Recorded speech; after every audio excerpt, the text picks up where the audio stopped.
Welcome to Martinville. Today we are reading The Murder on the Links by Agatha Christie. Leave a like and subscribe, and don't forget to leave us a comment below of what you want us to read next. 1. A fellow traveler. I believe that a well-known anecdote exists to the effect that a young writer, determined to make the commencement of his story forcible and original enough to catch and rivet the attention of the most blasé of editors, penned the following sentence. "Hell," said the Duchess. Strangely enough, this tale of mine opens in much the same fashion. Only the lady who gave utterance to the exclamation was not a duchess. It was a day in early June. I had been transacting some business in Paris and was returning by the morning service to London, where I was still sharing rooms with my old friend, the Belgian ex-detective, Hercule Poirot. The Calais express was singularly empty. In fact, my own compartment held only one other traveler. I had made a somewhat hurried departure from the hotel and was busy assuring myself that I had duly collected all my traps when the train started.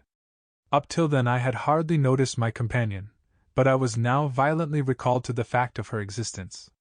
Jumping up from her seat, she let down the window and stuck her head out, withdrawing it a moment later with the brief and forcible ejaculation, "Hell!" Now I am old-fashioned. A woman, I consider, should be womanly. I have no patience with the modern neurotic girl who jazzes from morning to night, smokes like a chimney, and uses language which would make a Billingsgate fishwoman blush. I looked up now, frowning slightly, into a pretty, impudent face, surmounted by a rakish little red hat. A thick cluster of black curls hid each ear. I judged that she was little more than 17, but her face was covered with powder, and her lips were quite impossibly scarlet. Nothing abashed, she returned my glance, and executed an expressive grimace.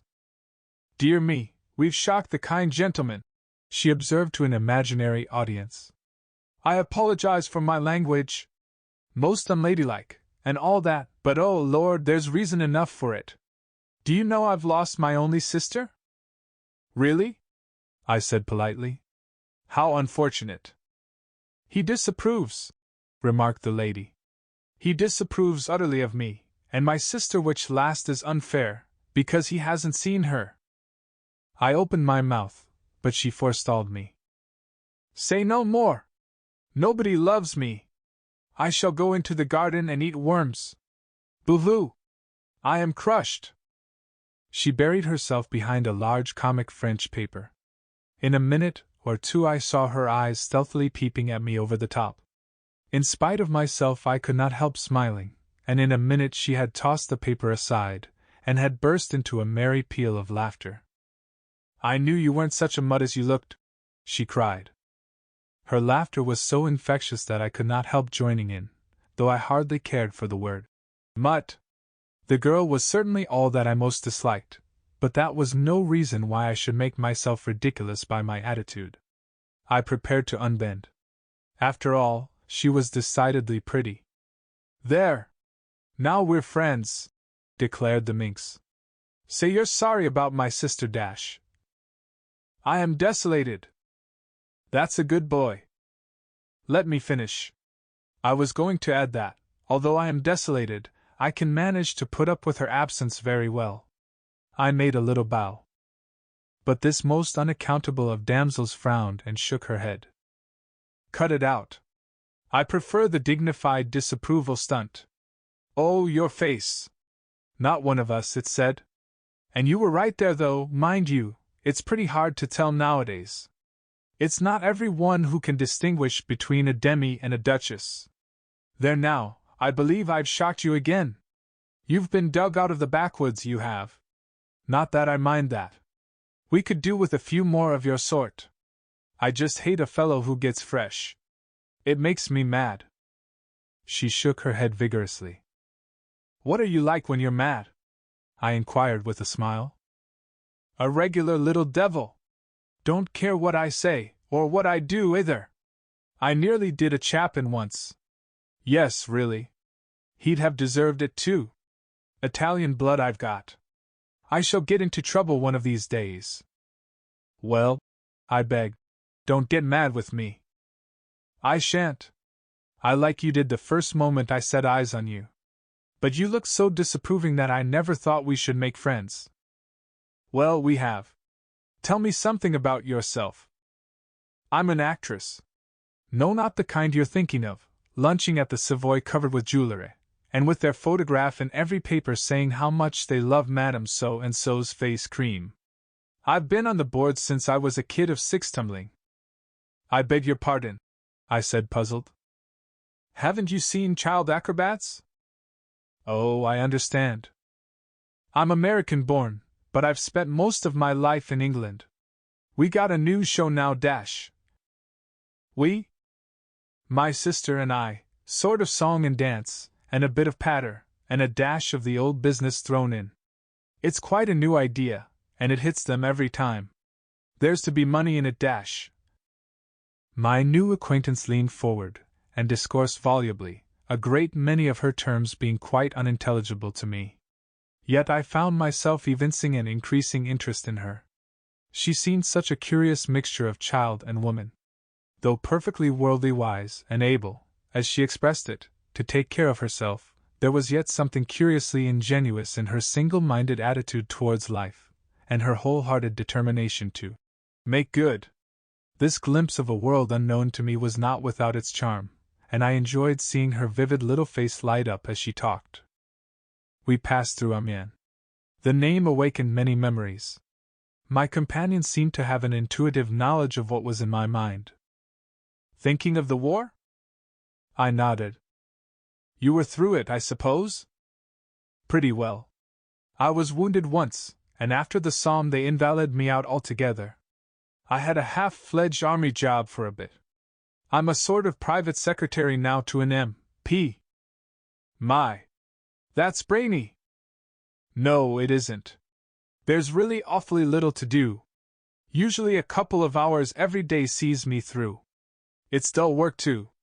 In fact, I don't know what I should do if I hadn't got something to fall back upon. Don't say you collect bugs? No. I share rooms with a very interesting man. He's a Belgian and ex-detective. He's set up as a private detective in London, and he's doing extraordinarily well. He's really a very marvelous little man. Time and again he has proved to be right where the official police have failed. My companion listened with widening eyes. Isn't that interesting now? I just adore crime. I go to all the mysteries on the movies. And when there's a murder on, I just devour the papers. Do you remember the Styles case? I asked. Let me see, was that the old lady who was poisoned? Somewhere down in Essex? I nodded. That was Poirot's first big case. Undoubtedly, but for him, the murderer would have escaped scot-free. It was a most wonderful bit of detective work. Warming to my subject, I ran over the heads of the affair, working up to the triumphant and unexpected denouement. The girl listened spellbound. In fact, we were so absorbed that the train drew into Calais station before we realized it. My goodness gracious me! Cried my companion. Where's my powder puff? She proceeded to bedaub her face liberally, and then applied a stick of lip salve to her lips, observing the effect in a small pocket glass, and betraying not the faintest sign of self-consciousness. I say, I hesitated. I dare say it's cheek on my part, but why do all that sort of thing? The girl paused in her operations, and stared at me with undisguised surprise. It isn't as though you weren't so pretty that you can afford to do without it, I said stammeringly. My dear boy, I've got to do it. All the girls do. Think I want to look like a little frump-up from the country? She took one last look in the mirror, smiled approval, and put it and her vanity box away in her bag. That's better. Keeping up appearances is a bit of a fag, I grant, but if a girl respects herself, it's up to her not to let herself get slack. To this essentially moral sentiment, I had no reply. A point of view makes a great difference. I secured a couple of porters, and we alighted on the platform. My companion held out her hand. Goodbye, and I'll mind my language better in future. Oh, but surely you'll let me look after you on the boat? Mayn't be on the boat. I've got to see whether that sister of mine got aboard after all anywhere. But thanks all the same. Oh, but we're going to meet again, surely? I hesitated. I want to meet your sister. We both laughed. That's real nice of you. I'll tell her what you say. But I don't fancy we'll meet again. You've been very good to me on the journey, especially after I cheat you as I did. But what your face expressed first thing is quite true. I'm not your kind. And that brings trouble, I know that well enough. Her face changed. For the moment all the light-hearted gaiety died out of it. It looked angry, revengeful. So goodbye, she finished in a lighter tone. Aren't you even going to tell me your name? I cried, as she turned away. She looked over her shoulder. A dimple appeared in each cheek. She was like a lovely picture by Greuze. Cinderella, she said and laughed. But little did I think when and how I should see Cinderella again. 2. An appeal for help. It was 5 minutes past 9 when I entered our joint sitting room for breakfast on the following morning. My friend Poirot, exact to the minute as usual, was just tapping the shell of his second egg. He beamed upon me as I entered. You have slept well, yes? You have recovered from the crossing so terrible? It is a marvel, almost you are exact this morning. Pardon, but your tie is not symmetrical. Permit that I rearrange him. Elsewhere I have described Hercule Poirot. An extraordinary little man. Height, 5 feet 4 inches, egg-shaped head carried a little to one side, eyes that shone green when he was excited, stiff military mustache, air of dignity immense. He was neat and dandified in appearance. For neatness of any kind, he had an absolute passion. To see an ornament set crooked, or a speck of dust, or a slight disarray in one's attire, was torture to the little man until he could ease his feelings by remedying the matter. Order and method were his gods. He had a certain disdain for tangible evidence, such as footprints and cigarette ash, and would maintain that, taken by themselves, they would never enable a detective to solve a problem. Then he would tap his egg-shaped head with absurd complacency, and remark with great satisfaction, "The true work, it is done from within. The little grey cells, remember, always the little grey cells, mon ami."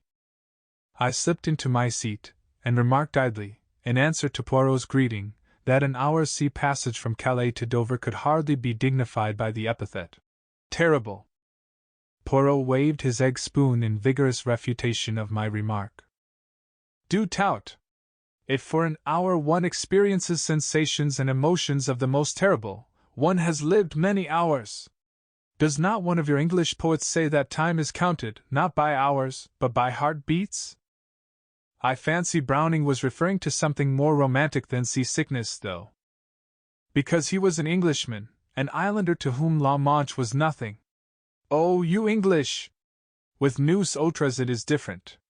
Figure to yourself that a lady of my acquaintance at the beginning of the war fled to Ostend.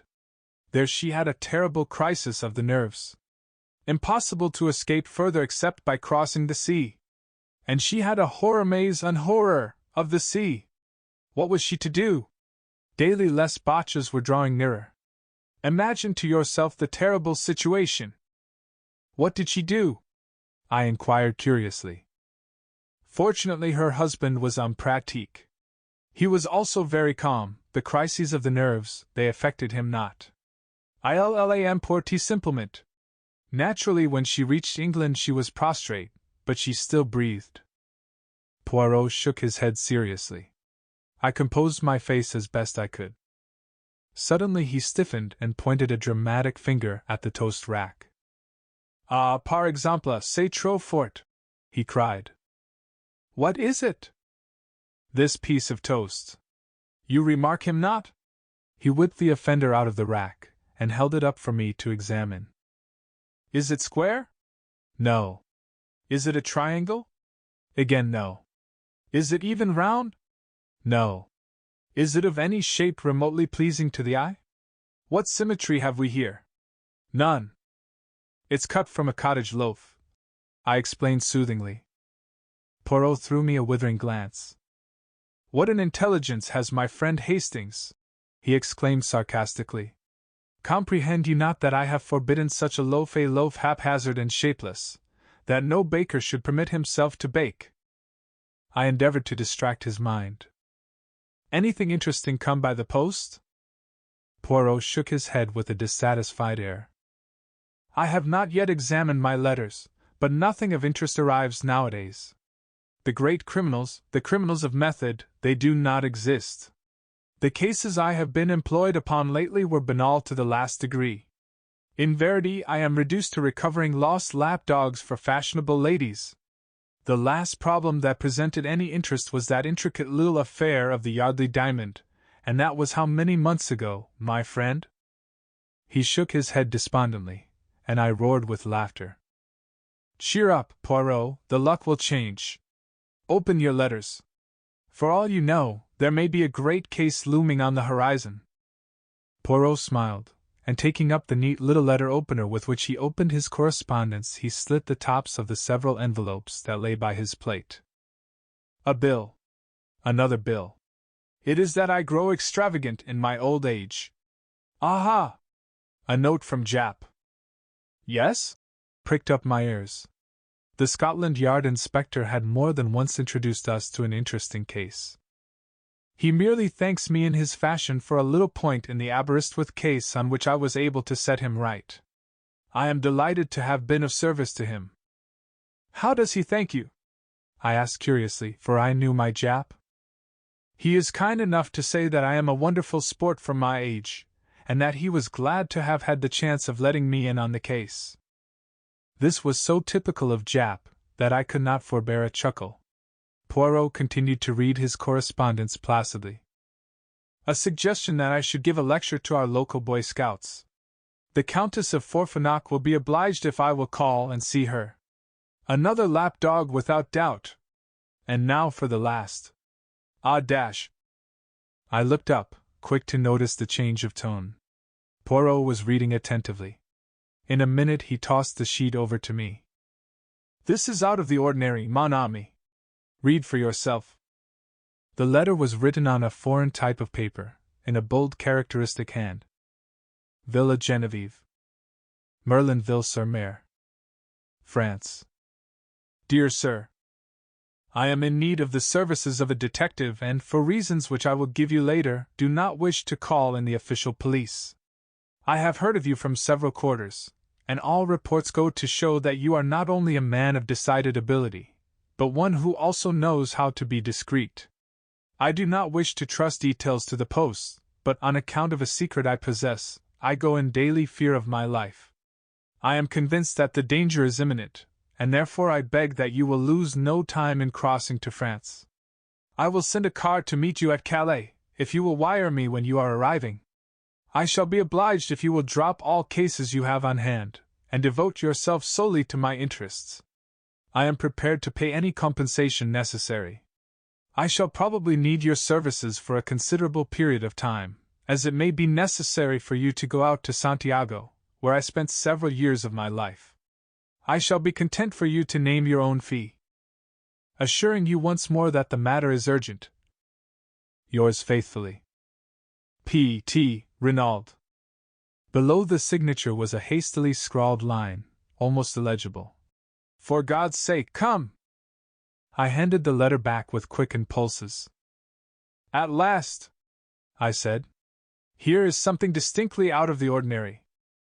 Yes, indeed, said Poirot meditatively.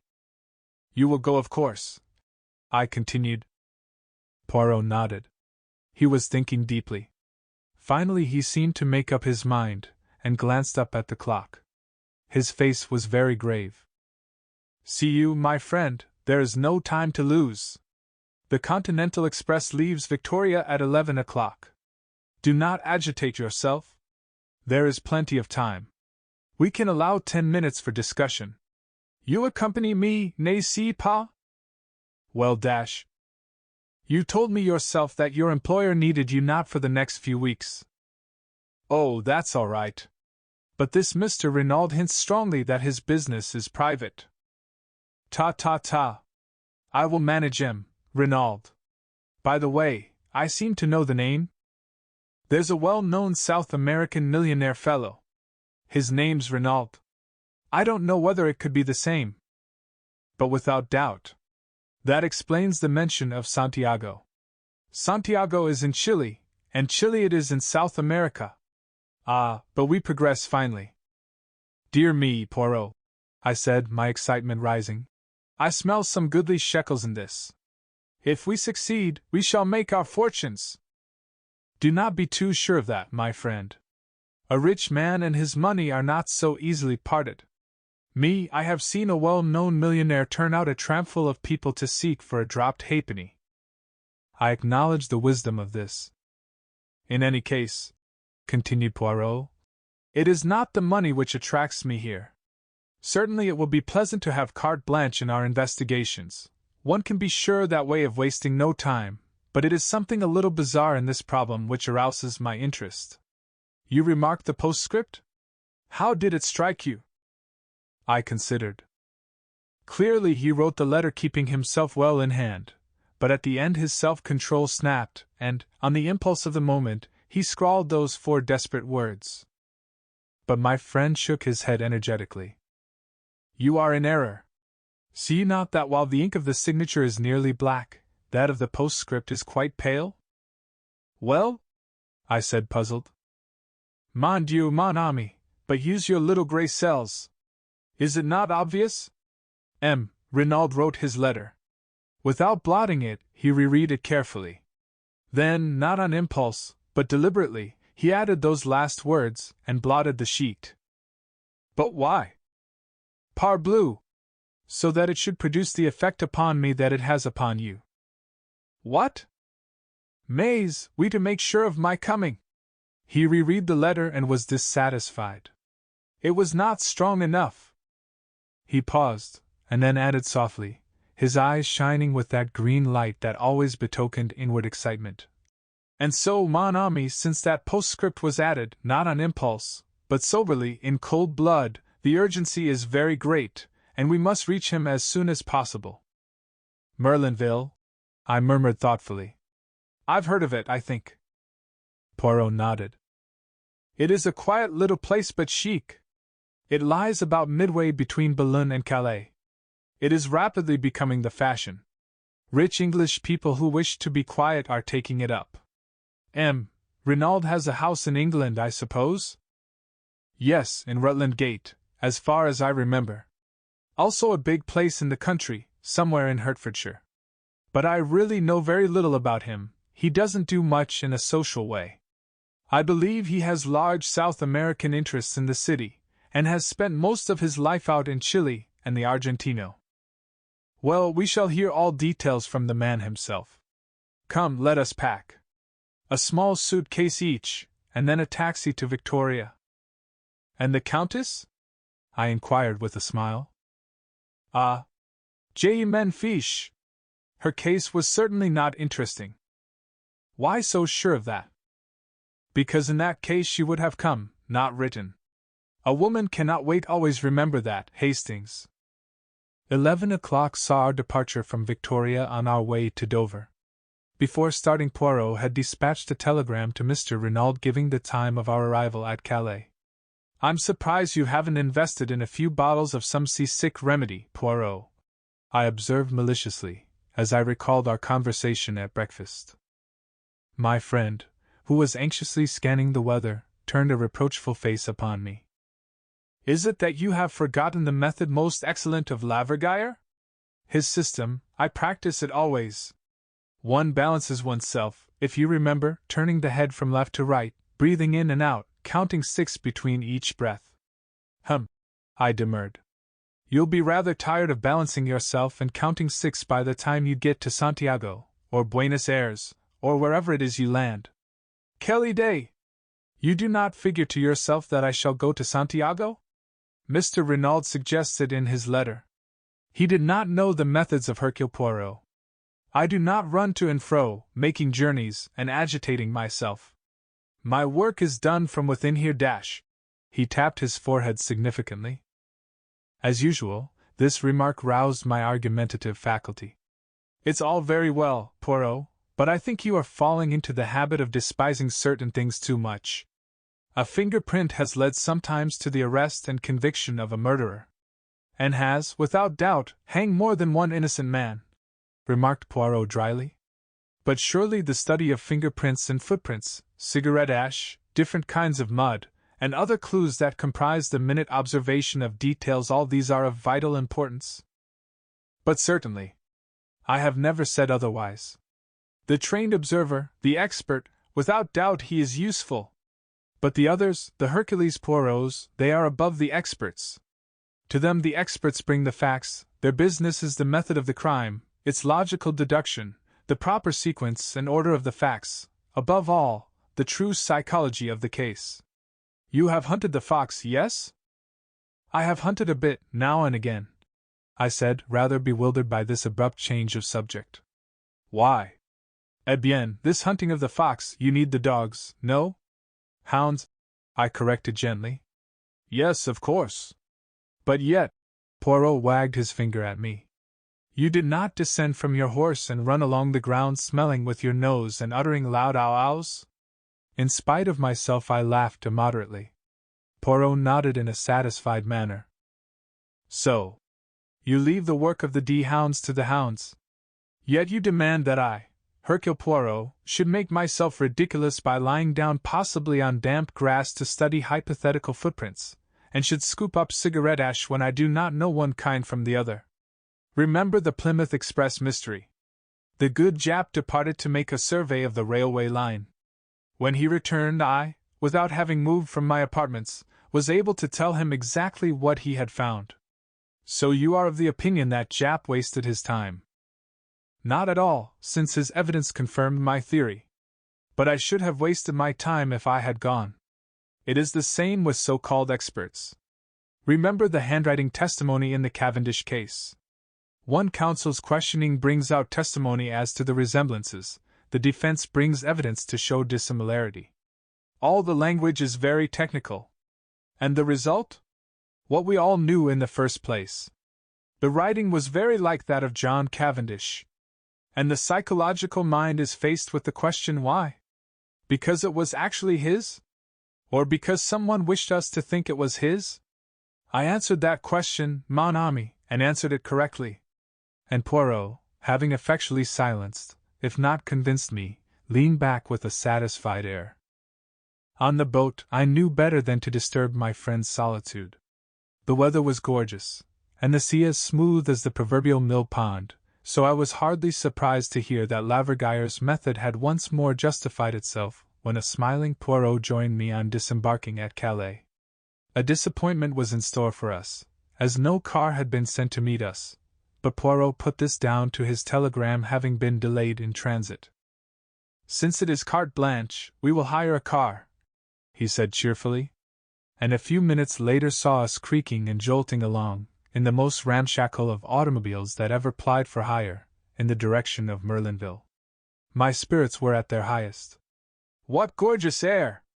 I exclaimed. "This promises to be a delightful trip. For you, yes. For me, I have work to do, remember, at our journey's end." "Bah!" I said cheerfully. "You will discover all, ensure this Mr. Renaud's safety, run the would-be assassins to earth, and all will finish in a blaze of glory." "You are sanguine, my friend." "Yes, I feel absolutely assured of success." "Are you not the one and only Hercule Poirot?" But my little friend did not rise to the bait. He was observing me gravely. "You are what the Scotch people call fey, Hastings. It presages disaster." "Nonsense. At any rate, you do not share my feelings." "No, but I am afraid." "Afraid of what?" "I do not know. But I have a premonition je ne sais quoi." He spoke so gravely that I was impressed in spite of myself. "I have a feeling," he said slowly, "that this is going to be a big affair, a long, troublesome problem that will not be easy to work out." I would have questioned him further, but we were just coming into the little town of Merlinville, and we slowed up to inquire the way to the Villa Genevieve. "Straight on, monsieur, through the town. The Villa Genevieve is about half a mile the other side. You cannot miss it. A big villa, overlooking the sea." We thanked our informant, and drove on, leaving the town behind. A fork in the road brought us to a second halt. A peasant was trudging towards us, and we waited for him to come up to us in order to ask the way again. There was a tiny villa standing right by the road, but it was too small and dilapidated to be the one we wanted. As we waited, the gate of it swung open and a girl came out. The peasant was passing us now, and the driver leaned forward from his seat and asked for direction. "The Villa Genevieve? Just a few steps up this road to the right, monsieur. You could see it if it were not for the curve." The chauffeur thanked him, and started the car again. My eyes were fascinated by the girl who still stood, with one hand on the gate, watching us. I am an admirer of beauty, and here was one whom nobody could have passed without remark. Very tall, with the proportions of a young goddess, her uncovered golden head gleaming in the sunlight, I swore to myself that she was one of the most beautiful girls I had ever seen. As we swung up the rough road, I turned my head to look after her. "By Jove, Poirot!" I exclaimed. "Did you see that young goddess?" Poirot raised his eyebrows. "C'est commence," he murmured. "Already you have seen a goddess! But hang it all, wasn't she?" "Possibly. I did not remark the fact." "Surely you noticed her?" "Mon ami, two people rarely see the same thing. You, for instance, saw a goddess." "I dash." He hesitated. "Yes?" "I saw only a girl with anxious eyes," said Poirot gravely. But at that moment we drew up at a big green gate, and simultaneously, we both uttered an exclamation. Before it stood an imposing sergeant de ville. He held up his hand to bar our way. "You cannot pass, messieurs." "But we wish to see Mr. Renauld," I cried. "We have an appointment. This is his villa, isn't it?" "Yes, monsieur, but dash." Poirot leaned forward. "But what?" Renauld was murdered this morning." 3. At the Villa Genevieve. In a moment Poirot had leapt from the car, his eyes blazing with excitement. He caught the man by the shoulder. "What is that you say? Murdered? When? How?" The sergeant de ville drew himself up. "I cannot answer any questions, monsieur." "True. I comprehend." Poirot reflected for a minute. "The commissary of police, he is without doubt within." "Yes, monsieur." Poirot took out a card, and scribbled a few words on it. "Voila! Will you have the goodness to see that this card is sent into the commissary at once?" The man took it, and turning his head over his shoulder, whistled. In a few seconds a comrade joined him and was handed Poirot's message. There was a wait of some minutes, and then a short, stout man with a huge mustache came bustling down to the gate. The sergeant de ville saluted and stood aside. "My dear Poirot," cried the newcomer, "I am delighted to see you. Your arrival is most opportune." Poirot's face had lighted up. "Bex, this is indeed a pleasure." He turned to me. "This is an English friend of mine, Captain Hastings, Lucien Bex." The commissary and I bowed to each other ceremoniously, then Bex turned once more to Poirot. "Mon vieux, I have not seen you since 1909, that time in Ostend. I heard that you had left the force?" "So I have. I run a private business in London." "And you say you have information to give which may assist us?" "Possibly you know it already. You were aware that I had been sent for?" "No." "By whom?" "The dead man. It seems he knew an attempt was going to be made on his life. Unfortunately, he sent for me too late." "Sacré tonnerre!" ejaculated the Frenchman. "So he foresaw his own murder? That upsets our theories considerably. But come inside." He held the gate open, and we commenced walking towards the house. Bex continued to talk. "The examining magistrate, Hautet, must hear of this at once. He has just finished examining the scene of the crime and is about to begin his interrogations. A charming man. You will like him. Most sympathetic. Original in his methods, but an excellent judge."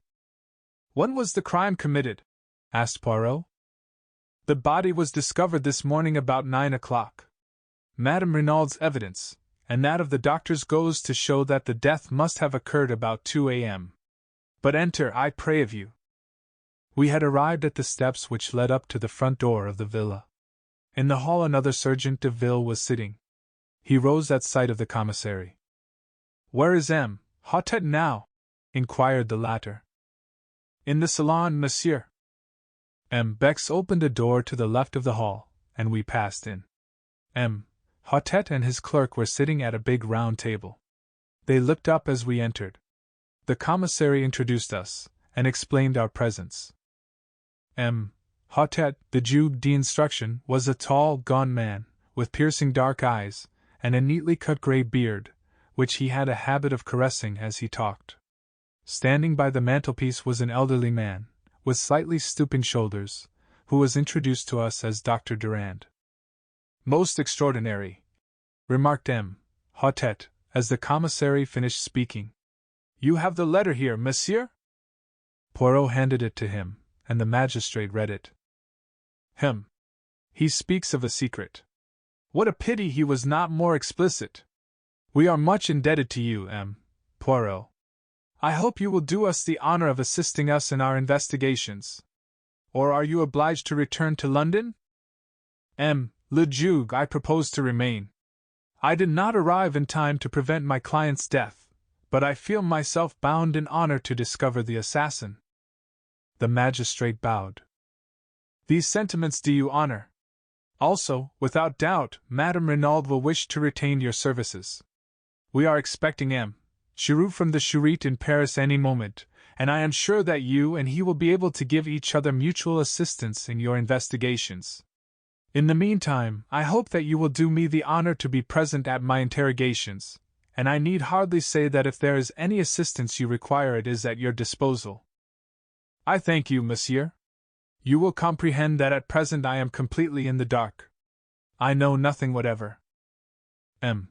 Hautet nodded to the commissary, and the latter took up the tale. This morning, the old servant Françoise, on descending to start her work, found the front door ajar. Feeling a momentary alarm as to burglars, she looked into the dining room, but seeing the silver was safe she thought no more about it, concluding that her master had, without doubt, risen early, and gone for a stroll. Pardon, monsieur, for interrupting, but was that a common practice of his?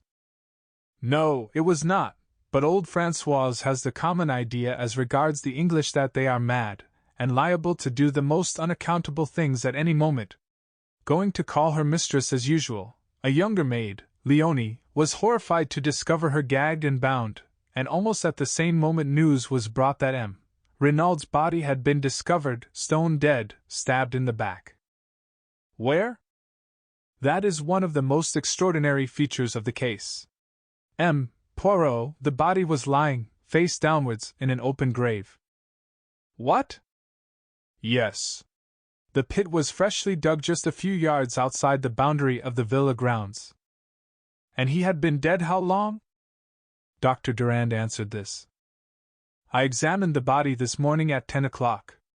Death must have taken place at least 7, and possibly 10 hours previously. That fixes it at between midnight and 3 a.m. Exactly, and Madame Renaud's evidence places it at after 2 a.m., which narrows the field still further. Death must have been instantaneous, and naturally could not have been self-inflicted. Poirot nodded, and the commissary resumed. Madame Renauld was hastily freed from the cords that bound her by the horrified servants. She was in a terrible condition of weakness, almost unconscious from the pain of her bonds.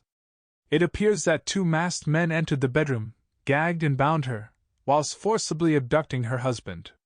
This we know at second hand from the servants. On hearing the tragic news, she fell at once into an alarming state of agitation. On arrival, Dr. Durand immediately prescribed a sedative, and we have not yet been able to question her. But without doubt she will awake more calm, and be equal to bearing the strain of the interrogation. The commissary paused. And the inmates of the house, monsieur? There is old Françoise, the housekeeper. She lived for many years with the former owners of the Villa Genevieve. Then there are two young girls, sisters, Denise and Leonie Allard. Their home is in Merlinville, and they come of the most respectable parents. Then there is the chauffeur whom M. Renauld brought over from England with him, but he is away on a holiday. Finally there are Madame Renauld and her son M. Jack Renauld. He, too, is away from home at present. Poirot bowed his head. M. Houtet spoke. Marchand. The sergeant de ville appeared. Bring in the woman Françoise. The man saluted, and disappeared. In a moment or two, he returned, escorting the frightened Françoise. Your name is Françoise Hérichet? Yes, monsieur. You have been a long time in service at the Villa Genevieve?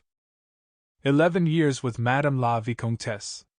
Then, when she sold the villa this spring, I consented to remain on with the English milor. Never did I imagine dash. The magistrate cut her short. Without doubt, without doubt. Now, Françoise, in this matter of the front door, whose business was it to fasten it at night? Mine, monsieur. Always I saw to it myself. And last night? I fastened it as usual. You are sure of that? I swear it by the blessed saints, monsieur. What time would that be? The same time as usual, 10:30, monsieur. What about the rest of the household, had they gone up to bed? Madame had retired some time before. Denise and Leonie went up with me. Monsieur was still in his study. Then, if any one unfastened the door afterwards, it must have been M. Renauld himself? Françoise shrugged her broad shoulders. What should he do that for? With robbers and assassins passing every minute. A nice idea! Monsieur was not an imbecile. It is not as though he had had to let cette dame out dash. The magistrate interrupted sharply. Cette dame? What lady do you mean? Why, the lady who came to see him. Had a lady been to see him that evening? But yes, monsieur, and many other evenings as well. Who was she? Did you know her? A rather cunning look spread over the woman's face. How should I know who it was? She grumbled. I did not let her in last night. Aha! Roared the examining magistrate, bringing his hand down with a bang on the table. You would trifle with the police, would you? I demand that you tell me at once the name of this woman who came to visit M. Renauld in the evenings. The police, grumbled Françoise. Never did I think that I should be mixed up with the police. But I know well enough who she was. It was Madame d'Abreuil.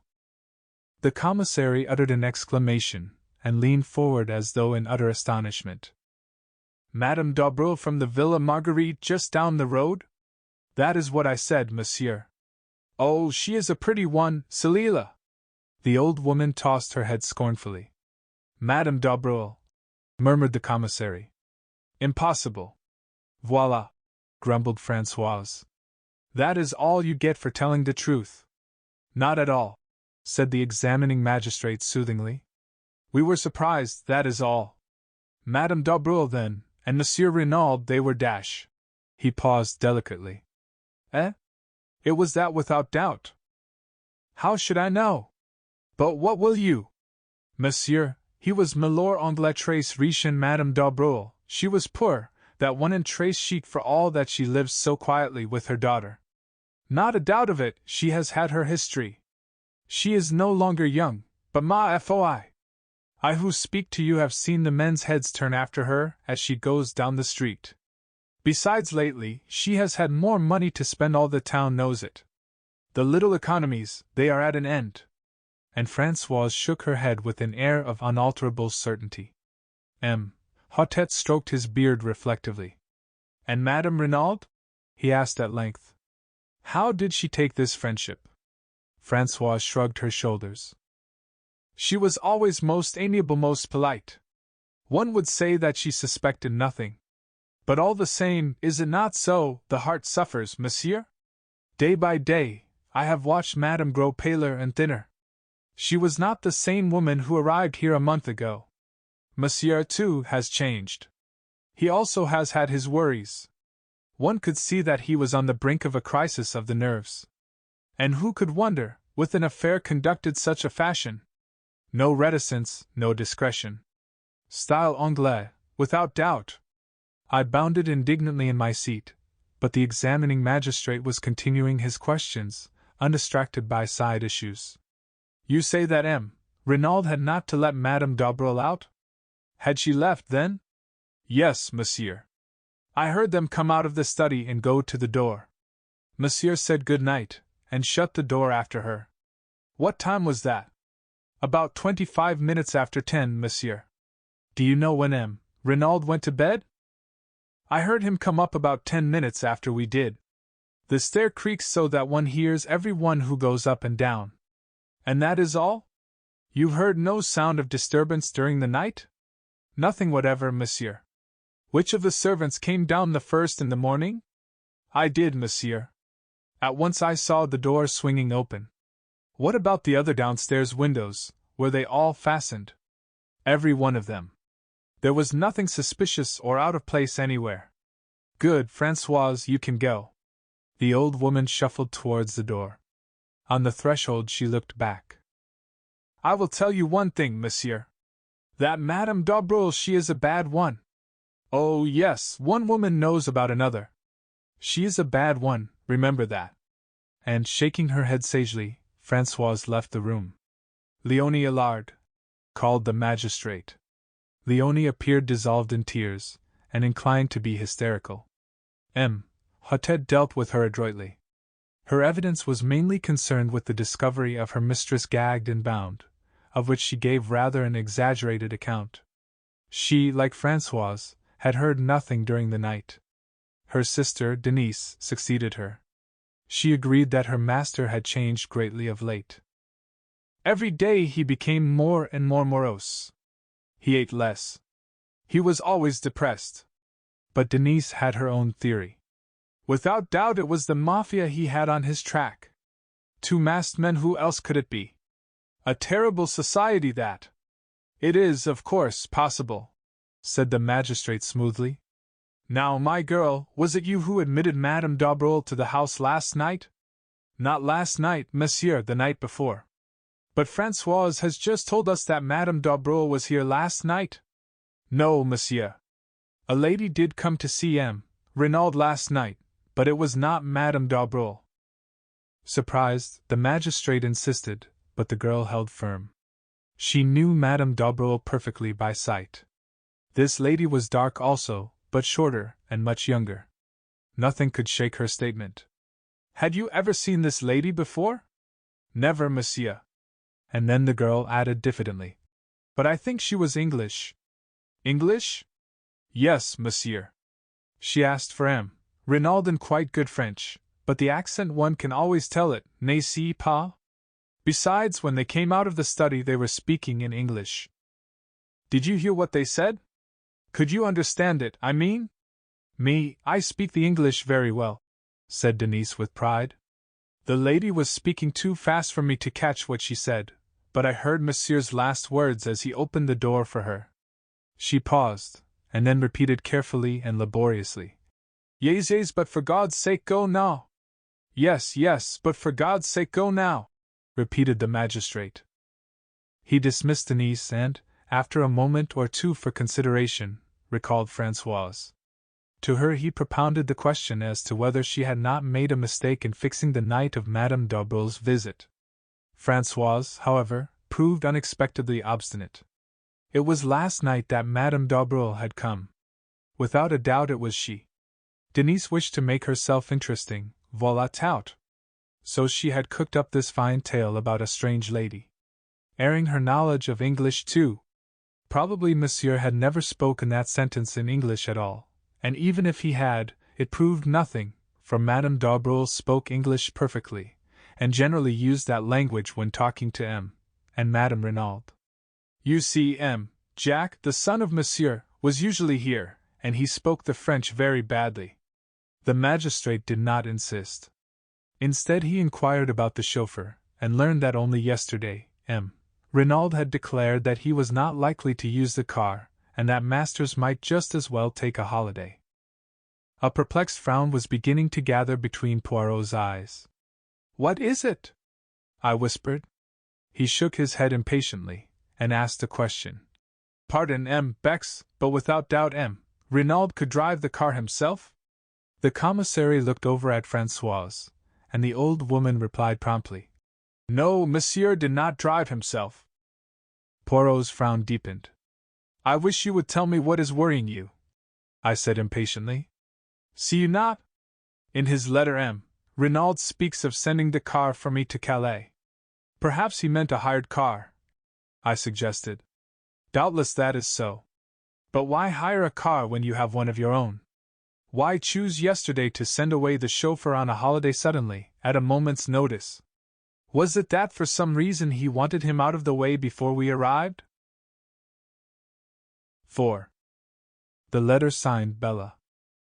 Françoise had left the room.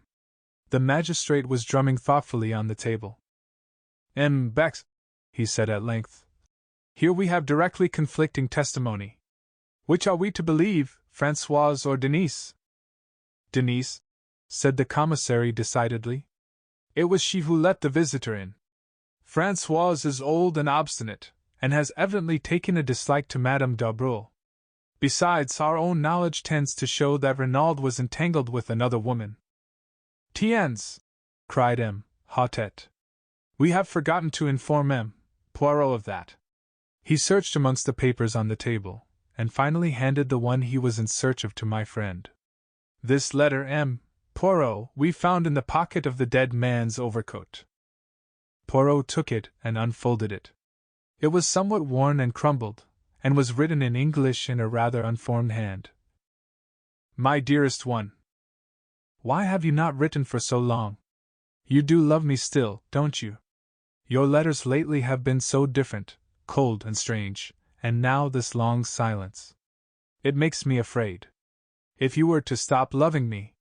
But that's impossible, what a silly kid I am, always imagining things. But if you did stop loving me, I don't know what I should do, kill myself perhaps. I couldn't live without you. Sometimes I fancy another woman is coming between us.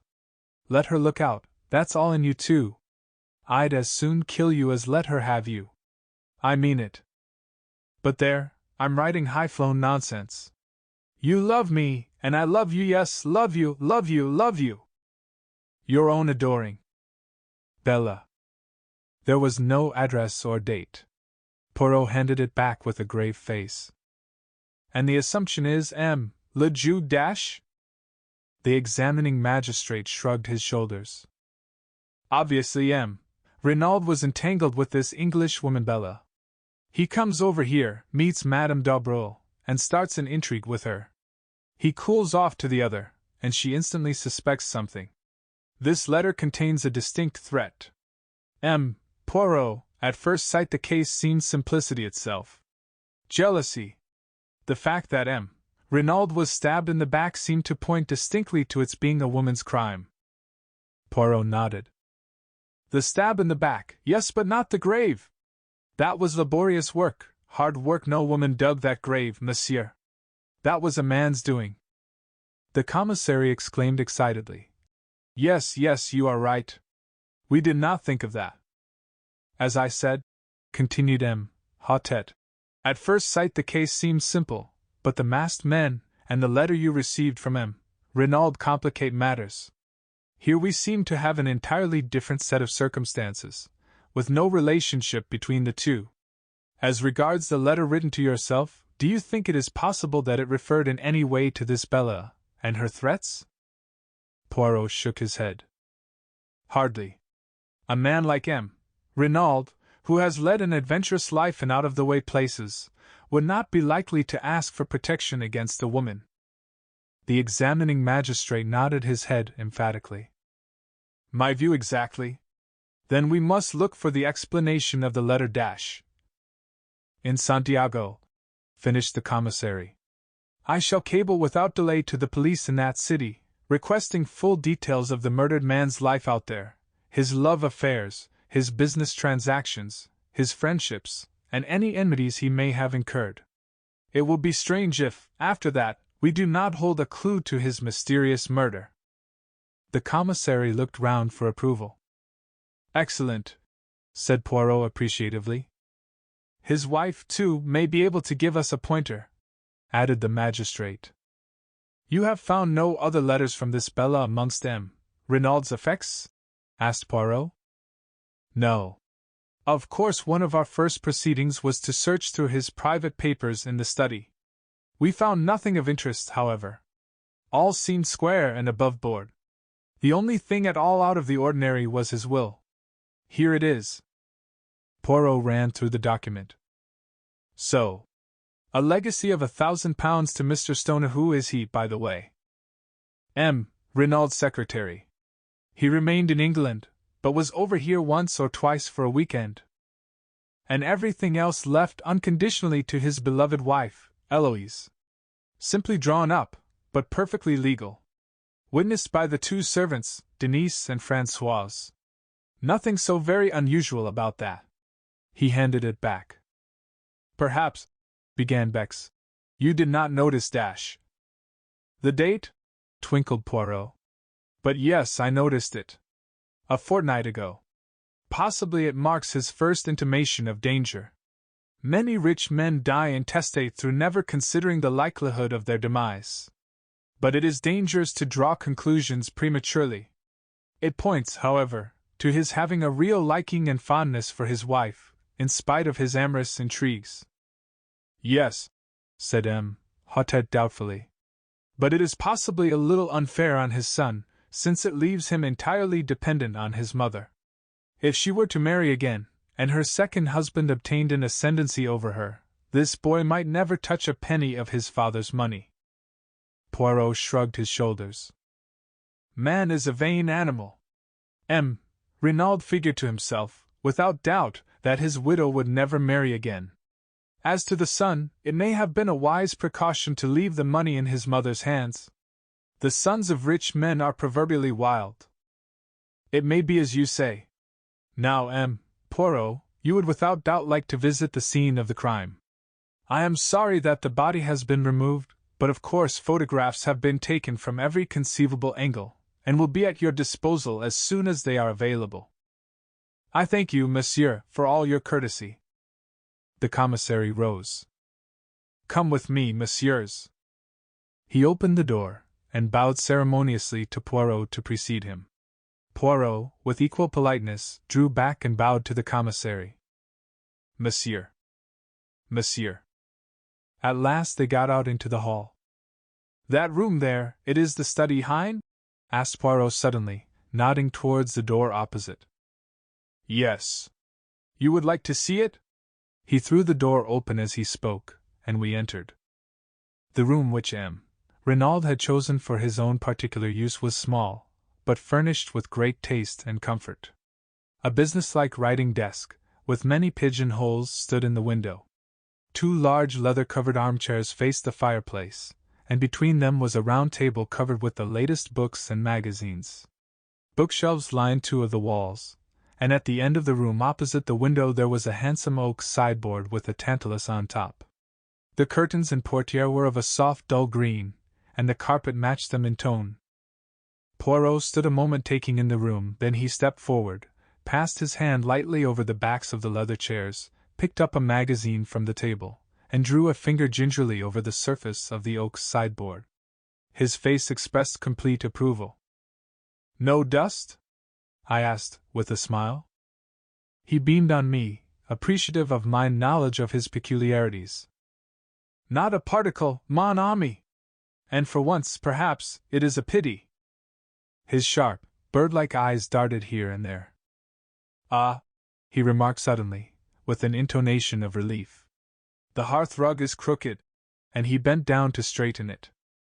Suddenly he uttered an exclamation and rose. In his hand he held a small fragment of paper.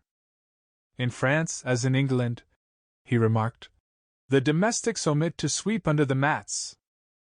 Bex took the fragment from him, and I came closer to examine it. You recognize it at Hastings? I shook my head, puzzled, and yet that particular shade of pink paper was very familiar.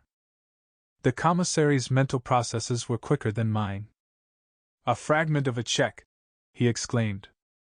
The piece of paper was roughly about 2 inches square.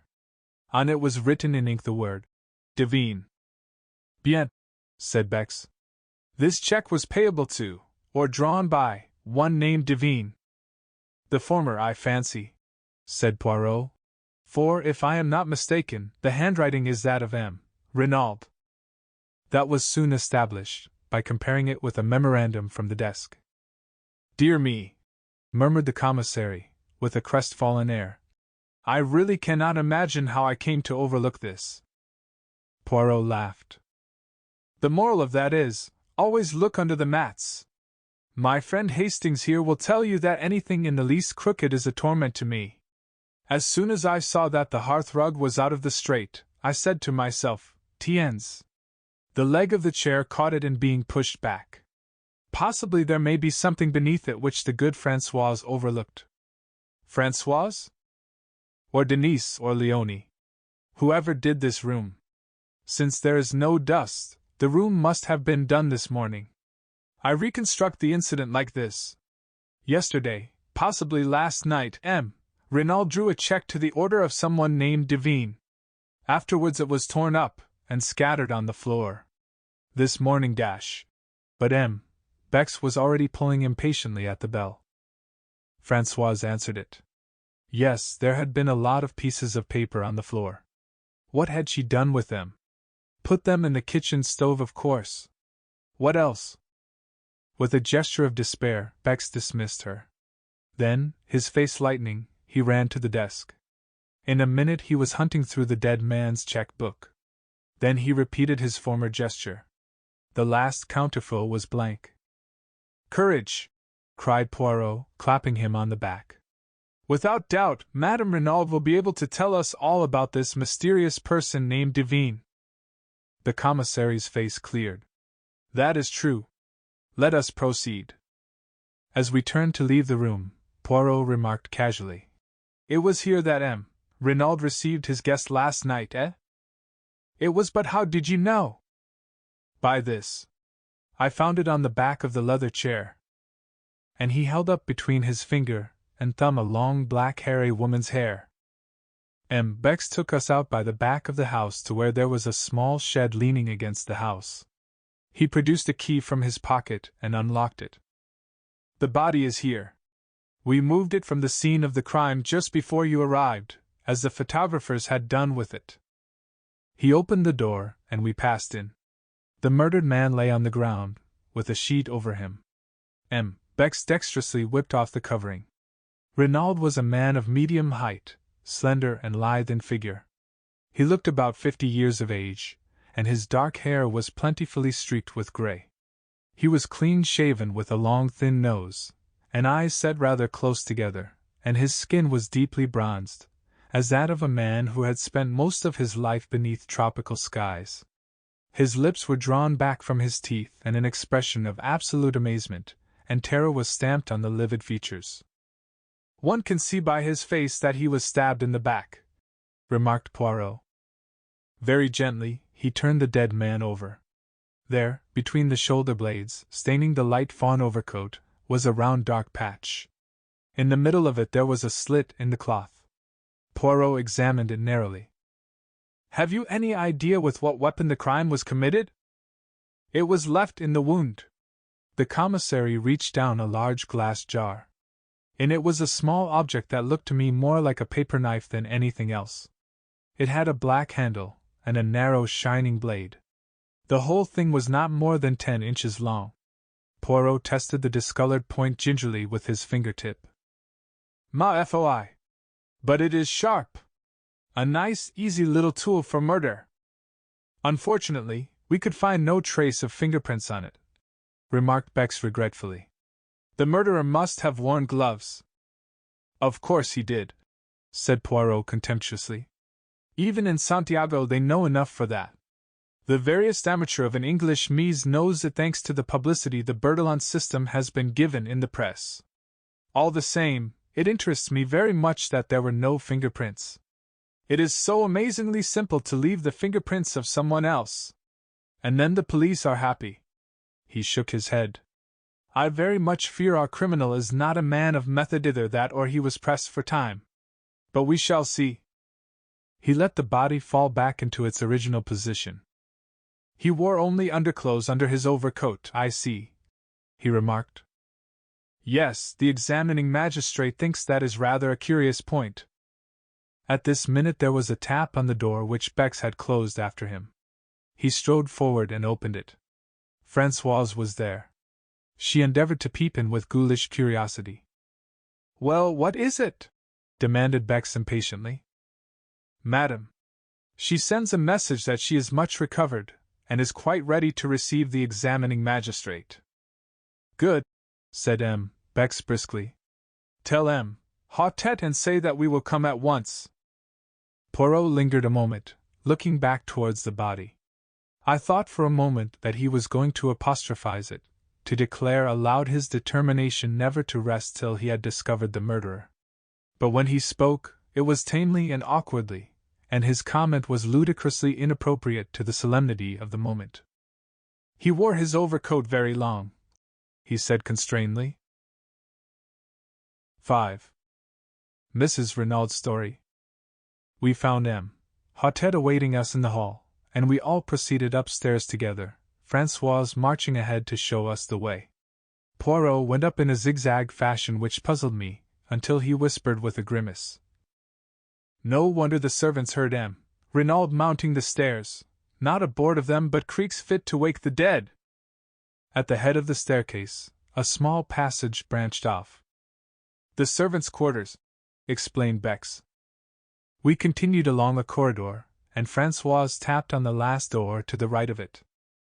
A faint voice bade us enter, and we passed into a large sunny apartment looking out towards the sea, which showed blue and sparkling about a quarter of a mile distant.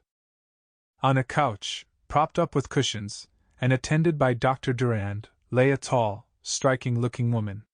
She was middle-aged, and her once dark hair was now almost entirely silvered, but the intense vitality and strength of her personality would have made itself felt anywhere. You knew at once that you were in the presence of what the French call une maîtresse femme. She greeted us with a dignified inclination of the head. Pray be seated, messieurs. We took chairs, and the magistrate's clerk established himself at a round table. I hope, madam, began Hautet, that it will not distress you unduly to relate to us what occurred last night. Not at all, monsieur. I know the value of time, if these scoundrelly assassins are to be caught and punished. Very well, madam. It will fatigue you less, I think, if I ask you questions and you confine yourself to answering them. At what time did you go to bed last night? At 9:30, monsieur. I was tired. And your husband? About an hour later, I fancy. Did he seem disturbed, upset in any way? No, not more than usual. What happened then? We slept. I was awakened by a hand being pressed over my mouth. I tried to scream out, but the hand prevented me. There were 2 men in the room. They were both masked. Can you describe them at all, madam? One was very tall, and had a long black beard, the other was short and stout. His beard was reddish. They both wore hats pulled down over their eyes.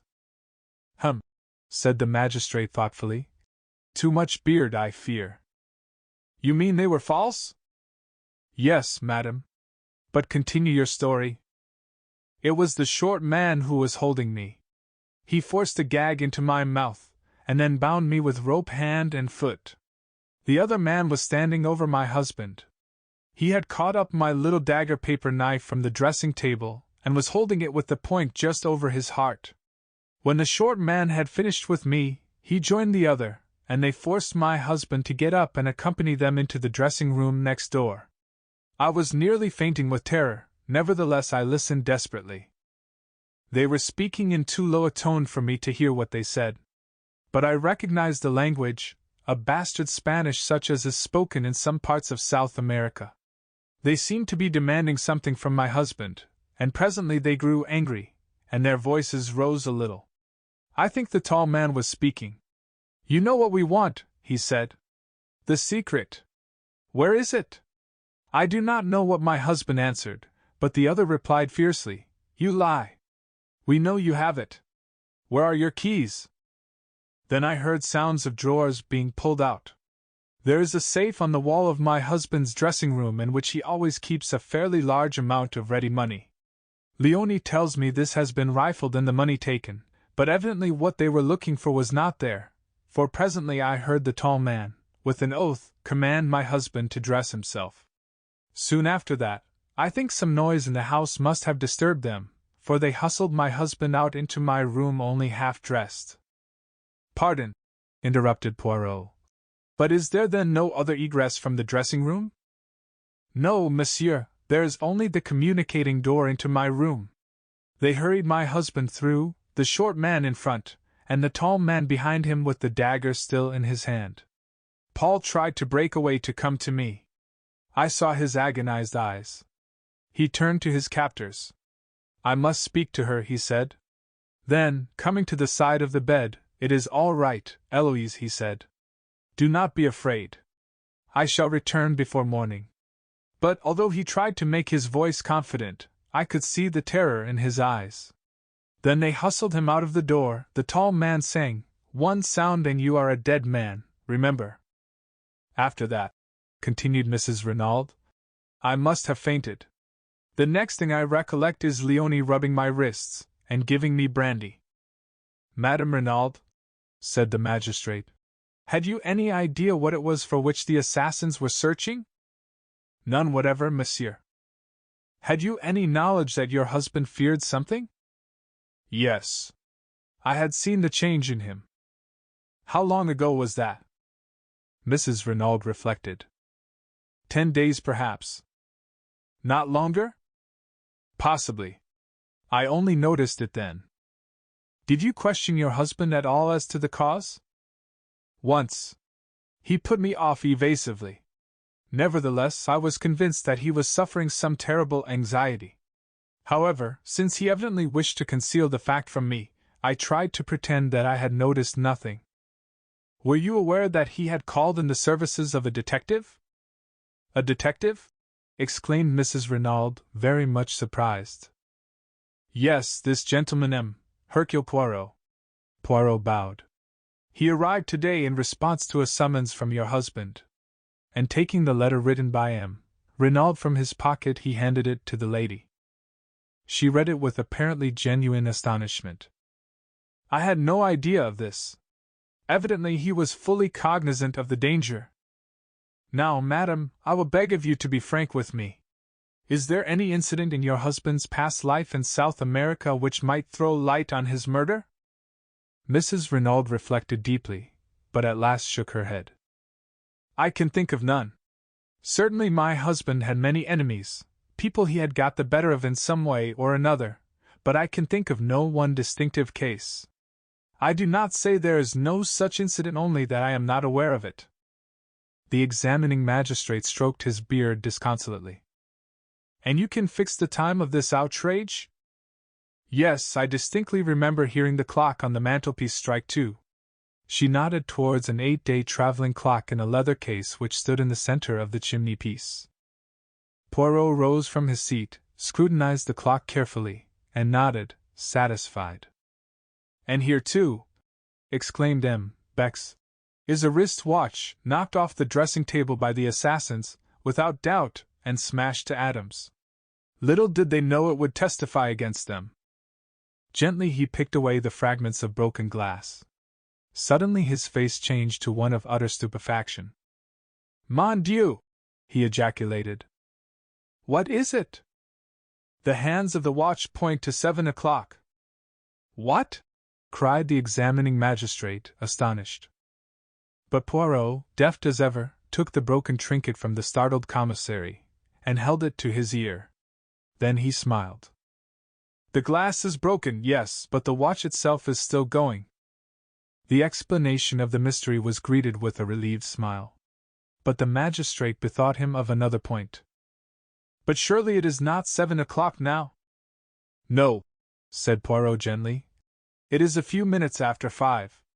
Possibly the watch gains, is that so, madam?" Mrs. Renauld was frowning perplexedly. It does gain, she admitted, but I've never known it to gain quite so much as that. With a gesture of impatience, the magistrate left the matter of the watch and proceeded with his interrogatory. Madam, the front door was found ajar. It seems almost certain that the murderers entered that way, yet it has not been forced at all. Can you suggest any explanation? Possibly my husband went out for a stroll the last thing, and forgot to latch it when he came in. Is that a likely thing to happen? Very. My husband was the most absent-minded of men. There was a slight frown on her brow as she spoke, as though this trait in the dead man's character had at times vexed her. There is one inference I think we might draw, remarked the commissary suddenly. Since the men insisted on Renauld dressing himself, it looks as though the place they were taking him to, the place where the secret was concealed, lay some distance away. The magistrate nodded. Yes, far, and yet not too far, since he spoke of being back by morning. What times does the last train leave the station of Merlinville? Asked Poirot. 11:50 one way, and 12:17 the other, but it is more probable that they had a motor waiting. Of course, agreed Poirot, looking somewhat crestfallen. Indeed, that might be one way of tracing them, continued the magistrate, brightening. A motor containing 2 foreigners is quite likely to have been noticed. That is an excellent point, Bex. He smiled to himself, and then, becoming grave once more, he said to Mrs. Renauld. There is another question. Do you know any one of the name of Devine? Devine? Mrs. Renauld repeated thoughtfully. No, for the moment I cannot say I do. You have never heard your husband mention any one of that name? Never. Do you know any one whose Christian name is Bella? He watched Mrs. Renauld narrowly as he spoke, seeking to surprise any signs of anger or consciousness, but she merely shook her head in quite a natural manner. He continued his questions. Are you aware that your husband had a visitor last night? Now he saw the red mount slightly in her cheeks, but she replied composedly. No, who was that? A lady. Indeed? But for the moment the magistrate was content to say no more. It seemed unlikely that Madame d'Aubreuil had any connection with the crime, and he was anxious not to upset Mrs. Renauld more than necessary. He made a sign to the commissary, and the latter replied with a nod. Then rising, he went across the room, and returned with the glass jar we had seen in the outhouse in his hand. From this, he took the dagger. Madam, he said gently, do you recognize this? She gave a little cry. Yes, that is my little dagger. Then she saw the stained point, and she drew back, her eyes widening with horror. Is that blood? Yes, madam. Your husband was killed with this weapon. He removed it hastily from sight. You are quite sure about its being the one that was on your dressing table last night? Oh, yes. It was a present from my son. He was in the Air Force during the war. He gave his age as older than it was. There was a touch of the proud mother in her voice. This was made from a streamlined aeroplane wire, and was given to me by my son as a souvenir of the war. I see, madam. That brings us to another matter. Your son, where is he now? It is necessary that he should be telegraphed to without delay. Jack? He is on his way to Buenos Aires. What? Yes. My husband telegraphed to him yesterday. He had sent him on business to Paris, but yesterday he discovered that it would be necessary for him to proceed without delay to South America. There was a boat leaving Cherbourg for Buenos Aires last night, and he wired him to catch it. Have you any knowledge of what the business in Buenos Aires was? No, monsieur, I know nothing of its nature, but Buenos Aires is not my son's final destination. He was going overland from there to Santiago. And in unison, the magistrate and the commissary exclaimed, Santiago! Again Santiago! It was at this moment, when we were all stunned by the mention of that word, that Poirot approached Mrs. Renauld. He had been standing by the window like a man lost in a dream, and I doubt if he had fully taken in what had passed. He paused by the lady's side with a bow. Pardon, madam, but may I examine your wrists? Though slightly surprised at the request, Mrs. Renauld held them out to him. Round each of them was a cruel red mark where the cords had bitten into the flesh. As he examined them, I fancied that a momentary flicker of excitement I had seen in his eyes disappeared. "They must cause you great pain," he said, and once more he looked puzzled. But the magistrate was speaking excitedly. "Young M. Renauld must be communicated with at once by wireless. It is vital that we should know anything he can tell us about this trip to Santiago." He hesitated. "I hoped he might have been near at hand, so that we could have saved you pain, madam." He paused. "You mean," she said in a low voice, "the identification of my husband's body?" The magistrate bowed his head. "I am a strong woman, monsieur. I can bear all that is required of me. I am ready now." "Oh, tomorrow will be quite soon enough, I assure you. I prefer to get it over," she said in a low tone, a spasm of pain crossing her face. "If you will be so good as to give me your arm, doctor?" The doctor hastened forward, a cloak was thrown over Mrs. Renaud's shoulders, and a slow procession went down the stairs. Bex hurried on ahead to open the door of the shed. In a minute or two Mrs. Renauld appeared in the doorway. She was very pale, but resolute. Behind her, Hautet was clacking commiserations and apologies like an animated hen. She raised her hand to her face. "A moment, messieurs, while I steel myself." She took her hand away and looked down at the dead man. Then the marvelous self-control which had upheld her so far deserted her. "Paul!" she cried. "Husband! Oh, God!" And pitching forward she fell unconscious to the ground. Instantly Poirot was beside her. He raised the lid of her eye, felt her pulse. When he had satisfied himself that she had really fainted, he drew aside. He caught me by the arm. "I am an imbecile, my friend! If ever there was love and grief in a woman's voice, I heard it then. My little idea was all wrong. Eh bien! I must start again." 6. The scene of the crime. Between them, the doctor and Hautet carried the unconscious woman into the house. The commissary looked after them, shaking his head. "Pauvre femme," he murmured to himself. "The shock was too much for her. Well, we can do nothing. Now, Poirot, shall we visit the place where the crime was committed?" "If you please, Bex." We passed through the house, and out by the front door. Poirot had looked up at the staircase in passing, and shook his head in a dissatisfied manner. "It is to me incredible that the servants heard nothing. The creaking of that staircase, with 3 people descending it, would awaken the dead. It was the middle of the night, remember. They were sound asleep by then." But Poirot continued to shake his head as though not fully accepting the explanation. On the sweep of the drive, he paused, looking up at the house. What moved them in the first place to try if the front door were open? It was a most unlikely thing that it should be. It was far more probable that they should at once try to force a window. "But all the windows on the ground floor are barred with iron shutters," objected the commissary. Poirot pointed to a window on the first floor. "That is the window of the bedroom we have just come from, is it not? And see, there is a tree by which it would be the easiest thing in the world to mount." "Possibly," admitted the other. "But they could not have done so without leaving footprints in the flower bed." I saw the justice of his words. There were 2 large oval flower beds planted with scarlet geraniums, one each side of the steps leading up to the front door. The tree in question had its roots actually at the back of the bed itself, and it would have been impossible to reach it without stepping on the bed. "You see," continued the commissary, "owing to the dry weather no prints would show on the drive or paths, but on the soft mold of the flower bed it would have been a very different affair." Poirot went close to the bed and studied it attentively. As Bex had said, the mold was perfectly smooth.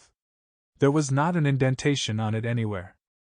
Poirot nodded, as though convinced, and we turned away, but he suddenly darted off and began examining the other flower bed.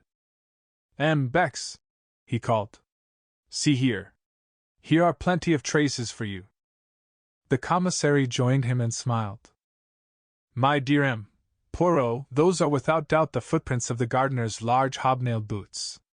In any case, it would have no importance, since this side we have no tree, and consequently no means of gaining access to the upper story. True, said Poirot, evidently crestfallen. So you think these footprints are of no importance? Not the least in the world. Then, to my utter astonishment, Poirot pronounced these words. I do not agree with you. I have a little idea that these footprints are the most important things we have seen yet. Beck said nothing, merely shrugged his shoulders. He was far too courteous to utter his real opinion. Shall we proceed? He asked instead. Certainly. I can investigate this matter of the footprints later, said Poirot cheerfully. Instead of following the drive down to the gate, Bex turned up a path that branched off at right angles. It led up a slight incline, round to the right of the house, and was bordered on either side by a kind of shrubbery. Suddenly it emerged into a little clearing from which one obtained a view of the sea. A seat had been placed here, and not far from it was a rather ramshackle shed. A few steps further on, a neat line of small bushes marked the boundary of the villa grounds. Bex pushed his way through these and we found ourselves on a wide stretch of open downs. I looked round, and saw something that filled me with astonishment. Why, this is a golf course! I cried. Bex nodded. The limits are not completed yet, he explained. It is hoped to be able to open them sometime next month. It was some of the men working on them who discovered the body early this morning. I gave a gasp. A little to my left, where for the moment I had overlooked it, was a long narrow pit, and by it, face downwards, was the body of a man. For a moment, my heart gave a terrible leap, and I had a wild fancy that the tragedy had been duplicated. But the commissary dispelled my illusion by moving forward with a sharp exclamation of annoyance. What have my police been about? They had strict orders to allow no one near the place without proper credentials. The man on the ground turned his head over his shoulder. But I have proper credentials, he remarked, and rose slowly to his feet. My dear M. Giroux, cried the commissary. I had no idea that you had arrived even. The examining magistrate has been awaiting you with the utmost impatience. As he spoke, I was scanning the newcomer with the keenest curiosity. The famous detective from the Paris Charite was familiar to me by name, and I was extremely interested to see him in the flesh. He was very tall, perhaps about 30 years of age, with auburn hair and mustache, and a military carriage. There was a trace of arrogance in his manner which showed that he was fully alive to his own importance. Bex introduced us, presenting Poirot as a colleague. A flicker of interest came into the detective's eye. I know you by name, M. Poirot, he said. You cut quite a figure in the old days, didn't you? But methods are very different now. Crimes, though, are very much the same, remarked Poirot gently. I saw at once that Giroux was prepared to be hostile. He resented the other being associated with him, and I felt that if he came across any clue of importance, he would be more than likely to keep it to himself. The examining magistrate began Bex again. But Giroux interrupted him rudely. A fig for the examining magistrate! The light is the important thing. For all practical purposes it will be gone in another half-hour or so. I know all about the case, and the people at the house will do very well until tomorrow, but if we're going to find a clue to the murderers, here is the spot we shall find it. Is it your police who have been trampling all over the place? I thought they knew better nowadays. Assuredly they do. The marks you complain of were made by the workmen who discovered the body. The other grunted disgustedly. I can see the tracks where the three of them came through the hedge, but they were cunning. You can just recognize the center footmarks as those of M. Renauld, but those on either side have been carefully obliterated. Not that there would really be much to see anyway on this hard ground, but they weren't taking any chances. The external sign, said Poirot. That is what you seek, eh? The other detective stared. Of course. A very faint smile came to Poirot's lips. He seemed about to speak, but checked himself. He bent down to where a spade was lying. "That's what the grave was dug with, right enough," said Giroux. "But you'll get nothing from it. It was Renaud's own spade, and the man who used it wore gloves. Here they are." He gesticulated with his foot to where two soiled earth-stained gloves were lying. "And they're Renaud's too, or at least his gardener's. I tell you, the men who planned out this crime were taking no chances. The man was stabbed with his own dagger, and would have been buried with his own spade. They counted on leaving no traces. But I'll beat them. There's always something, and I mean to find it." But Poirot was now apparently interested in something else, a short discolored piece of lead piping which lay beside the spade. He touched it delicately with his finger. "And does this, too, belong to the murdered man?" he asked, and I thought I detected a subtle flavor of irony in the question. Giroux shrugged his shoulders to indicate that he neither knew nor cared. "May have been lying around here for weeks. Anyway, it doesn't interest me." "I, on the contrary, find it very interesting," said Poirot sweetly. I guessed that he was merely bent on annoying the Paris detective, and, if so, he succeeded. The other turned away rudely, remarking that he had no time to waste, and bending down he resumed his minute search of the ground. Meanwhile Poirot, as though struck by a sudden idea, stepped back over the boundary, and tried the door of the little shed. "That's locked," said Giroux over his shoulder. "But it's only a place where the gardener keeps his rubbish. The spade didn't come from there, but from the tool shed up by the house." "Marvelous!" murmured Bex to me ecstatically. "He has been here but half an hour, and he already knows everything. What a man! Undoubtedly Giroux is the greatest detective alive today." Although I disliked the detective heartily, I nevertheless was secretly impressed. Efficiency seemed to radiate from the man. I could not help feeling that, so far, Poirot had not greatly distinguished himself, and it vexed me. He seemed to be directing his attention to all sorts of silly, puerile points that had nothing to do with the case. Indeed, at this juncture he suddenly asked, "Bex, tell me, I pray you, the meaning of this whitewash line that extends all round the grave. Is it a device of the police?" "No, Poirot, it is an affair of the golf course. It shows that there is here to be a bunker, as you call it." "A bunker?" Poirot turned to me. "That is the irregular hole filled with sand and a bank at one side, is it not?" I concurred. "You do not play the golf, Poirot?" inquired Bex. "I? Never! What a game!" He became excited. "Figure to yourself, each hole it is of a different length. The obstacles, they are not arranged mathematically. Even the greens are frequently up one side. There is only one pleasing thing how do you call them, tee boxes. They, at least, are symmetrical." I could not refrain from a laugh at the way the game appeared to Poirot, and my little friend smiled at me affectionately, bearing no malice. Then he asked, "But Renauld, without doubt he played the golf?" "Yes, he was a keen golfer. It's mainly owing to him, and to his large subscriptions, that this work is being carried forward. He even had a say in the designing of it." Poirot nodded thoughtfully. Then he remarked, "It was not a very good choice they made of a spot to bury the body.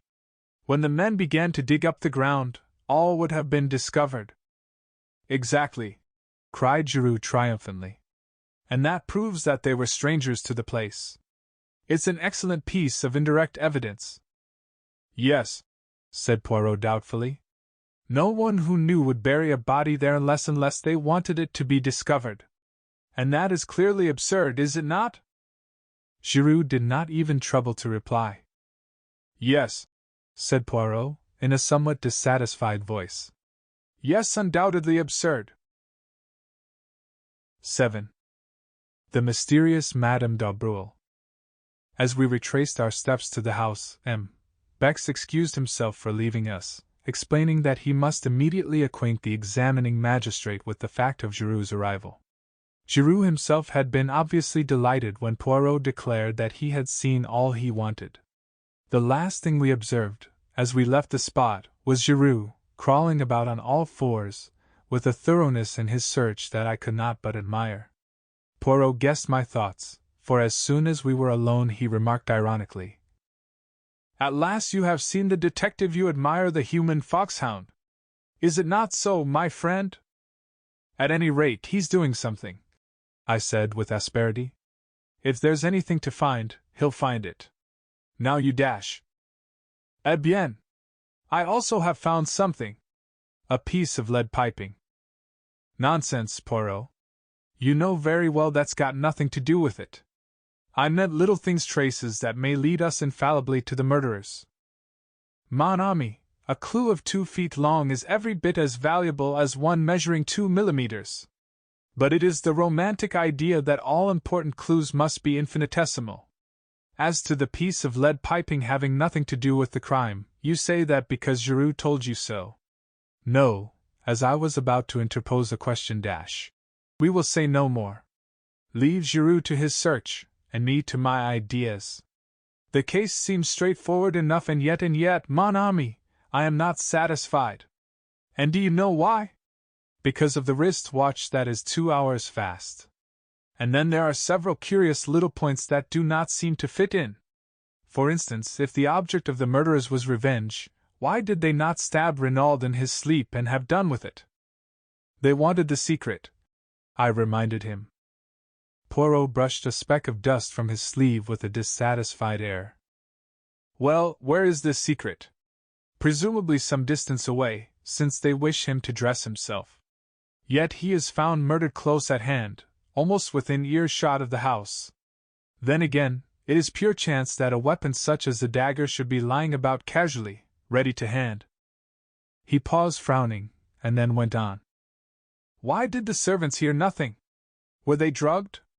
Was there an accomplice, and did that accomplice see to it that the front door should remain open? I wonder if dash. He stopped abruptly. We had reached the drive in front of the house.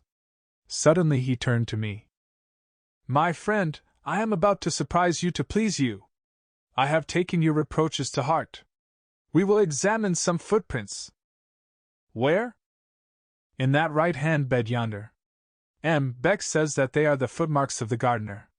Let us see if that is so. See, he approaches with his wheelbarrow.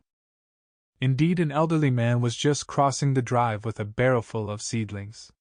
Poirot called to him, and he set down the barrow and came hobbling towards us.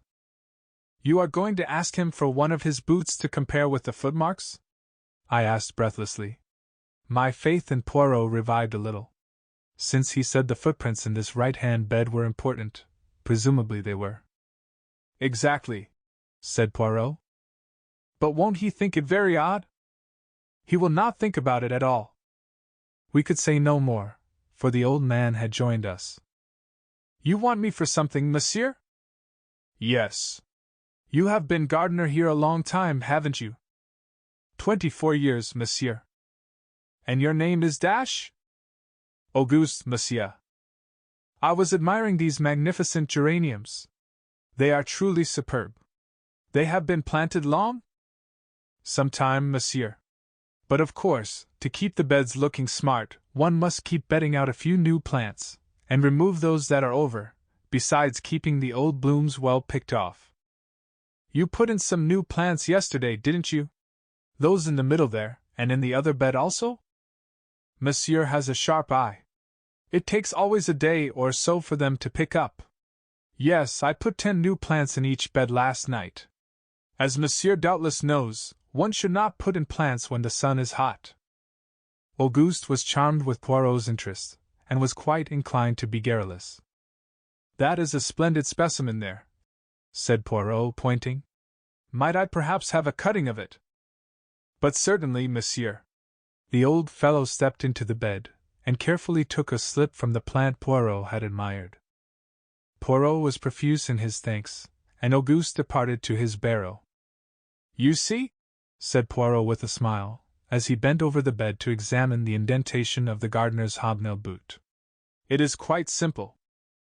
I did not realize, Dash, that the foot would be inside the boot? You do not use your excellent mental capacities sufficiently.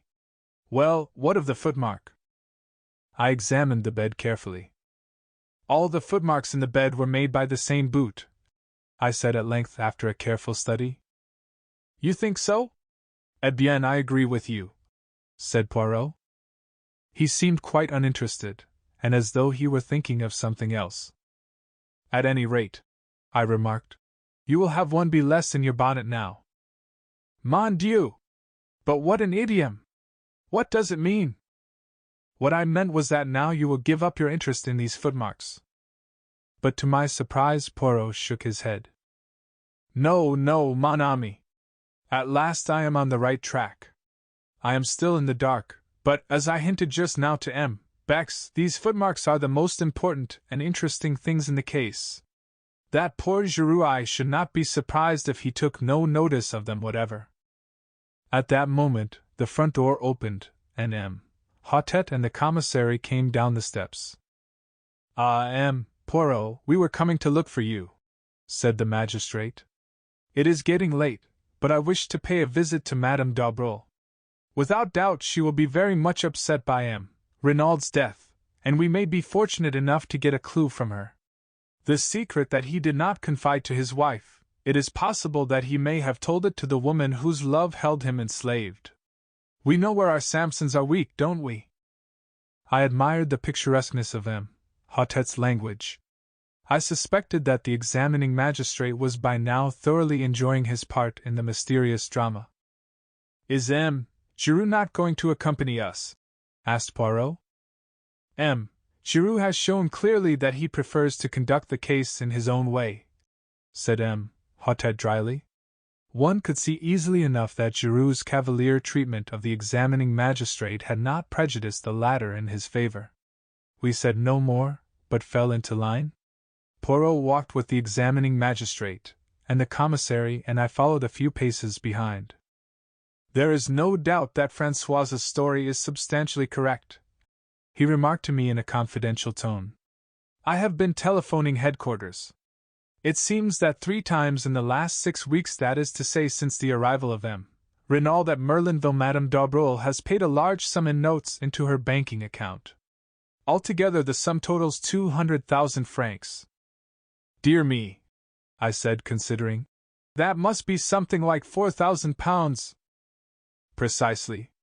Yes, there can be no doubt that he was absolutely infatuated. But it remains to be seen whether he confided his secret to her. The examining magistrate is hopeful, but I hardly share his views. During this conversation we were walking down the lane towards the fork in the road where our car had halted earlier in the afternoon, and in another moment I realized that the Villa Marguerite, the home of the mysterious Madame d'Aubreuil, was the small house from which the beautiful girl had emerged. She has lived here for many years, said the commissary, nodding his head towards the house.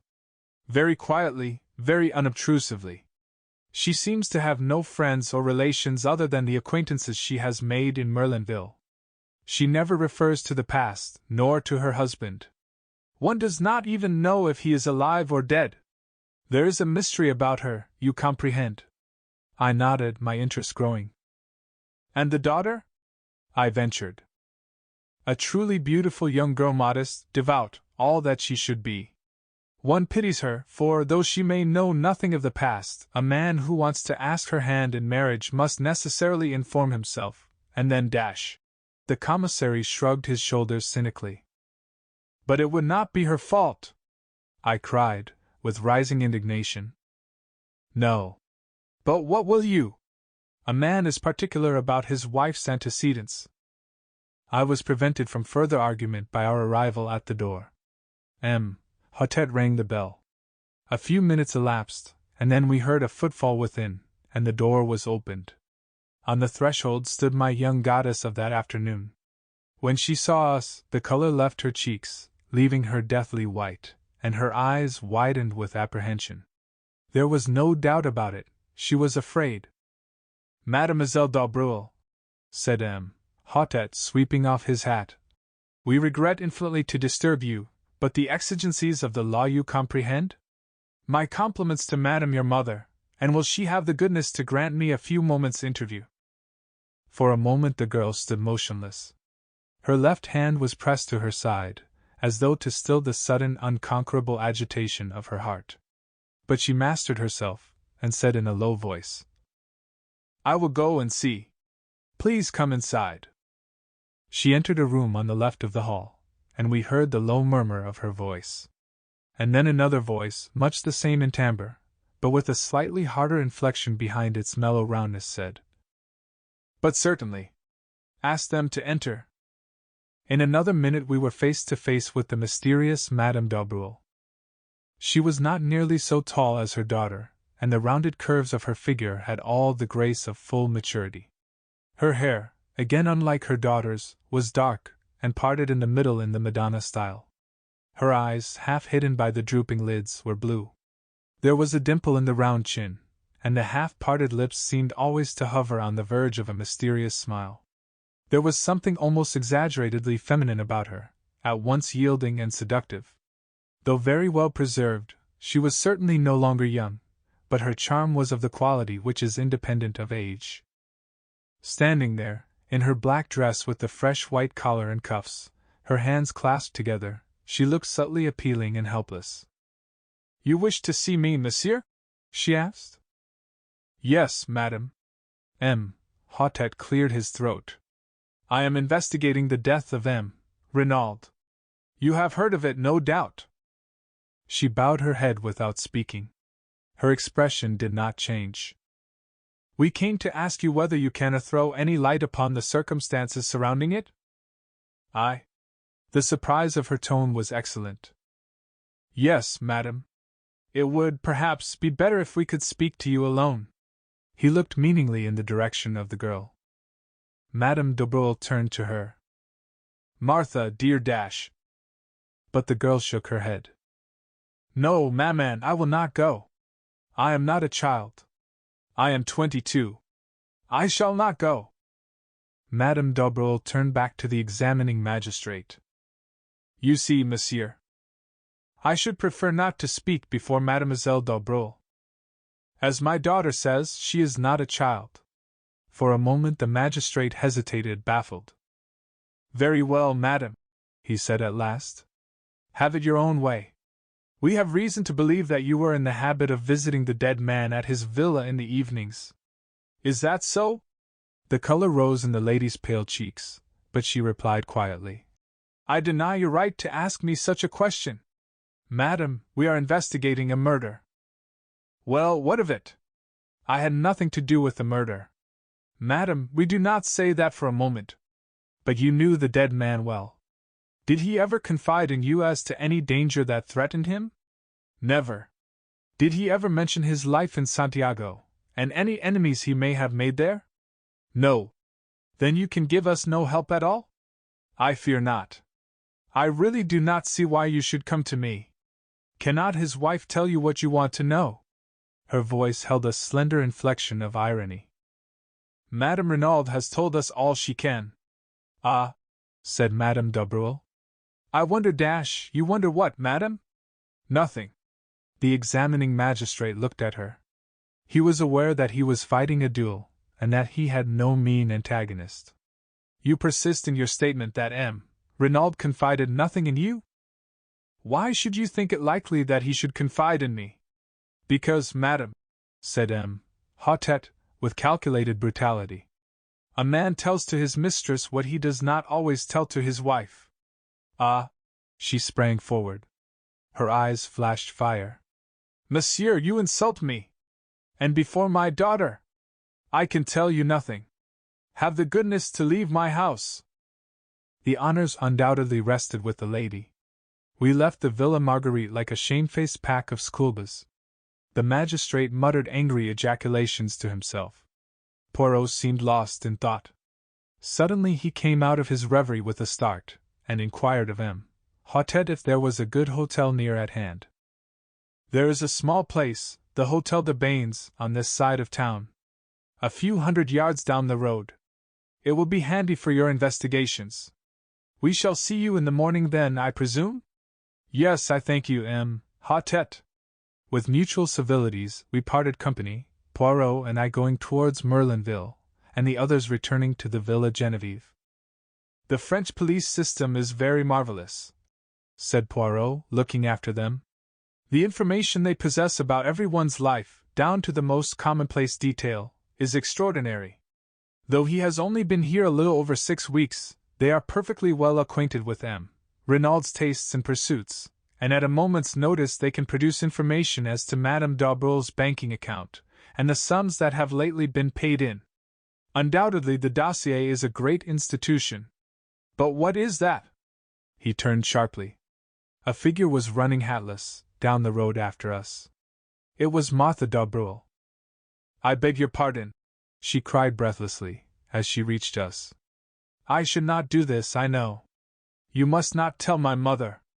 But is it true, what the people say, that Renauld called in a detective before he died, and that you are he? Yes, mademoiselle, said Poirot gently. It is quite true. But how did you learn it? Françoise told our Amélie, explained Martha, with a blush.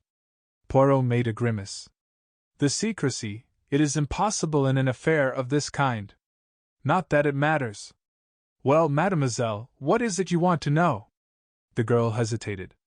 She seemed longing yet fearing to speak. At last, almost in a whisper, she asked, Is anyone suspected? Poirot eyed her keenly. Then he replied evasively. Suspicion is in the air at present, mademoiselle. Yes, I know, but any one in particular? Why do you want to know? The girl seemed frightened by the question. All at once Poirot's words about her earlier in the day recurred to me. The girl with the anxious eyes. Renauld was always very kind to me, she replied at last. It is natural that I should be interested. I see, said Poirot. Well, mademoiselle, suspicion at present is hovering round 2 persons. 2? I could have sworn there was a note of surprise and relief in her voice. Their names are unknown, but they are presumed to be Chileans from Santiago. And now, mademoiselle, you see what comes of being young and beautiful. I have betrayed professional secrets for you. The girl laughed merrily, and then, rather shyly, she thanked him. I must run back now. Maman will miss me. And she turned and ran back up the road, looking like a modern Atlanta.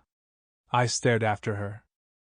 Mon ami, said Poirot, in his gentle ironical voice, is it that we are to remain planted here all night just because you have seen a beautiful young woman, and your head is in a whirl? I laughed and apologized. But she is beautiful, Poirot. Anyone might be excused for being bowled over by her. Poirot groaned. Mon Dieu! But it is that you have the susceptible heart. Poirot, I said, do you remember after the Styles case when you were in love with 2 charming women at once, and neither of them were for you? Yes, I remember. You consoled me by saying that perhaps some day we should hunt together again, and that then et bien? Well, we are hunting together again, and I paused, and laughed rather self-consciously. But to my surprise Poirot shook his head very earnestly. Ah, mon ami, do not set your heart on Martha d'Aubreul. She is not for you, that one. Take it from Papa Poirot. Why, I cried. The commissary assured me that she was as good as she is beautiful. A perfect angel. Some of the greatest criminals I have known had the faces of angels, remarked Poirot cheerfully. A malformation of the grey cells may coincide quite easily with the face of a Madonna. Poirot, I cried, horrified.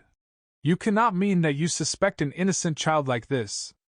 Ta ta ta! Do not excite yourself! I have not said that I suspected her. But you must admit that her anxiety to know about the case is somewhat unusual. For once I see further than you do, I said. Her anxiety is not for herself but for her mother. My friend, said Poirot, as usual, you see nothing at all. Madame d'Aubreul is very well able to look after herself without her daughter worrying about her. I admit I was teasing you just now, but all the same I repeat what I said before. Do not set your heart on that girl. She is not for you. I, Hercule Poirot, know it. Sacre! If only I could remember where I had seen that face. What face? I asked, surprised. The daughter's? No. The mother's. Noting my surprise, he nodded emphatically. But yes, it is as I tell you. It was a long time ago, when I was still with the police in Belgium. I have never actually seen the woman before, but I have seen her picture and in connection with some case. I rather fancy yes? I may be mistaken, but I rather fancy that it was a murder case. 8. An unexpected meeting. We were up at the villa betimes next morning. The man on guard at the gate did not bar our way this time. Instead, he respectfully saluted us, and we passed on to the house. The maid Leonie was just coming down the stairs, and seemed not averse to the prospect of a little conversation. Poirot inquired after the health of Mrs. Renauld. Leonie shook her head. She is terribly upset, la pauvre dame. She will eat nothing but nothing, and she is as pale as a ghost. It is heartrending to see her. Ah, par exemple, it is not I who would grieve like that for a man who had deceived me with another woman. Poirot nodded sympathetically. What you say is very just, but what will you? The heart of a woman who loves will forgive many blows. Still, undoubtedly there must have been many scenes of recrimination between them in the last few months? Again Leonie shook her head. Never, monsieur. Never have I heard Madame utter a word of protest of reproach, even. She had the temper and disposition of an angel quite different to monsieur. Monsieur Renauld had not the temper of an angel? Far from it. When he enraged himself, the whole house knew of it. The day that he quarrelled with them, Jack ma foi. They might have been heard in the marketplace, they shouted so loud. Indeed, said Poirot. And when did this quarrel take place? Oh, it was just before Jack went to Paris. Almost he missed his train. He came out of the library, and caught up his bag which he had left in the hall. The automobile, it was being repaired, and he had to run for the station. I was dusting the salon, and I saw him pass, and his face was white with 2 burning spots of red. Ah, but he was angry. Leonie was enjoying her narrative thoroughly. And the dispute, what was it about? Ah, that I do not know, confessed Leonie. It is true that they shouted, but their voices were so loud and high, and they spoke so fast, that only one well acquainted with English could have comprehended. But monsieur, he was like a thundercloud all day. Impossible to please him. The sound of a door shutting upstairs cut short Leonie's loquacity. And Françoise who awaits me, she exclaimed, awakening to a tardy remembrance of her duties. That old one, she always scolds. One moment, mademoiselle. The examining magistrate, where is he? They have gone out to look at the automobile in the garage. Monsieur the commissary had some idea that it might have been used on the night of the murder. Quelle idée, murmured Poirot, as the girl disappeared. You will go out and join them? No, I shall await their return in the salon. It is cool there on this hot morning. This placid way of taking things did not quite commend itself to me. If you don't mind, I said, and hesitated. Not in the least. You wish to investigate on your own account, eh? Well, I'd rather like to have a look at Giroux, if he's anywhere about, and see what he's up to. The human foxhound, murmured Poirot, as he leaned back in a comfortable chair, and closed his eyes. By all means, my friend. Au revoir. I strolled out of the front door. It was certainly hot. I turned up the path we had taken the day before. I had a mind to study the scene of the crime myself. I did not go directly to the spot, however, but turned aside into the bushes, so as to come out on the links some 100 yards or so further to the right. If Giroux were still on the spot, I wanted to observe his methods before he knew of my presence. But the shrubbery here was much denser, and I had quite a struggle to force my way through. When I emerged at last on the course, it was quite unexpectedly, and with such vigor that I cannonied heavily into a young lady who had been standing with her back to the plantation. She not unnaturally gave a suppressed shriek, but I, too, uttered an exclamation of surprise. For it was my friend of the train, Cinderella. The surprise was mutual. You! We both exclaimed simultaneously. The young lady recovered herself first. My only aunt! She exclaimed. What are you doing here? For the matter of that, what are you? I retorted. When last I saw you, the day before yesterday, you were trotting home to England like a good little boy. Have they given you a season ticket to and fro on the strength of your MP? I ignored the end of the speech. When last I saw you, I said, you were trotting home with your sister like a good little girl. By the way, how is your sister? A flash of white teeth rewarded me.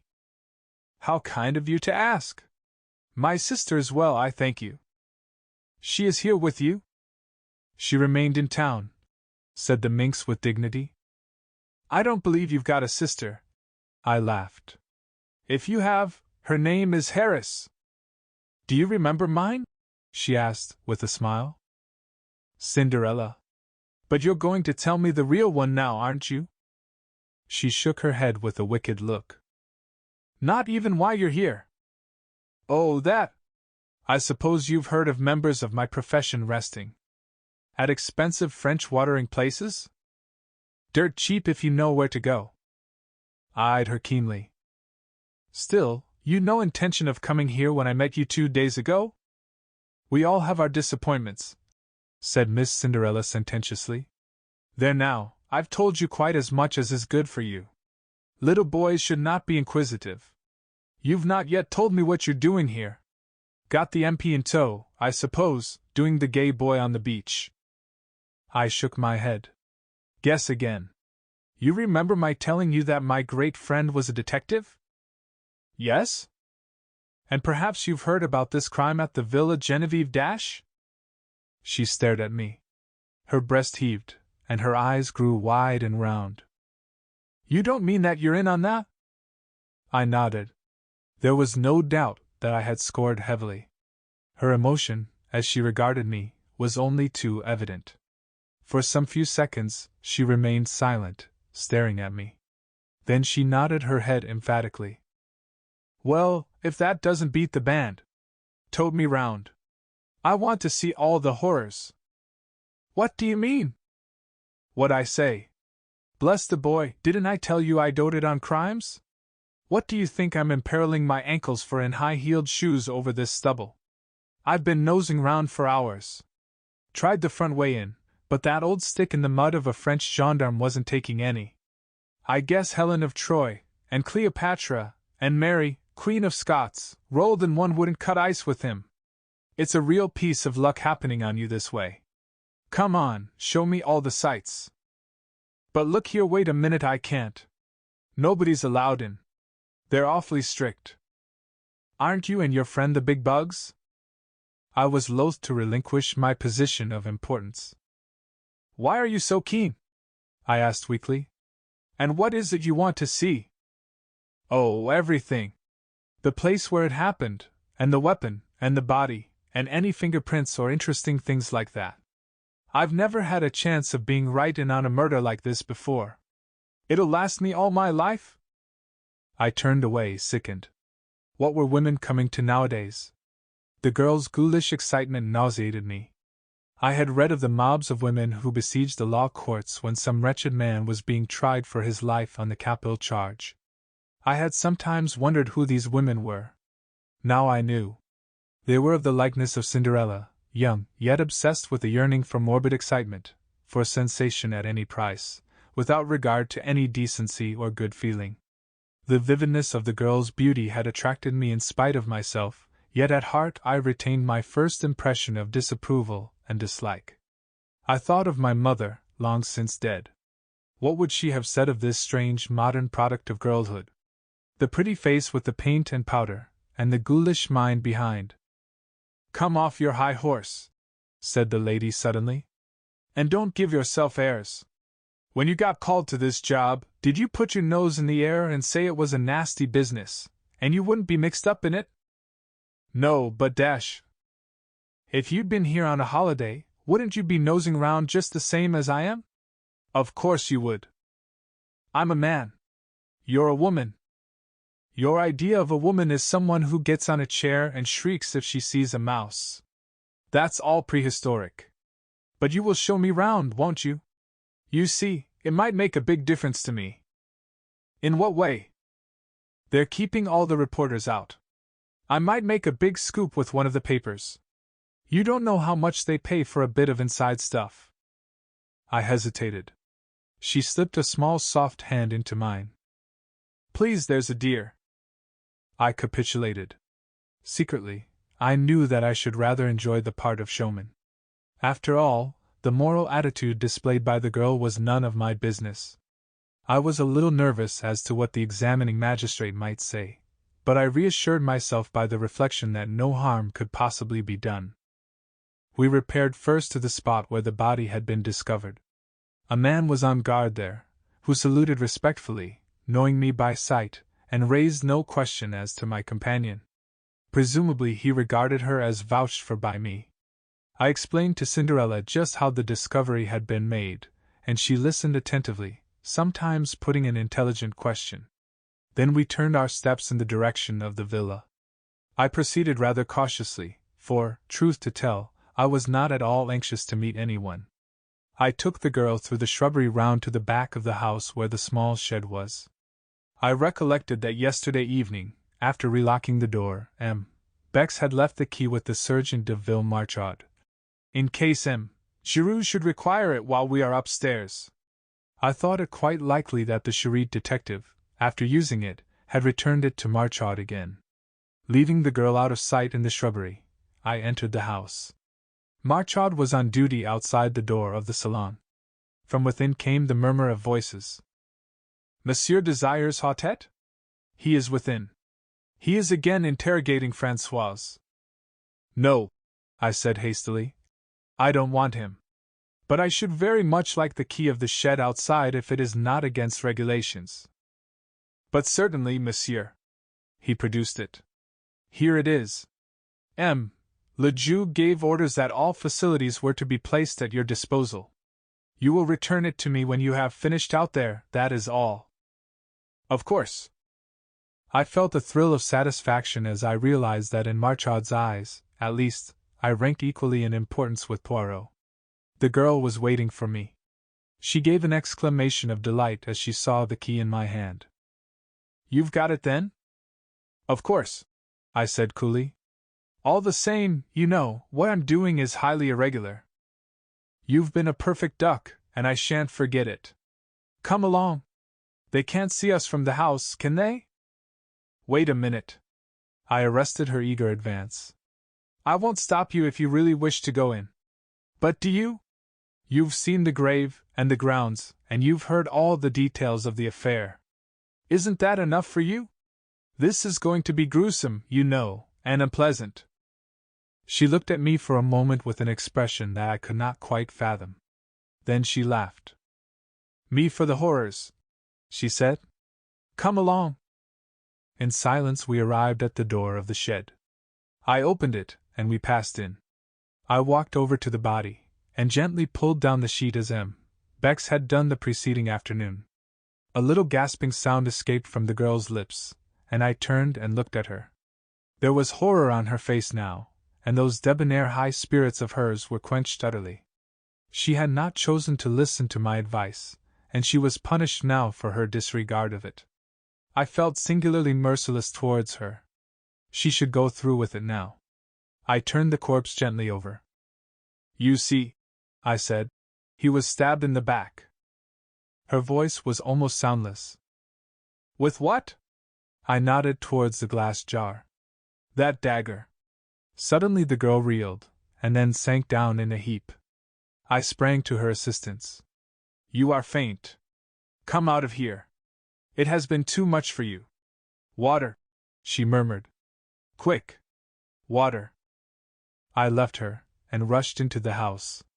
Fortunately none of the servants were about, and I was able to secure a glass of water unobserved and add a few drops of brandy from a pocket flask.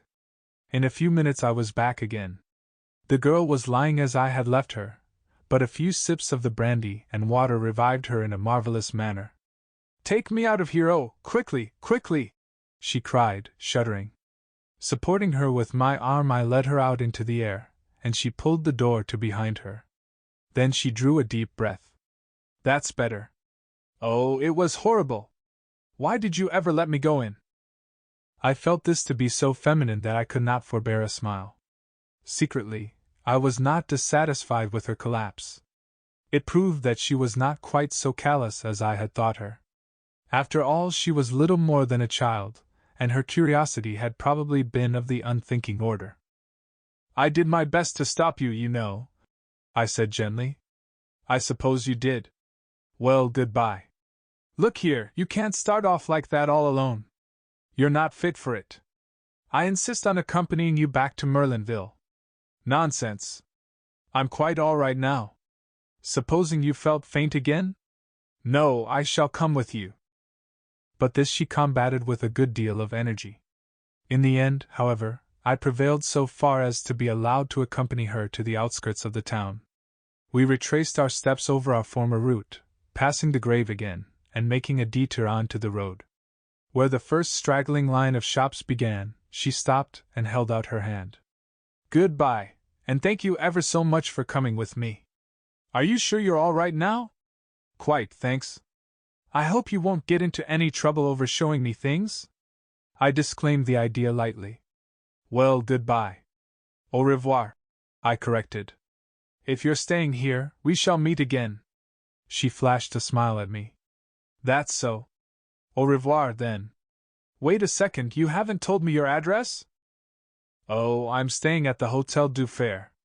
It's a little place, but quite good. Come and look me up tomorrow. I will, I said, with perhaps rather unnecessary empressement. I watched her out of sight, then turned and retraced my steps to the villa. I remembered that I had not relocked the door of the shed. Fortunately, no one had noticed the oversight, and turning the key, I removed it and returned it to the Sergeant de Ville. And, as I did so, it came upon me suddenly that though Cinderella had given me her address, I still did not know her name. 9. Giroux finds some clues. In the salon I found the examining magistrate busily interrogating the old gardener Auguste. Poirot and the commissary, who were both present, greeted me respectively with a smile and a polite bow. I slipped quietly into a seat. Hortet was painstaking and meticulous in the extreme, but did not succeed in eliciting anything of importance. The gardening gloves Auguste admitted to be his. He wore them when handling a certain species of primula plant which was poisonous to some people. He could not say when he had worn them last. Certainly he had not missed them. Where were they kept? Sometimes in one place, sometimes in another. The spade was usually to be found in the small tool shed. Was it locked? Of course it was locked. Where was the key kept? Parbleu, it was in the door, of course. There was nothing of value to steal. Who would have expected a party of bandits, of assassins? Such things did not happen in Madame la Vicomtesse's time. Hortet signifying that he had finished with him, the old man withdrew, grumbling to the last. Remembering Poirot's unaccountable insistence on the footprints in the flower beds, I scrutinized him narrowly as he gave his evidence. Either he had nothing to do with the crime, or he was a consummate actor. Suddenly, just as he was going out of the door, an idea struck me.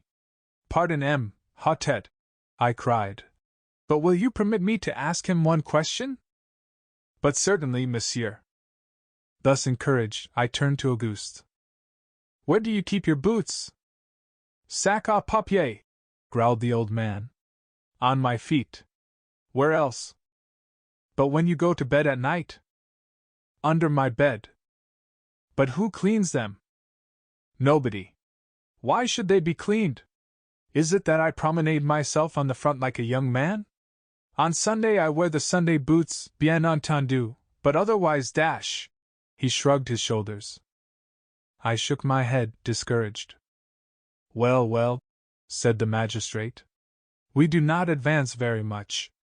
Undoubtedly we are held up until we get the return cable from Santiago. Has any one seen Giroux?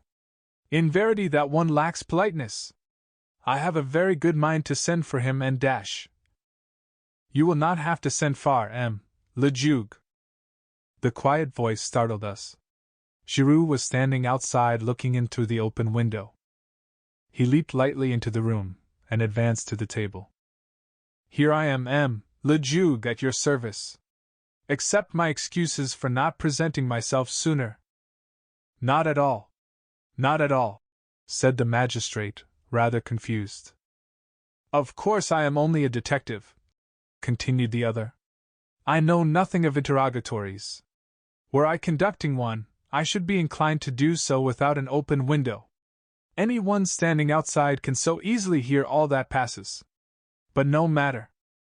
Hautet flushed angrily. There was evidently going to be no love lost between the examining magistrate and the detective in charge of the case. They had fallen foul of each other at the start. Perhaps in any event it would have been much the same. To Giroux, all examining magistrates were fools, and to Hautet, who took himself seriously, the casual manner of the Paris detective could not fail to give offense. Eh bien, Giroux, said the magistrate rather sharply. Without doubt you have been employing your time to a marvel? You have the names of the assassins for us, have you not? And also the precise spot where they find themselves now. Unmoved by this irony, Giroux replied. I know at least where they have come from. Comment? Giroux took two small objects from his pocket and laid them down on the table. We crowded round. The objects were very simple ones, the stub of a cigarette and an unlighted match. The detective wheeled round on Poirot. What do you see there? He asked. There was something almost brutal in his tone. It made my cheeks flush. But Poirot remained unmoved. He shrugged his shoulders. A cigarette end and a match. And what does that tell you? Poirot spread out his hands. It tells me nothing. Ah, said Giroux, in a satisfied voice. You haven't made a study of these things. That's not an ordinary match, not in this country at least. It's common enough in South America. Luckily it's unlighted. I mightn't have recognized it otherwise. Evidently one of the men threw away his cigarette end, and lit another, spilling one match out of the box as he did so. And the other match? Asked Poirot. Which match? The one he did light his cigarette with. You have found that also? No. Perhaps you didn't search very thoroughly. Not search thoroughly, dash. For a moment it seemed as though the detective were going to break out angrily, but with an effort he controlled himself. I see you love a joke, Poirot.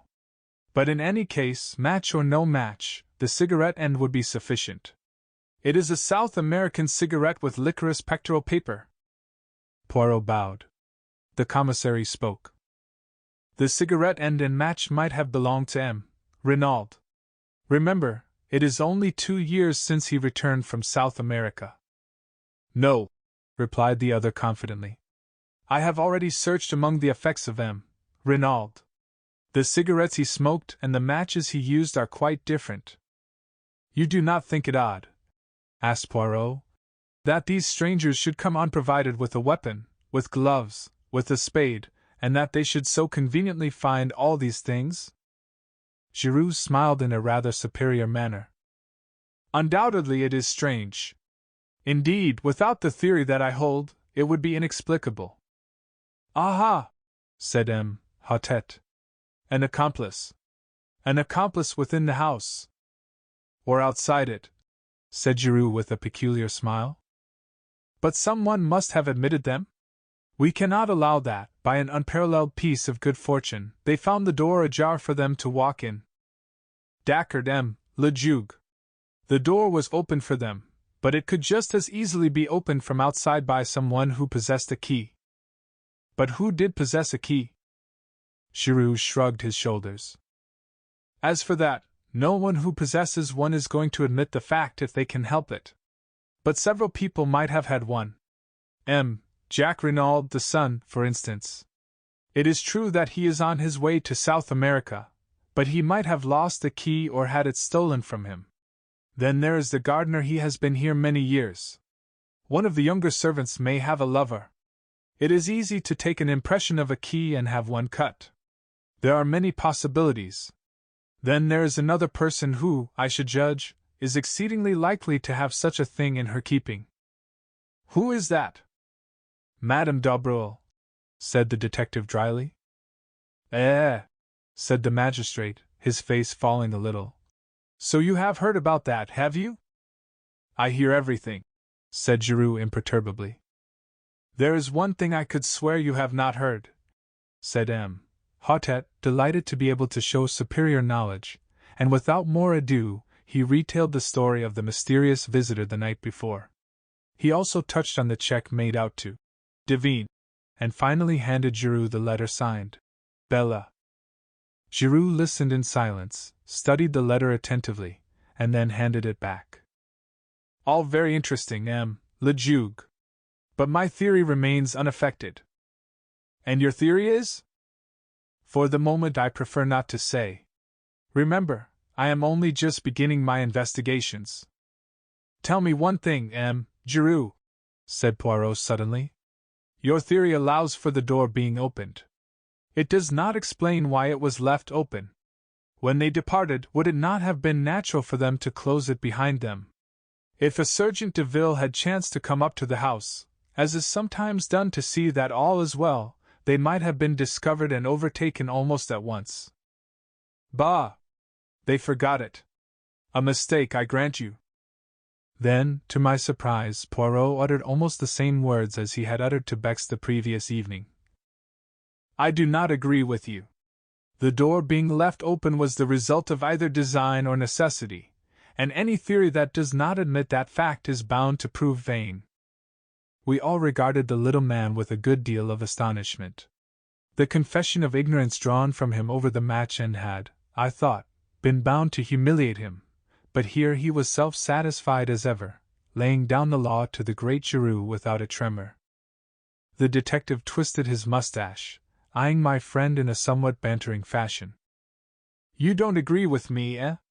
Well, what strikes you particularly about the case? Let's hear your views. One thing presents itself to me as being significant.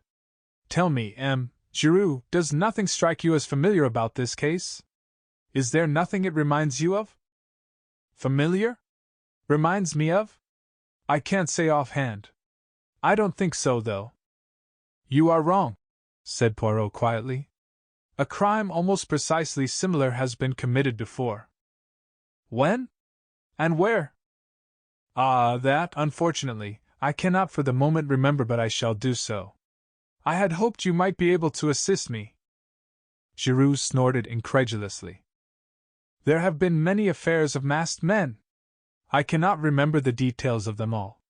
These crimes all resemble each other more or less. There is such a thing as the individual touch. Poirot suddenly assumed his lecturing manner, and addressed us collectively. I am speaking to you now of the psychology of crime. Giroux knows quite well that each criminal has his particular method, and that the police, when called in to investigate, say, a case of burglary, can often make a shrewd guess at the offender, simply by the peculiar method he has employed. Japp would tell you the same, Hastings. Man is an unoriginal animal. Unoriginal within the law in his daily respectable life, equally unoriginal outside the law. If a man commits a crime, any other crime he commits will resemble it closely. The English murderer who disposed of his wives in succession by drowning them in their baths was a case in point. Had he varied his methods, he might have escaped detection to this day. But he obeyed the common dictates of human nature, arguing that what had once succeeded would succeed again, and he paid the penalty of his lack of originality. And the point of all this? Sneered Giroux. That when you have two crimes precisely similar in design and execution, you find the same brain behind them both. I am looking for that brain, Giroux, and I shall find it. Here we have a true clue, a psychological clue. You may know all about cigarettes and match ends, Giroux, but I, Hercule Poirot, know the mind of man. And the ridiculous little fellow tapped his forehead with emphasis. Giroux remained singularly unimpressed. For your guidance, continued Poirot, I will also advise you of one fact which might fail to be brought to your notice. The wrist watch of Madame Renauld, on the day following the tragedy, had gained 2 hours. It might interest you to examine it. Giroux stared. Perhaps it was in the habit of gaining? As a matter of fact, I am told it did. Eh bien, then. All the same, 2 hours is a good deal, said Poirot softly. Then there's the matter of the footprints in the flower bed. He nodded his head towards the open window. Giroux took 2 eager strides and looked out. This bed here? Yes. But I see no footprints. No, said Poirot, straightening a little pile of books on a table. There are none. For a moment an almost murderous rage obscured Giroux's face. He took 2 strides towards his tormentor, but at that moment the salon door was opened, and Marchot announced. M. Stoner, the secretary, has just arrived from England. May he enter? 10. Gabriel Stoner. The man who entered the room was a striking figure. Very tall, with a well-knit athletic frame, and a deeply bronzed face and neck, he dominated the assembly. Even Giroux seemed anemic beside him. When I knew him better I realized that Gabriel Stoner was quite an unusual personality. English by birth, he had knocked about all over the world. He had shot big game in Africa, traveled in Korea, ranched in California, and traded in the South Sea Islands. He had been secretary to a New York railway magnate, and had spent a year encamped in the desert with a friendly tribe of Arabs. His unerring eye picked out M. Hautet. The examining magistrate in charge of the case? Pleased to meet you, M. Le Juge. This is a terrible business. How's Mrs. Renauld? Is she bearing up fairly well? It must have been an awful shock to her. Terrible, terrible, said M. Hautet. Permit me to introduce M. Bexar, Commissary of Police, M. Giroux of the Charite. This gentleman is M. Hercule Poirot. M. Renauld sent for him, but he arrived too late to do anything to avert the tragedy. A friend of M. Poirot's, Captain Hastings. Stoner looked at Poirot with some interest. Sent for you, did he? You did not know, then, that M. Renauld contemplated calling in a detective? Interposed M. Bex. No, I didn't. But it doesn't surprise me a bit. Why? Because the old man was rattled. I don't know what it was all about. He didn't confide in me. We weren't on those terms. But rattled he was, and badly. Said M. Hautet. But you have no notion of the cause? That's what I said, sir. You will pardon me, M. Stoner, but we must begin with a few formalities. Your name? Gabriel Stoner. How long ago was it that you became secretary to M. Renauld? About 2 years ago, when he first arrived from South America. I met him through a mutual friend, and he offered me the post. A thundering good boss he was, too. Did he talk to you much about his life in South America? Yes, a good bit. Do you know if he was ever in Santiago? Several times, I believe. He never mentioned any special incident that occurred there, anything that might have provoked some vendetta against him? Never. Did he speak of any secret that he had acquired whilst sojourning there? No. Did he ever say anything at all about a secret? Not that I can remember. But, for all that, there was a mystery about him. I've never heard him speak of his boyhood, for instance, or of any incident prior to his arrival in South America. He was a French-Canadian by birth, I believe, but I've never heard him speak of his life in Canada. He could shut up like a clam if he liked. So, as far as you know, he had no enemies, and you can give us no clue as to any secret to obtain possession of which he might have been murdered? That's so. M. Stoner, have you ever heard the name of Devine in connection with M. Renauld? Devine.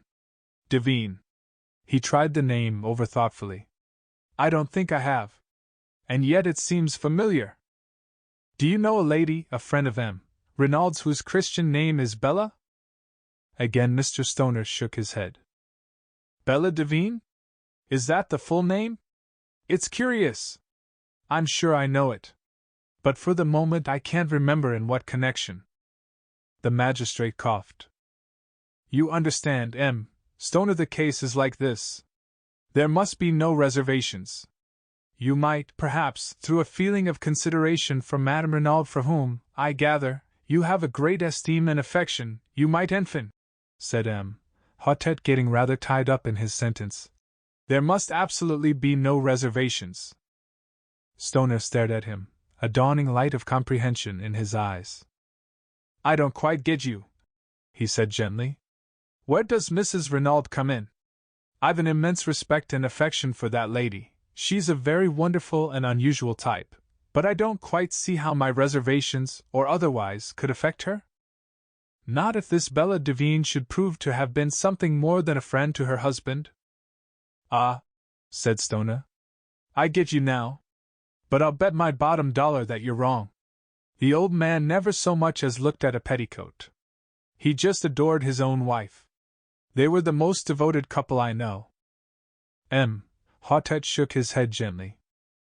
M. Stoner, we hold absolute proof a love letter written by this Bella to M. Renauld, accusing him of having tired of her. Moreover, we have further proof that, at the time of his death, he was carrying on an intrigue with a Frenchwoman, a Madame d'Aubreuil, who rents the adjoining villa. And this is the man who, according to you, never looked at a petticoat. The secretary's eyes narrowed. Hold on, M. Lejuge. You're barking up the wrong tree. I knew Paul Renauld. What you've just been saying is utterly impossible. There's some other explanation. The magistrate shrugged his shoulders. What other explanation could there be? What leads you to think it was a love affair? Madame d'Aubreuil was in the habit of visiting him here in the evenings. Also, since M. Renauld came to the Villa Genevieve, Madame d'Aubreuil has paid large sums of money into the bank in notes. In all, the amount totals £4,000 of your English money. I guess that's right, said Stoner quietly. I transmitted him those sums at his request. But it wasn't an intrigue. Mon Dieu! What else could it be? Blackmail, said Stoner sharply, bringing down his hand with a slam on the table. That's what it was. Ah! Voilà une idée! Cried the magistrate, shaken in spite of himself. Blackmail, repeated Stoner. The old man was being bled, and at a good rate too. 4,000 in a couple of months. Phew! I told you just now there was a mystery about Renauld. Evidently this Madame d'Aubreuil knew enough of it to put the screws on. It is possible, the commissary cried excitedly. Decidedly it is possible. Possible? Roared Stoner. It's certain. Tell me, have you asked Mrs. Renauld about this love affair stunt of yours? No, monsieur. We did not wish to occasion her any distress if it could reasonably be avoided. Distress? Why, she'd laugh in your face. I tell you, she and Renauld were a couple in 100. Ah, that reminds me of another point, said M. Hautet. Did M. Renauld take you into his confidence at all as to the dispositions of his will? I know all about it. Took it to the lawyer for him after he'd drawn it out. I can give you the name of his solicitors if you want to see it. They've got it there. Quite simple. Half in trust to his wife for her lifetime, the other half to his son. A few legacies. I rather think he left me 1,000. When was this will drawn up? Oh, about 1.5 years ago. Would it surprise you very much, M. Stoner, to hear that M. Renauld had made another will, less than a fortnight ago? Stoner was obviously very much surprised. I'd no idea of it. What's it like? The whole of his vast fortune is left unreservedly to his wife. There is no mention of his son. Mr. Stoner gave vent to a prolonged whistle. I call that rather rough on the lad. His mother adores him, of course, but to the world at large it looks rather like a want of confidence on his father's part. It will be rather galling to his pride. Still, it all goes to prove what I told you, that Renauld and his wife were on first-rate terms. Quite so, said M. Hautet. It is possible we shall have to revise our ideas on several points. We have, of course, cabled to Santiago, and are expecting a reply from there any minute. In all possibility, everything will then be perfectly clear and straightforward. On the other hand, if your suggestion of blackmail is true, Madame d'Aubreuil ought to be able to give us valuable information. Poirot interjected a remark. Stoner, the English chauffeur, Masters, had he been long with Renauld? Over a year? Have you any idea whether he has ever been in South America? I'm quite sure he hasn't. Before coming to Mr. Renauld, he had been for many years with some people in Gloucestershire whom I know well. In fact, you can answer for him as being above suspicion? Absolutely. Poirot seemed somewhat crestfallen. Meanwhile the magistrate had summoned Marchad. My compliments to Madame Renauld, and I should be glad to speak to her for a few minutes. Beg her not to disturb herself. I will wait upon her upstairs. Marchad saluted and disappeared.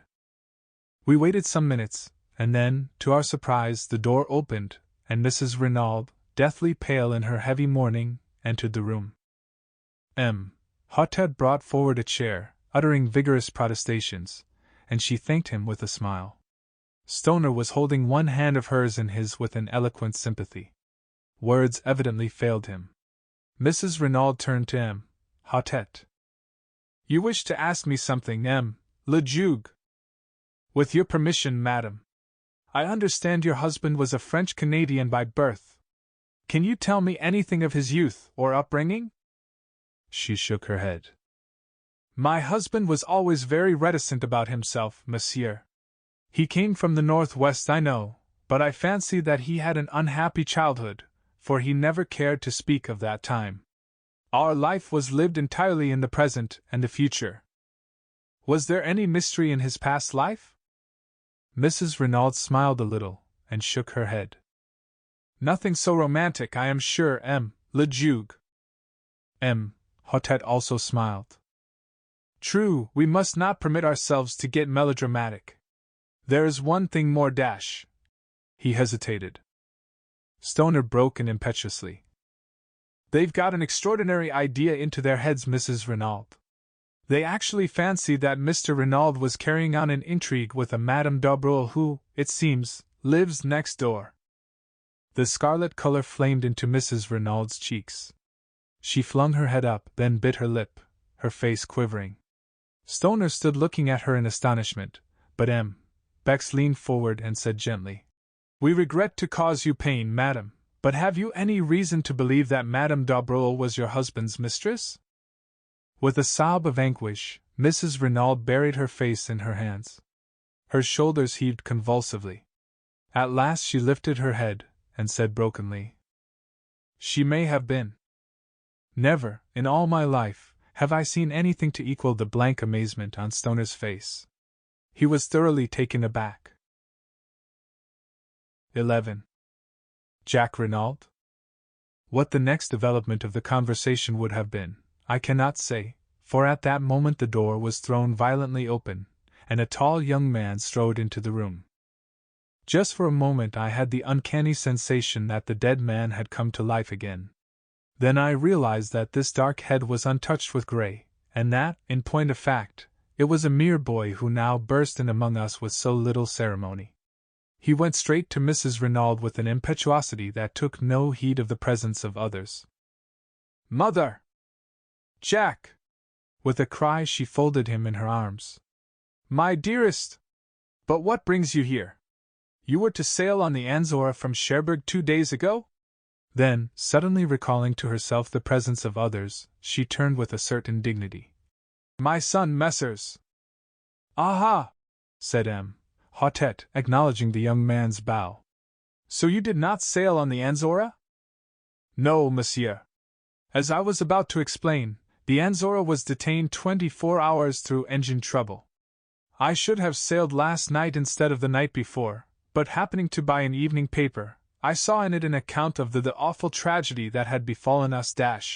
His voice broke and the tears came into his eyes. My poor father, my poor father!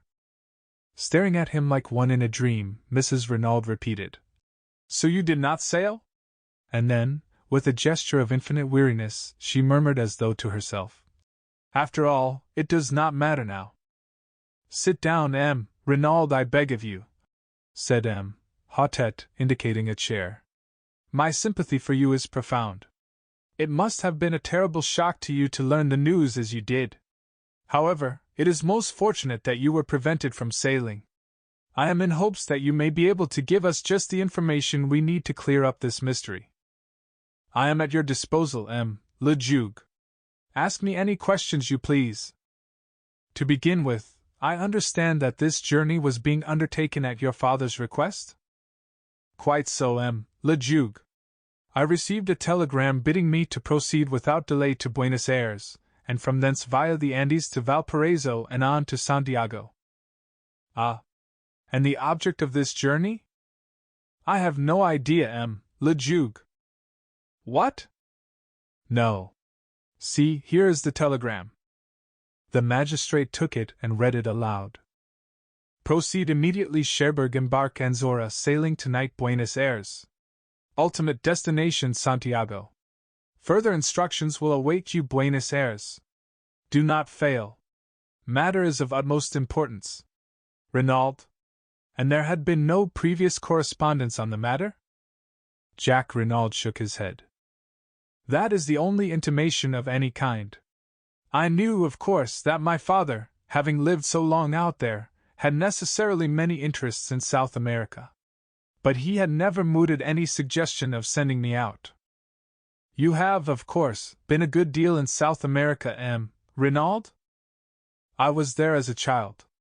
But I was educated in England, and spent most of my holidays in that country, so I really know far less of South America than might be supposed. You see, the war broke out when I was 17. You served in the English Flying Corps, did you not?" "Yes, M. le Juge." M. Hautet nodded his head, and proceeded with his inquiries along the, by now, well-known lines.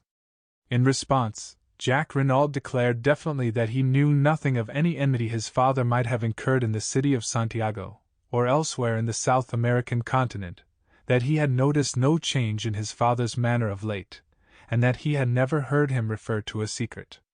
He had regarded the mission to South America as connected with business interests. As M.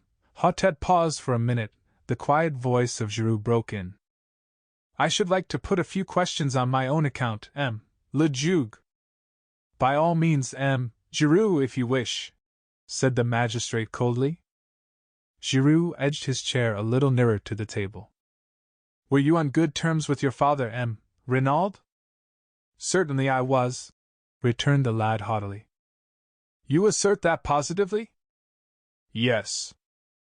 "No little disputes, eh?" Jack shrugged his shoulders. "Every one may have a difference of opinion now and then." "Quite so, quite so. But if any one were to assert that you had a violent quarrel with your father on the eve of your departure for Paris, that person, without doubt, would be lying?" I could not but admire the ingenuity of Giroux. His boast, "I know everything," had been no idle one. Jack Renauld was clearly disconcerted by the question. We did have an argument," he admitted. "Ah, an argument! In the course of that argument did you use this phrase, 'When you are dead I can do as I please'?" "I may have done," muttered the other. "I don't know." "In response to that, did your father say, 'But I am not dead yet'? To which you responded, 'I wish you were'?" The boy made no answer. His hands fiddled nervously with the things on the table in front of him. "I must request an answer, please, M. Renauld," said Giroux sharply. With an angry exclamation, the boy swept a heavy paper knife onto the floor. "What does it matter? You might as well know. Yes, I did quarrel with my father. I dare say I said all those things. I was so angry I cannot even remember what I said. I was furious. I could almost have killed him at that moment there. Make the most of that." He leant back in his chair, flushed and defiant. Giroux smiled, then, moving his chair back a little, said, "That is all. You would, without doubt, prefer to continue the interrogatory, M. le Juge?" "Ah, yes, exactly," said M. Hautet. And what was the subject of your quarrel? I decline to state. Hotet sat up in his chair. Renauld, it is not permitted to trifle with the law, he thundered. What was the subject of the quarrel? Young Renauld remained silent, his boyish face sullen and overcast. But another voice spoke, imperturbable and calm, the voice of Hercule Poirot. I will inform you, if you like, le Juge. You know? Certainly I know. The subject of the quarrel was Mademoiselle Martha d'Aubreuil. Renauld sprang round, startled.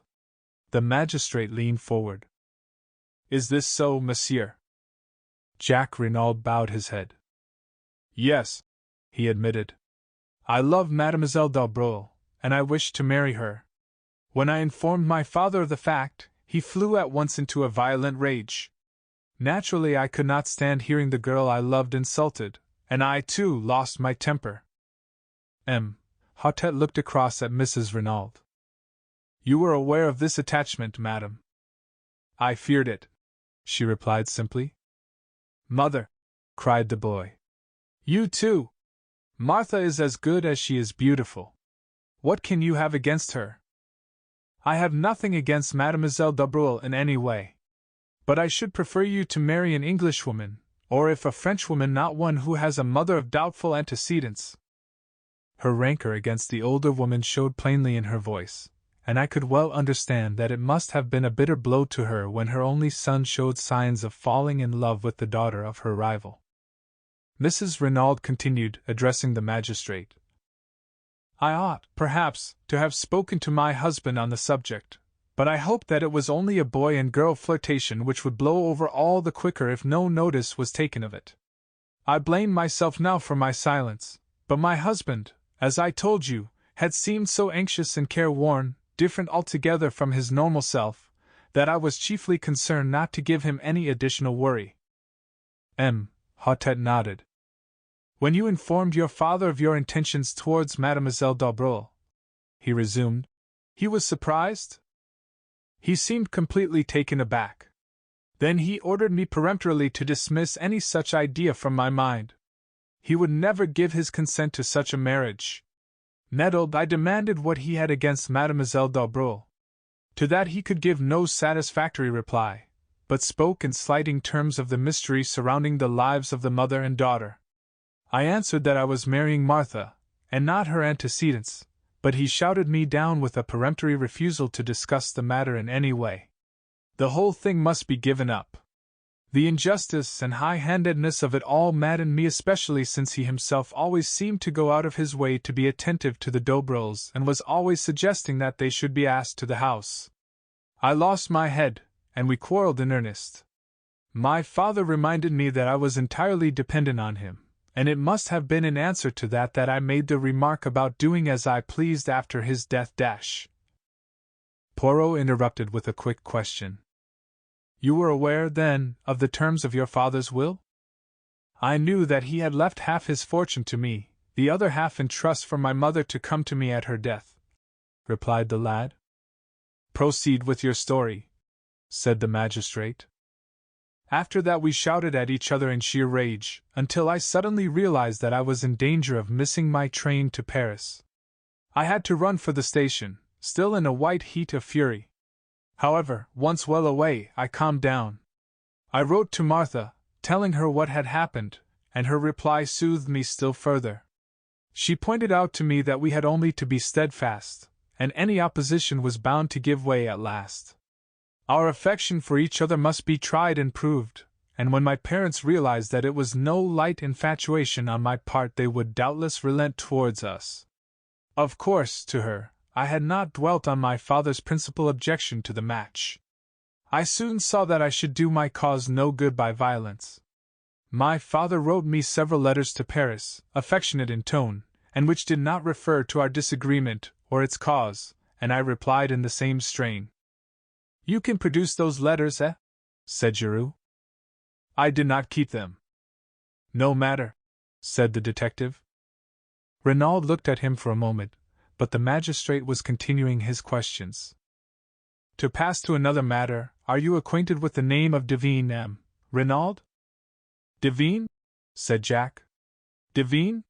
He leant forward, and slowly picked up the paper knife he had swept from the table. As he lifted his head, his eyes met the watching ones of Giroux. Devine? No, I can't say I am. Will you read this letter, M. Renauld? And tell me if you have any idea as to who the person was who addressed it to your father? Jack Renauld took the letter, and read it through, the color mounting in his face as he did so. Addressed to my father? The emotion and indignation in his tones were evident. Yes. We found it in the pocket of his coat. Does dash. He hesitated, throwing the merest fraction of a glance towards his mother. The magistrate understood. As yet, no. Can you give us any clue as to the writer? I have no idea whatsoever. M. Hautet sighed. A most mysterious case. Ah, well, I suppose we can now rule out the letter altogether. What do you think, M. Giroux? It does not seem to lead us anywhere. It certainly does not, agreed the detective with emphasis. And yet, sighed the magistrate, it promised at the beginning to be such a beautiful and simple case. He caught Mrs. Renaud's eye, and blushed in immediate confusion.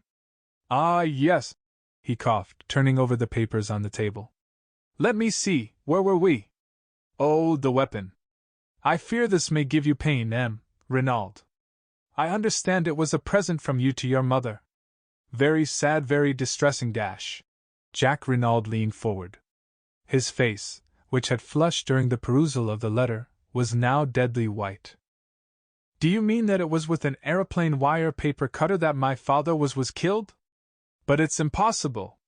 A little thing like that. Alas, M. Renauld, it is only too true. An ideal little tool, I fear. Sharp and easy to handle. Where is it? Can I see it? Is it still in the body? Oh, no, it had been removed. You would like to see it? To make sure? It would be as well, perhaps, though Madame has already identified it. Still, M. Bex, might I trouble you? Certainly, M. Le Juge. I will fetch it immediately. Would it not be better to take M. Renauld to the shed? Suggested Giroux smoothly. Without doubt he would wish to see his father's body. The boy made a shivering gesture of negation, and the magistrate, always disposed to cross Giroux whenever possible, replied. But no, not at present.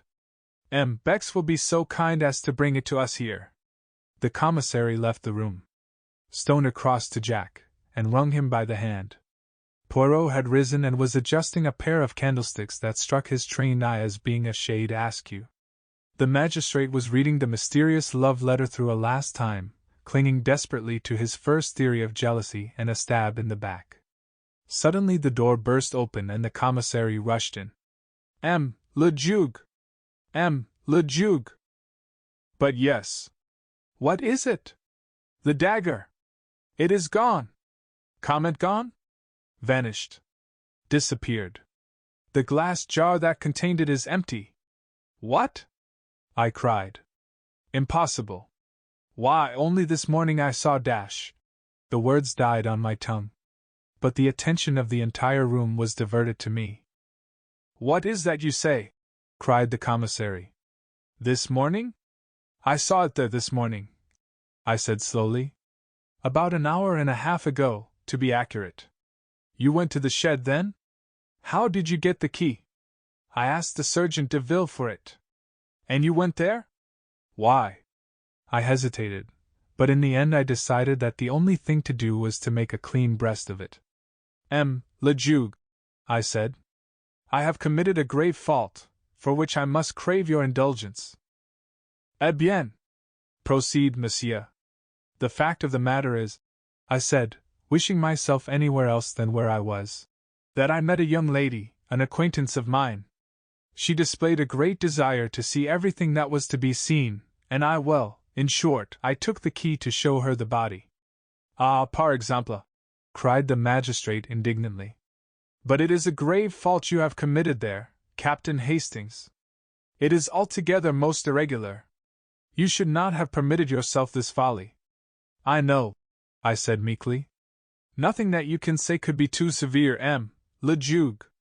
You did not invite this lady to come here? Certainly not. I met her quite by accident. She is an English lady who happens to be staying in Merlinville, though I was not aware of that until my unexpected meeting with her. Well, well, said the magistrate, softening. It was most irregular, but the lady is without doubt young and beautiful, n'est-ce pas?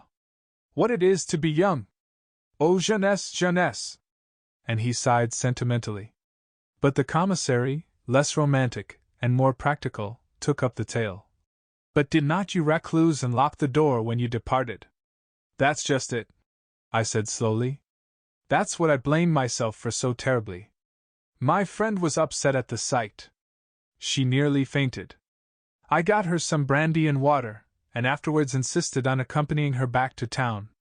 In the excitement, I forgot to relock the door. I only did so when I got back to the villa. Then for 20 minutes at least said the commissary slowly. He stopped. Exactly, I said. 20 minutes, mused the commissary. It is deplorable, said M. Hautet, his sternness of manner returning.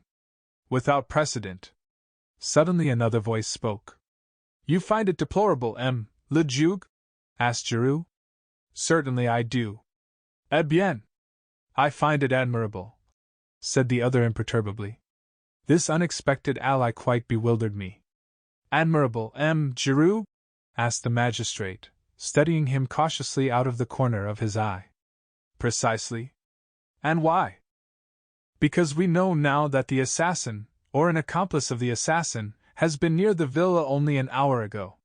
It will be strange if, with that knowledge, we do not shortly lay hands upon him. There was a note of menace in his voice. He continued, he risked a good deal to gain possession of that dagger. Perhaps he feared that fingerprints might be discovered on it. Poirot turned to Bex. You said there were none? Giroux shrugged his shoulders. Perhaps he could not be sure. Poirot looked at him. You are wrong, M. Giroux. The assassin wore gloves. So he must have been sure. I do not say it was the assassin himself. It may have been an accomplice who was not aware of that fact. Ils sont malrensains, les accomplices, muttered Poirot, but he said no more. The magistrate's clerk was gathering up the papers on the table. M. Hautet addressed us. Our work here is finished. Perhaps, M. Renauld, you will listen whilst your evidence is read over to you. I have purposely kept all the proceedings as informal as possible. I have been called original in my methods, but I maintain that there is much to be said for originality. The case is now in the clever hands of the renowned M.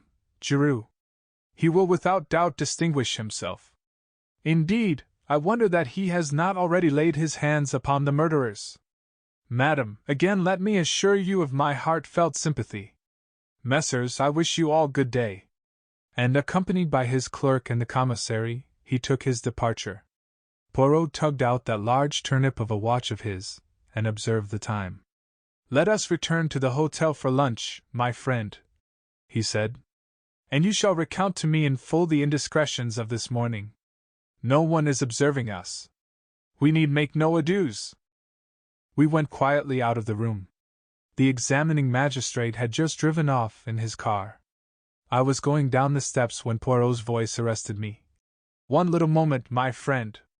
Dexterously, he whipped out his yard measure, and proceeded, quite solemnly, to measure an overcoat hanging in the hall from the collar to the hem. I had not seen it hanging there before, and guessed that it belonged to either Mr. Stoner or Jack Renauld.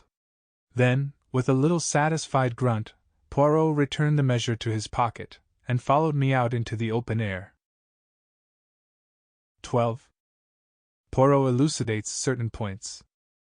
Why did you measure that overcoat? I asked, with some curiosity, as we walked down the hot white road at a leisurely pace. Parbleu! To see how long it was, replied my friend imperturbably. I was vexed. Poirot's incurable habit of making a mystery out of nothing never failed to irritate me. I relapsed into silence, and followed a train of thought of my own. Although I had not noticed them specially at the time, certain words Mrs. Renauld had addressed to her son now recurred to me, fraught with a new significance. "So you did not sail?"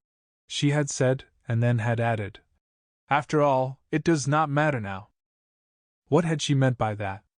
The words were enigmatical significant. Was it possible that she knew more than we supposed?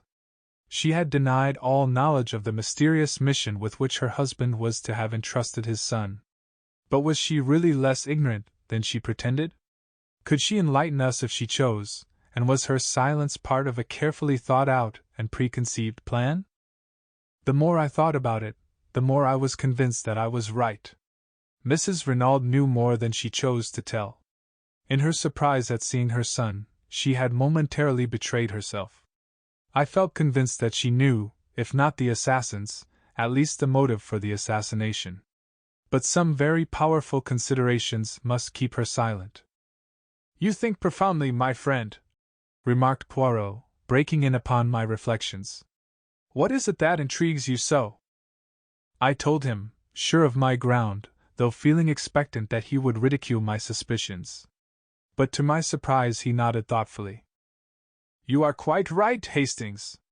From the beginning I have been sure that she was keeping something back. At first I suspected her, if not of inspiring, at least of conniving at the crime." "You suspected her?" I cried. "But certainly.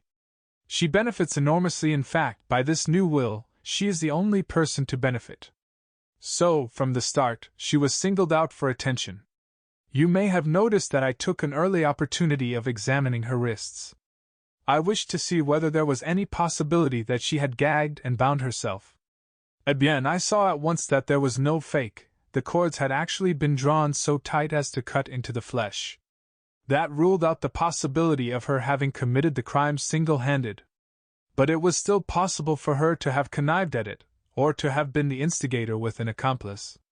Moreover, the story, as she told it, was singularly familiar to me. The masked men that she could not recognize, the mention of the secret I had heard, or read, all these things before. Another little detail confirmed my belief that she was not speaking the truth. The wrist watch, Hastings, the wrist watch. Again that wrist watch. Poirot was eyeing me curiously. "You see, mon ami? You comprehend?" "No," I replied with some ill humor. "I neither see nor comprehend. You make all these confounded mysteries, and it's useless asking you to explain. You always like keeping everything up your sleeve to the last minute." "Do not enrage yourself, my friend," said Poirot with a smile. "I will explain if you wish. But not a word to Giroux, c'est entendu? He treats me as an old one of no importance. We shall see. In common fairness I gave him a hint. If he does not choose to act upon it, that is his own lookout." I assured Poirot that he could rely upon my discretion. "C'est bien. Let us then employ our little grey cells. Tell me, my friend, at what time, according to you, did the tragedy take place?" "Why, at 2 o'clock or thereabouts," I said, astonished. "You remember, Mrs. Renauld told us that she heard the clock strike while the men were in the room." "Exactly, and on the strength of that, you, the examining magistrate, Bex, and everyone else, accept the time without further question. But I, Hercule Poirot, say that Madame Renauld lied. The crime took place at least 2 hours earlier." "But the doctors dash." "They declared, after examination of the body, that death had taken place between 10 and 7 hours previously. Mon ami, for some reason, it was imperative that the crime should seem to have taken place later than it actually did. You have read of a smashed watch or clock recording the exact hour of a crime? So that the time should not rest on Mrs. Renauld's testimony alone, someone moved on the hands of that wrist watch to 2 o'clock, and then dashed it violently to the ground. But, as is often the case, they defeated their own object. The glass was smashed, but the mechanism of the watch was uninjured.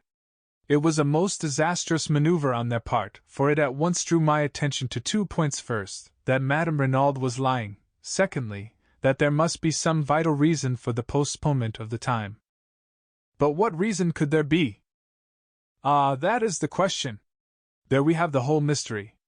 As yet I cannot explain it. There is only one idea that presents itself to me as having a possible connection. And that is? The last train left Merlinville at 17 minutes past 12. I followed it out slowly. So that, the crime apparently taking place some 2 hours later, anyone leaving by that train would have an unimpeachable alibi. Perfect, Hastings. You have it. I sprang up. But we must inquire at the station. Surely they cannot have failed to notice 2 foreigners who left by that train. We must go there at once. You think so, Hastings? Of course. Let us go there now. Poirot restrained my ardor with a light touch upon the arm. Go by all means if you wish, mon ami, but if you go, I should not ask for particulars of 2 foreigners. I stared, and he said rather impatiently, La, you do not believe all that rigmarole, do you? The masked men and all the rest of cette histoire-là. His words took me so much aback that I hardly knew how to respond. He went on serenely. You heard me say to Giroux, did you not, that all the details of this crime were familiar to me? Eh bien, that presupposes one of 2 things, either the brain that planned the first crime also planned this one, or else an account read of a cause célèbre unconsciously remained in our assassin's memory and prompted the details. I shall be able to pronounce definitely on that after dash. He broke off. I was revolving sundry matters in my mind. But Mr. Renaud's letter? It distinctly mentions a secret in Santiago? Undoubtedly there was a secret in M. Renaud's life, there can be no doubt of that. On the other hand, the word Santiago, to my mind, is a red herring, dragged continually across the track to put us off the scent. It is possible that it was used in the same way on M. Renauld, to keep him from directing his suspicions into a quarter nearer at hand. Oh, be assured, Hastings, the danger that threatened him was not in Santiago, it was near at hand, in France. He spoke so gravely, and with such assurance, that I could not fail to be convinced. But I essayed one final objection. And the match and cigarette end found near the body? What of them? A light of pure enjoyment lit up Poirot's face. Planted! Deliberately planted there for Giroux or one of his tribe to find. Ah, he is smart, Giroux, he can do his tricks. So can a good retriever dog. He comes in so pleased with himself. For hours he has crawled on his stomach. See what I have found, he says. And then again to me, what do you see here? Me, I answer, with profound and deep truth, nothing. And Giroux, the great Giroux, he laughs, he thinks to himself, oh, that he is imbecile, this old one. But we shall see. But my mind had reverted to the main facts.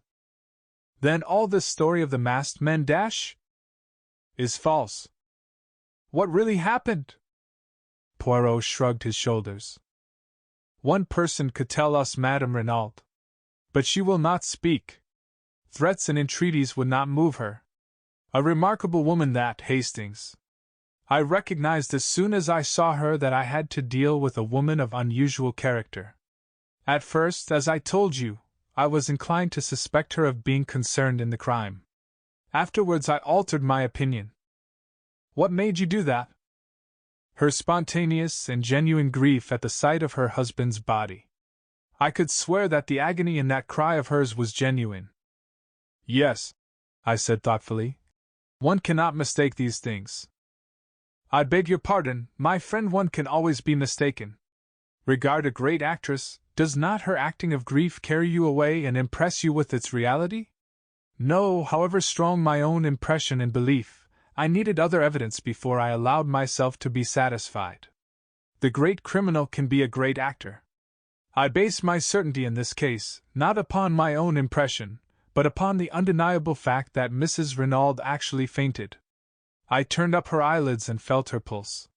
There was no deception, the swoon was genuine. Therefore I was satisfied that her anguish was real and not assumed. Besides, a small additional point not without interest, it was unnecessary for Mrs. Renauld to exhibit unrestrained grief. She had had one paroxysm on learning of her husband's death, and there would be no need for her to simulate another such a violent one on beholding his body. No, Mrs. Renauld was not her husband's murderess. But why has she lied? She lied about the wrist watch, she lied about the masked men, she lied about a third thing. Tell me, Hastings, what is your explanation of the open door? Well, I said, rather embarrassed, I suppose it was an oversight. They forgot to shut it. Poirot shook his head and sighed. That is the explanation of Giroux. It does not satisfy me. There is a meaning behind that open door which for a moment I cannot fathom. I have an idea, I cried suddenly. A la bonne heure! Let us hear it. Listen. We are agreed that Mrs. Renaud's story is a fabrication. Is it not possible, then, that Mr. Renauld left the house to keep an appointment, possibly with the murderer, leaving the front door open for his return? But he did not return, and the next morning he is found, stabbed in the back. An admirable theory, Hastings, but for two facts which you have characteristically overlooked.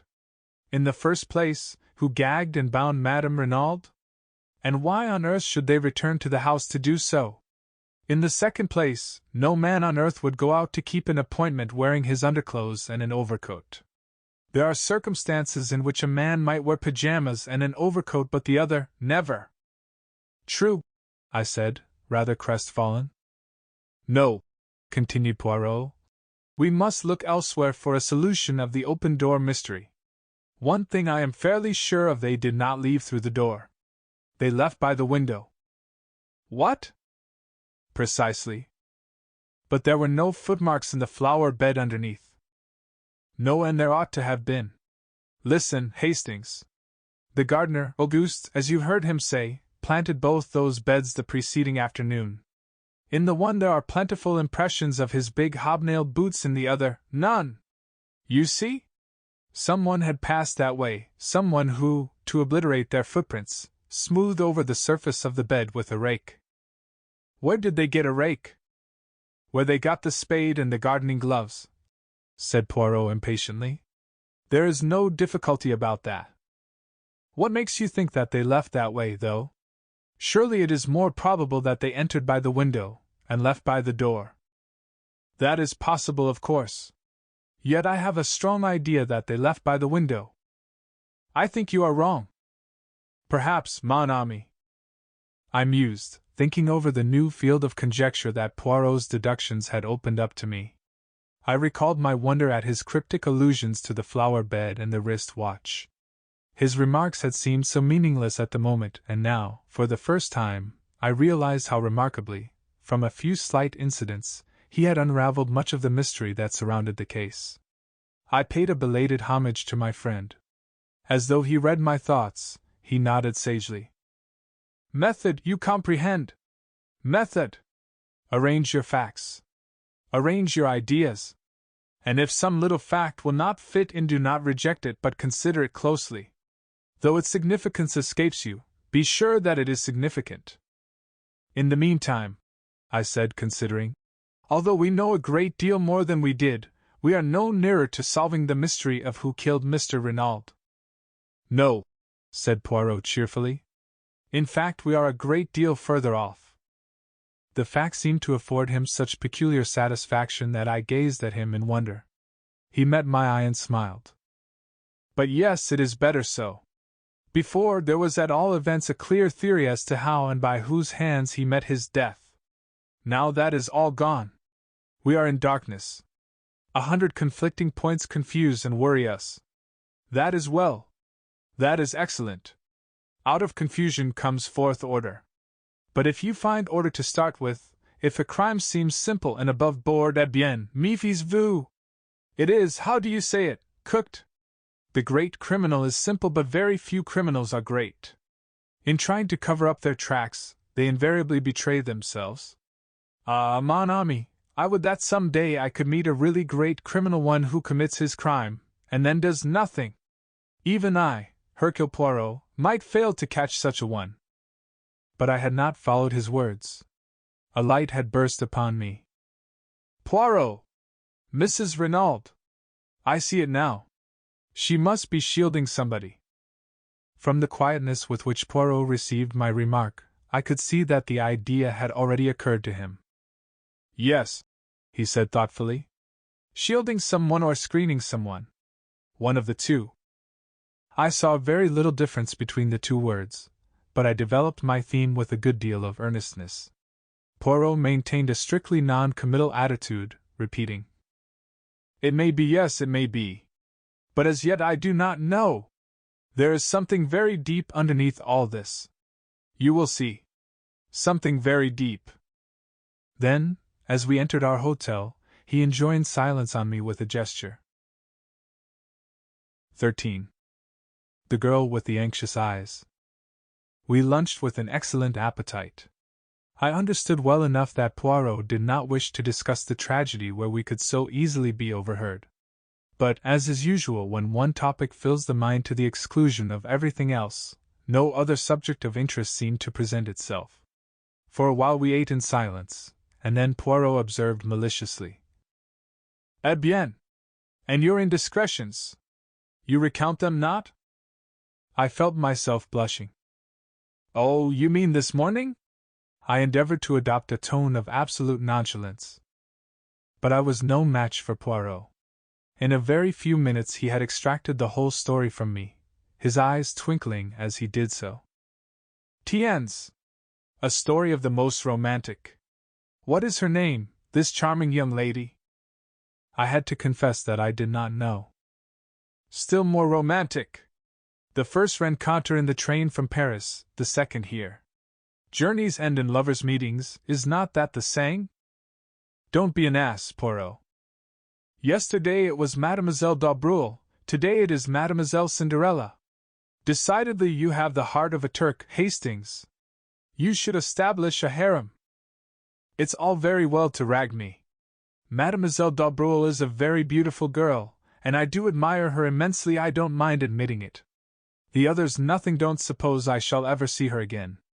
She was quite amusing to talk to just for a railway journey, but she's not the kind of girl I should ever get keen on. Why? Well, it sounds snobbish perhaps, but she's not a lady, not in any sense of the word." Poirot nodded thoughtfully. There was less raillery in his voice as he asked, "You believe, then, in birth and breeding?" "I may be old-fashioned, but I certainly don't believe in marrying out of one's class. It never answers." "I agree with you, mon ami. 99 times out of 100, it is as you say. But there is always the 100th time. Still, that does not arise, as you do not propose to see the lady again." His last words were almost a question, and I was aware of the sharpness with which he darted a glance at me.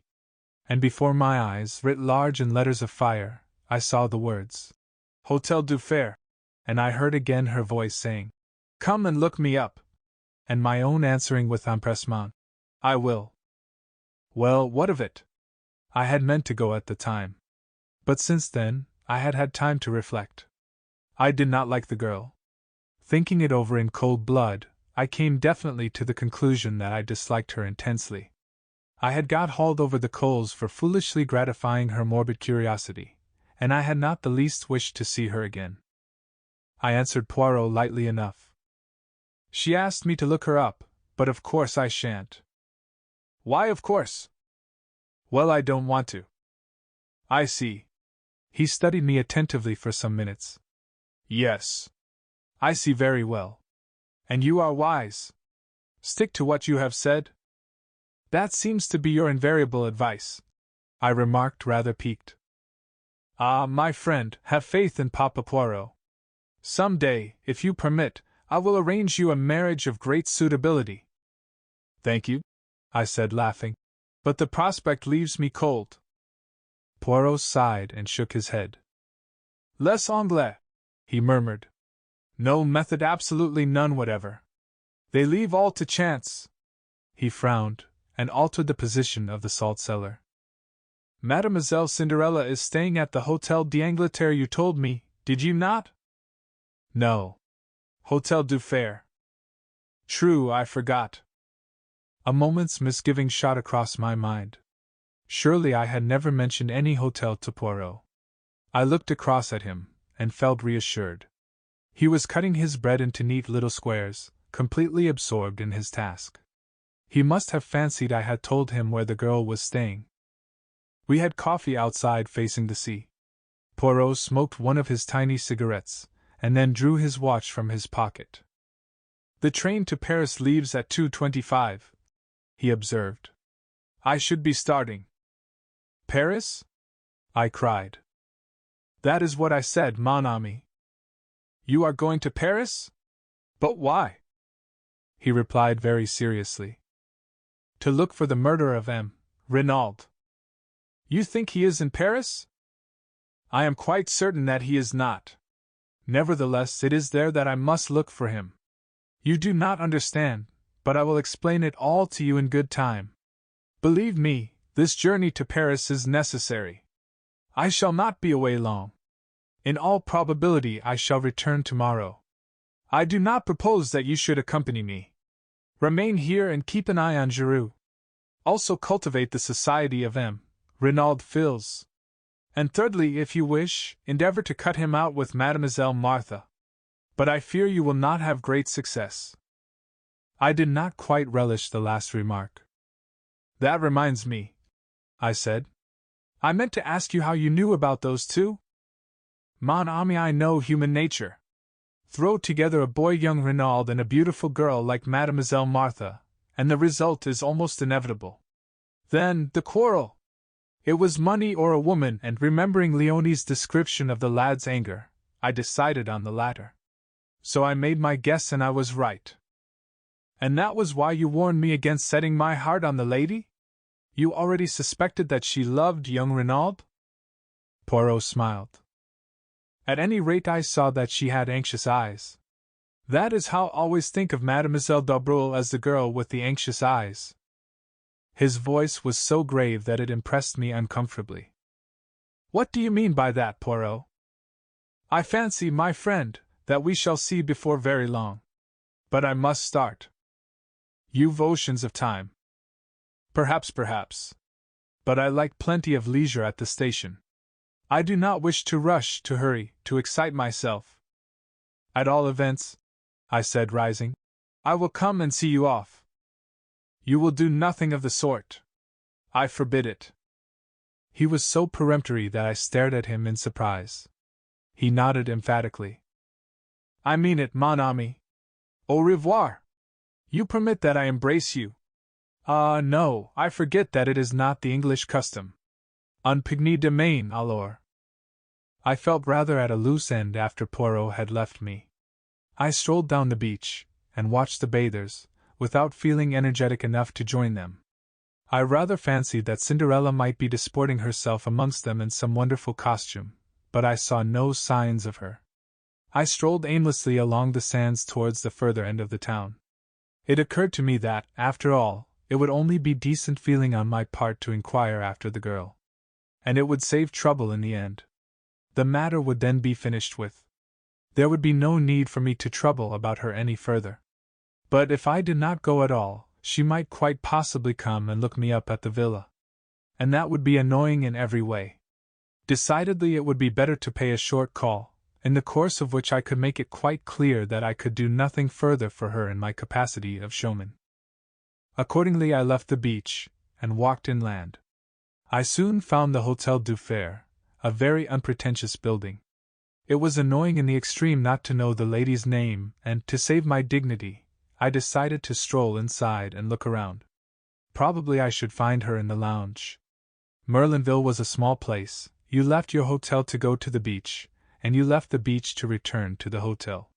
There were no other attractions. There was a casino being built, but it was not yet completed. I had walked the length of the beach without seeing her, therefore she must be in the hotel. I went in. Several people were sitting in the tiny lounge, but my quarry was not amongst them. I looked into some other rooms, but there was no sign of her. I waited for some time, till my impatience got the better of me. I took the concierge aside, and slipped 5 francs into his hand. "I wish to see a lady who is staying here. A young English lady, small and dark. I am not sure of her name." The man shook his head, and seemed to be suppressing a grin. "There is no such lady as you describe staying here." "She is American, possibly," I suggested. "These fellows are so stupid." but the man continued to shake his head. No, monsieur. There are only 6 or 7 English and American ladies altogether, and they are all much older than the lady you are seeking. It is not here that you will find her, monsieur. He was so positive that I felt doubts. But the lady told me she was staying here. Monsieur must have made a mistake, or it is more likely the lady did, since there has been another gentleman here inquiring for her. What is that you say? I cried, surprised. But yes, monsieur. A gentleman who described her just as you have done. What was he like? He was a small gentleman, well dressed, very neat, very spotless, the mustache very stiff, the head of a peculiar shape, and the eyes green. Poirot. So that was why he refused to let me accompany him to the station. The impertinence of it! I would thank him not to meddle in my concerns. Did he fancy I needed a nurse to look after me? Thanking the man, I departed, somewhat at a loss, and still much incensed with my meddlesome friend. I regretted that he was, for the moment, out of reach. I should have enjoyed telling him what I thought of his unwarranted interference. Had I not distinctly told him that I had no intention of seeing the girl? Decidedly, one's friends can be too zealous. But where was the lady? I set aside my wrath, and tried to puzzle it out. Evidently, through inadvertence, she had named the wrong hotel. Then another thought struck me. Was it inadvertence? Or had she deliberately withheld her name, and given me the wrong address? The more I thought about it, the more I felt convinced that this last surmise of mine was right. For some reason or other she did not wish to let the acquaintance ripen into friendship. And though half an hour earlier this had been precisely my own view, I did not enjoy having the tables turned upon me. The whole affair was profoundly unsatisfactory, and I went up to the Villa Genevieve in a condition of distinct ill humor. I did not go to the house, but went up the path to the little bench by the shed, and sat there moodily enough. I was distracted from my thoughts by the sound of voices close at hand. In a second or two I realized that they came, not from the garden I was in, but from the adjoining garden of the Villa Marguerite, and that they were approaching rapidly. A girl's voice was speaking, a voice that I recognized as that of the beautiful Martha. "Chérie," she was saying, "is it really true? Are all our troubles over?" "You know it, Martha," Jack Renauld replied. "Nothing can part us now, beloved. The last obstacle to our union is removed. Nothing can take you from me." "Nothing?" the girl murmured. "Oh, Jack, Jack, I am afraid." I had moved to depart, realizing that I was quite unintentionally eavesdropping. As I rose to my feet, I caught sight of them through a gap in the hedge. They stood together facing me, the man's arm round the girl, his eyes looking into hers. They were a splendid-looking couple, the dark, well-knit boy, and the fair young goddess. They seemed made for each other as they stood there, happy in spite of the terrible tragedy that overshadowed their young lives. But the girl's face was troubled, and Jack Renauld seemed to recognize it, as he held her closer to him, and asked, "But what are you afraid of, darling? What is there to fear now?" And then I saw the look in her eyes, the look Poirot had spoken of, as she murmured, so that I almost guessed at the words, "I am afraid for you." I did not hear young Renaud's answer, for my attention was distracted by an unusual appearance a little further down the hedge. There appeared to be a brown bush there, which seemed odd, to say the least of it, so early in the summer. I stepped along to investigate, but, at my advance, the brown bush withdrew itself precipitately, and faced me with a finger to its lips. It was Giroux. Enjoining caution, he led the way round the shed until we were out of earshot. "What were you doing there?" I asked. "Exactly what you were doing, listening. But I was not there on purpose." "Ah," said Giroux. "I was." As always, I admired the man whilst disliking him. He looked me up and down with a sort of contemptuous disfavor. "You didn't help matters by butting in. I might have heard something useful in a minute. What have you done with your old fossil?" Poirot has gone to Paris," I replied coldly. "And I can tell you, Giroux, that he is anything but an old fossil. He has solved many cases that have completely baffled the English police. Bah! The English police!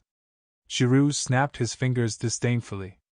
They must be on a level with our examining magistrates. So he has gone to Paris, has he? Well, a good thing. The longer he stays there, the better. But what does he think he will find there? I thought I read in the question a tinge of uneasiness. I drew myself up. That I am not at liberty to say, I said quietly. Giroux subjected me to a piercing stare. He has probably enough sense not to tell you, he remarked rudely. Good afternoon. I'm busy. And with that, he turned on his heel, and left me without ceremony. Matters seemed at a standstill at the Villa Genevieve. Giroux evidently did not desire my company, and from what I had seen, it seemed fairly certain that Jacques Renauld did not either. I went back to the town, had an enjoyable bath, and returned to the hotel. I turned in early, wondering whether the following day would bring forth anything of interest. I was wholly unprepared for what it did bring forth. I was eating my petit déjeuner in the dining room, when the waiter, who had been talking to someone outside, came back in obvious excitement. He hesitated for a minute, fidgeting with his napkin, and then burst out. Monsieur will pardon me, but he is connected, is he not, with the affair at the Villa Genevieve? Yes, I said eagerly. Why? Monsieur has not heard the news, though. What news? That there has been another murder there last night. What? Leaving my breakfast, I caught up my hat and ran as fast as I could. Another murder and Poirot away. What fatality! But who had been murdered? I dashed in at the gate. A group of the servants was in the drive, talking and gesticulating. I caught hold of Françoise. What has happened? Oh, monsieur! Monsieur! Another death! It is terrible. There is a curse upon the house. But yes, I say it, a curse. They should send for le curé to bring some holy water. Never will I sleep another night under that roof. It might be my turn, who knows? She crossed herself. Yes, I cried. But who has been killed? Do I know me? A man, a stranger. They found him up there in the shed not 100 yards from where they found poor monsieur. And that is not all. He is stabbed to the heart with the same dagger. 14. The second body. Waiting for no more, I turned and ran up the path to the shed. The two men on guard there stood aside to let me pass, and, filled with excitement, I entered. The light was dim. The place was a mere rough wooden erection to keep old pots and tools in. I had entered impetuously, but on the threshold I checked myself, fascinated by the spectacle before me. Giroux was on his hands and knees, a pocket torch in his hand with which he was examining every inch of the ground. He looked up with a frown at my entrance, then his face relaxed a little in a sort of good-humored contempt. Ah, c'est l'anglais! Enter then. Let us see what you can make of this affair. Rather stung by his tone, I stooped my head and passed in. There he is, said Giroux, flashing his torch to the far corner. I stepped across. The dead man lay straight upon his back. He was of medium height, swarthy of complexion, and possibly about 50 years of age. He was neatly dressed in a dark blue suit, well cut, and probably made by an expensive tailor, but not new. His face was terribly convulsed, and on his left side, just over the heart, the hilt of a dagger stood up, black and shining. I recognized it. It was the same dagger I had seen reposing in the glass jar the preceding morning. I'm expecting the doctor any minute, explained Giroux. Although we hardly need him. There's no doubt what the man died of. He was stabbed to the heart, and death must have been pretty well instantaneous. When was it done? Last night? Giroux shook his head. Hardly. I don't lay down the law on medical evidence, but the man's been dead well over 12 hours. When do you say you last saw that dagger? About 10 o'clock yesterday morning. Then I should be inclined to fix the crime as being done not long after that. But people were passing and repassing this shed continually. Giroux laughed disagreeably. You progress to a marvel! Who told you he was killed in this shed? Well, dash. I felt flustered. I assumed it. Oh, what a fine detective! Look at him, mon petit, does a man stabbed to the heart fall like that neatly with his feet together, and his arms to his side? No. Again, does a man lie down on his back and permit himself to be stabbed without raising a hand to defend himself? It is absurd, is it not? But see here and here, dash. He flashed the torch along the ground. I saw curious irregular marks in the soft dirt. He was dragged here after he was dead. Half dragged, half carried by two people. Their tracks do not show on the hard ground outside, and here they have been careful to obliterate them, but one of the two was a woman, my young friend. A woman? Yes. But if the tracks are obliterated, how do you know? Because, blurred as they are, the prints of the woman's shoe are unmistakable. Also, by this dash. And leaning forward, he drew something from the handle of the dagger and held it up for me to see.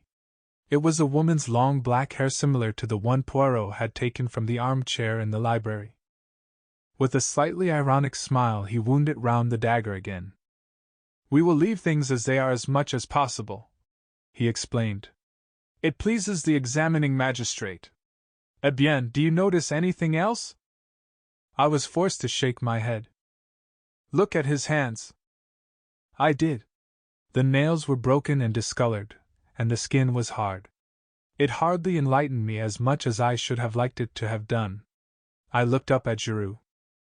They are not the hands of a gentleman, he said, answering my look. On the contrary, his clothes are those of a well-to-do man. That is curious, is it not? Very curious, I agreed. And none of his clothing is marked. What do we learn from that? This man was trying to pass himself off as other than he was. He was masquerading.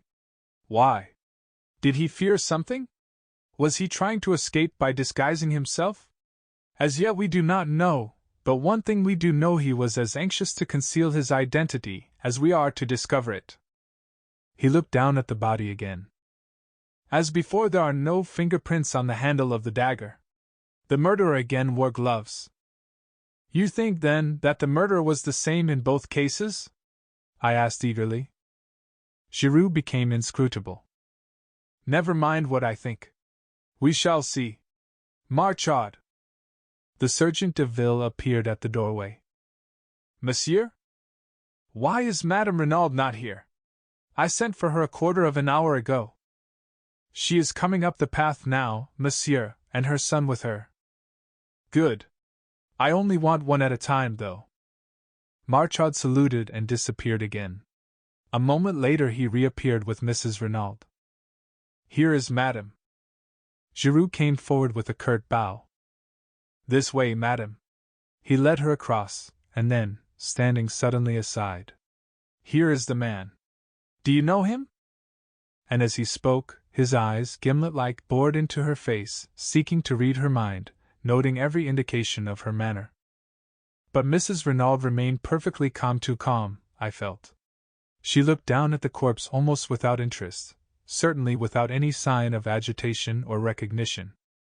No, she said. I have never seen him in my life. He is quite a stranger to me.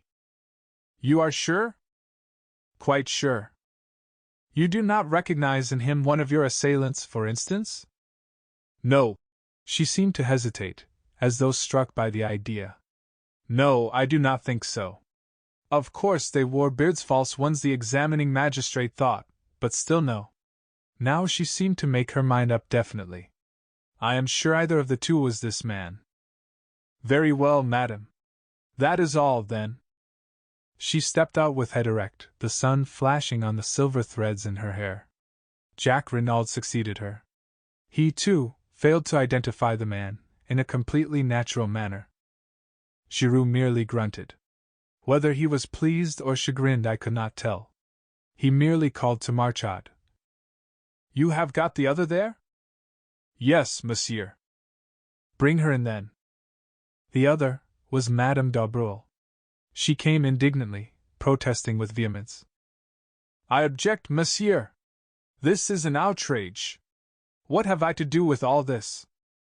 Madam, said Giroux brutally, I am investigating not one murder, but 2 murders. For all I know, you may have committed them both. How dare you? She cried. How dare you insult me by such a wild accusation? It is infamous. Infamous, is it? What about this? Stooping, he again detached the hair and held it up. Do you see this, madam? He advanced towards her. You permit that I see whether it matches? With a cry she started backwards, white to the lips. It is false, I swear it. I know nothing of the crime of either crime. Anyone who says I do lies. Ah! Mon Dieu, what shall I do? Calm yourself, madam, said Giroux coldly. No one has accused you as yet. But you will do well to answer my questions without more ado. Anything you wish, monsieur. Look at the dead man. Have you ever seen him before? Drawing nearer, a little of the color creeping back to her face, Madame d'Aubreau looked down at the victim with a certain amount of interest and curiosity. Then she shook her head. I do not know him. It seemed impossible to doubt her, the words came so naturally. Giroux dismissed her with a nod of the head. You are letting her go? I asked in a low voice. Is that wise? Surely that black hair is from her head. I do not need teaching my business, said Giroux dryly. She is under surveillance. I have no wish to arrest her as yet. Then, frowning, he gazed down at the body. Should you say that was a Spanish type at all? He asked suddenly. I considered the face carefully. No, I said at last. I should put him down as a Frenchman most decidedly. Giroux gave a grunt of dissatisfaction. Same here. He stood there for a moment, then with an imperative gesture he waved me aside, and once more, on hands and knees, he continued his search of the floor of the shed. He was marvelous. Nothing escaped him. Inch by inch he went over the floor, turning over pots, examining old sacks. He pounced on a bundle by the door, but it proved to be only a ragged coat and trousers, and he flung it down again with a snarl. 2 pairs of old gloves interested him, but in the end he shook his head and laid them aside. Then he went back to the pots, methodically turning them over one by one. In the end, he rose to his feet, and shook his head thoughtfully. He seemed baffled and perplexed. I think he had forgotten my presence. But, at that moment, a stir and bustle was heard outside, and our old friend, the examining magistrate, accompanied by his clerk and M. Bex, with the doctor behind him, came bustling in. But this is extraordinary, Mr. Giroux, cried M. Hautet. Another crime! Ah, we have not got to the bottom of this case. There is some deep mystery here. But who is the victim this time? That is just what nobody can tell us, M. Le Juge. He has not been identified. Where is the body? Asked the doctor. Giroux moved aside a little. There in the corner. He has been stabbed to the heart, as you see. And with the dagger that was stolen yesterday morning. I fancy that the murder followed hard upon the theft, but that is for you to say. You can handle the dagger freely, there are no fingerprints on it. The doctor knelt down by the dead man, and Giroux turned to the examining magistrate. A pretty little problem, is it not? But I shall solve it. And so no one can identify him, mused the magistrate. Could it possibly be one of the assassins? They may have fallen out among themselves. Giroux shook his head. The man is a Frenchman, I would take my oath of that dash. But at that moment they were interrupted by the doctor, who was sitting back on his heels with a perplexed expression. You say he was killed yesterday morning? I fix it by the theft of the dagger, explained Giroux.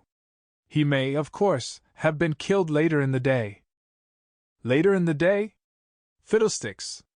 This man has been dead at least 48 hours, and probably longer. We stared at each other in blank amazement. 15. A photograph. The doctor's words were so surprising that we were all momentarily taken aback. Here was a man stabbed with a dagger which we knew to have been stolen only 24 hours previously, and yet Dr. Durand asserted positively that he had been dead at least 48 hours. The whole thing was fantastic to the last extreme. We were still recovering from the surprise of the doctor's announcement, when a telegram was brought to me. It had been sent up from the hotel to the villa. I tore it open. It was from Poirot, and announced his return by the train arriving at Merlinville at 12:28. I looked at my watch and saw that I had just time to get comfortably to the station and meet him there. I felt that it was of the utmost importance that he should know at once of the new and startling developments in the case.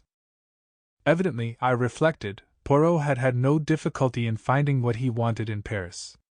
The quickness of his return proved that. Very few hours had sufficed. I wondered how he would take the exciting news I had to impart. The train was some minutes late, and I strolled aimlessly up and down the platform, until it occurred to me that I might pass the time by asking a few questions as to who had left Merlinville by the last train on the evening of the tragedy. I approached the chief porter, an intelligent-looking man, and had little difficulty in persuading him to enter upon the subject. It was a disgrace to the police, he hotly affirmed, that such brigands of assassins should be allowed to go about unpunished. I hinted that there was some possibility they might have left by the midnight train, but he negatived the idea decidedly. He would have noticed 2 foreigners, he was sure of it. Only about 20 people had left by the train, and he could not have failed to observe them. I do not know what put the idea into my head. Possibly it was the deep anxiety underlying Martha Darbole's tones, but I asked suddenly. "Young M. Renauld, he did not leave by that train, did he?" "Ah, no, monsieur. To arrive and start off again within half an hour, it would not be amusing, that." I stared at the man, the significance of his words almost escaping me. Then I saw.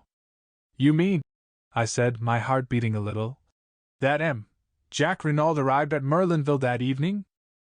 "But yes, monsieur. By the last train arriving the other way, the 11:40.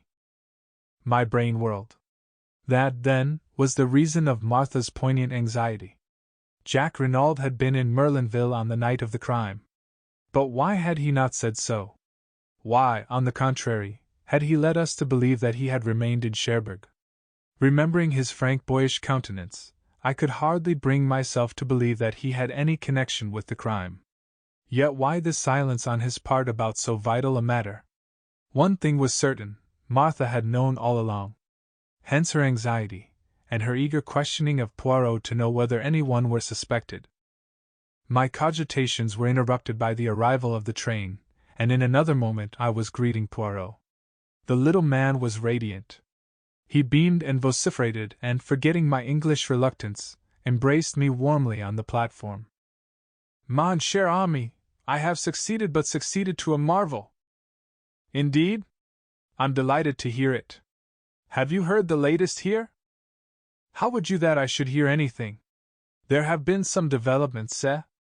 The brave Giroux, he has made an arrest? Or even arrests, perhaps? Ah, but I will make him look foolish, that one. But where are you taking me, my friend?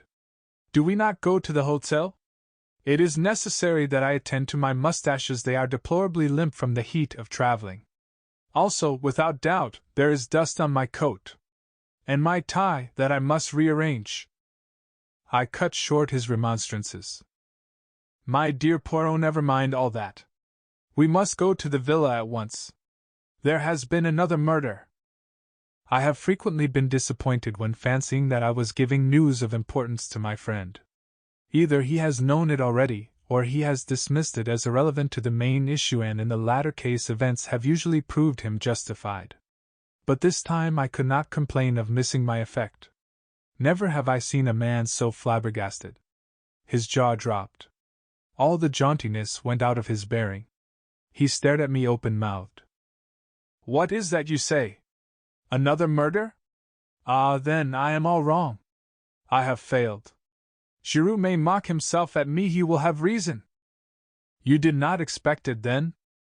"I? Not the least in the world. It demolishes my theory, it ruins everything, no!" He stopped dead, thumping himself on the chest. It is impossible. I cannot be wrong. The facts, taken methodically and in their proper order, admit of only one explanation. I must be right. I am right. But then He interrupted me. Wait, my friend. I must be right, therefore this new murder is impossible unless so. Wait, I implore you. Say no word He was silent for a moment or two, then, resuming his normal manner, he said in a quiet, assured voice. The victim is a man of middle age. His body was found in the locked shed near the scene of the crime and had been dead at least 48 hours. And it is most probable that he was stabbed in a similar manner to M. Renauld, though not necessarily in the back. It was my turn to gape, and gape I did. In all my knowledge of Poirot, he had never done anything so amazing as this. And, almost inevitably, a doubt crossed my mind. Poirot, I cried. You're pulling my leg. You've heard all about it already. He turned his earnest gaze upon me reproachfully. Would I do such a thing? I assure you that I have heard nothing whatsoever. Did you not observe the shock your news was to me? But how on earth could you know all that? I was right then. But I knew it. The little gray cells, my friend, the little gray cells.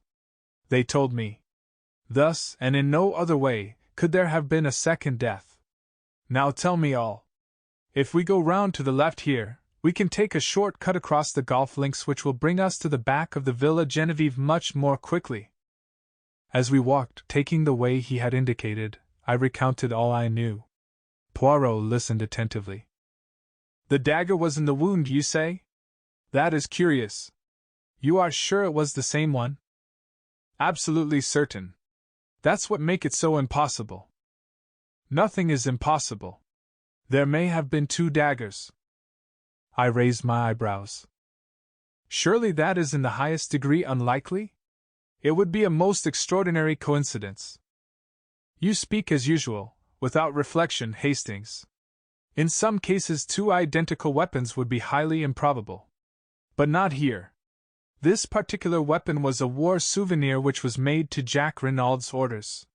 It is really highly unlikely, when you come to think of it, that he should have had only one made. Very probably he would have another for his own use. But nobody has mentioned such a thing, I objected. A hint of the lecturer crept into Poirot's tone. My friend, in working upon a case, one does not take into account only the things that are mentioned. There is no reason to mention many things which may be important. Equally, there is often an excellent reason for not mentioning them. You can take your choice of the two motives. I was silent, impressed in spite of myself. Another few minutes brought us to the famous shed. We found all our friends there and, after an interchange of polite amenities, Poirot began his task. Having watched Giroux at work, I was keenly interested. Poirot bestowed but a cursory glance on the surroundings. The only thing he examined was the ragged coat and trousers by the door. A disdainful smile rose to Giroux's lips, and, as though noting it, Poirot flung the bundle down again. Old clothes of the gardeners? He queried. Exactly, said Giroux. Poirot knelt down by the body. His fingers were rapid but methodical. He examined the texture of the clothes, and satisfied himself that there were no marks on them. The boots he subjected to special care, also the dirty and broken fingernails. Whilst examining the latter, he threw a quick question at Giroux. You saw these? Yes, I saw them, replied the other. His face remained inscrutable. Suddenly Poirot stiffened. Dr. Durand! Yes? The doctor came forward. There is foam on the lips. You observed it? I didn't notice it, I must admit. But you observe it now? Oh, certainly. Poirot again shot a question at Giroux. You noticed it without doubt. The other did not reply. Poirot proceeded. The dagger had been withdrawn from the wound. It reposed in a glass jar by the side of the body. Poirot examined it, then he studied the wound closely. When he looked up, his eyes were excited, and shone with the green light I knew so well. It is a strange wound, this, It has not bled. There is no stain on the clothes. The blade of the dagger is slightly discolored, that is all. What do you think, le doctor? I can only say that it is most abnormal. It is not abnormal at all. It is most simple. The man was stabbed after he was dead. And stilling the clamor of voices that arose with a wave of his hand, Poirot turned to Giroux and added, Giroux agrees with me, do you not, monsieur? Whatever Giroux's real belief, he accepted the position without moving a muscle. Calmly and almost scornfully he replied, Certainly I agree. The murmur of surprise and interest broke out again. But what an idea! Cried Hautet. To stab a man after he is dead! Barbaric! Unheard of! Some unappeasable hate, perhaps. No, le Juge, said Poirot. I should fancy it was done quite cold-bloodedly to create an impression. What impression? The impression it nearly did create, returned Poirot oracularly. Bex had been thinking. How, then, was the man killed? He was not killed. He died. He died, le Juge, if I am not much mistaken, of an epileptic fit. This statement of Poirot's again aroused considerable excitement. Dr. Durand knelt down again, and made a searching examination. At last he rose to his feet. Well, le doctor? Poirot, I am inclined to believe that you are correct in your assertion. I was misled to begin with. The incontrovertible fact that the man had been stabbed distracted my attention from any other indications. Poirot was the hero of the hour. The examining magistrate was profuse in compliments. Poirot responded gracefully, and then excused himself on the pretext that neither he nor I had yet lunched, and that he wished to repair the ravages of the journey. As we were about to leave the shed, Giroux approached us. One more thing, Poirot, he said in his suave, mocking voice. We found this coiled round the handle of the dagger. A woman's hair. Ah, said Poirot. A woman's hair? What woman's, I wonder? I wonder also, said Giroux. Then, with a bow, he left us. He was insistent, the good Giroux, said Poirot thoughtfully, as we walked towards the hotel. I wonder in what direction he hopes to mislead me. A woman's hair, We lunched heartily, but I found Poirot somewhat distrait and inattentive. Afterwards we went up to our sitting room, and there I begged him to tell me something of his mysterious journey to Paris. Willingly, my friend. I went to Paris to find this. He took from his pocket a small faded newspaper cutting.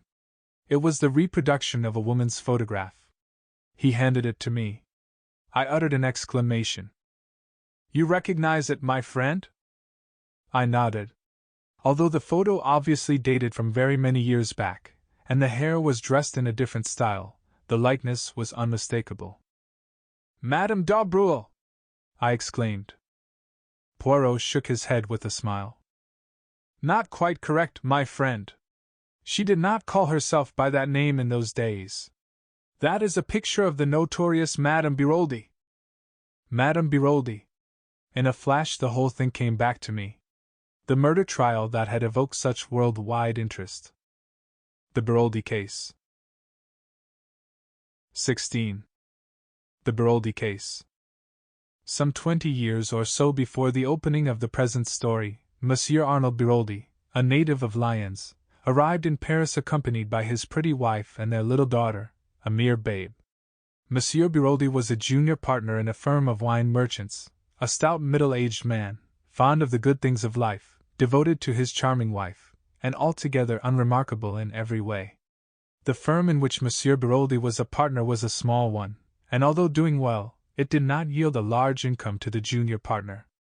The Biroldis had a small apartment, and lived in a very modest fashion to begin with.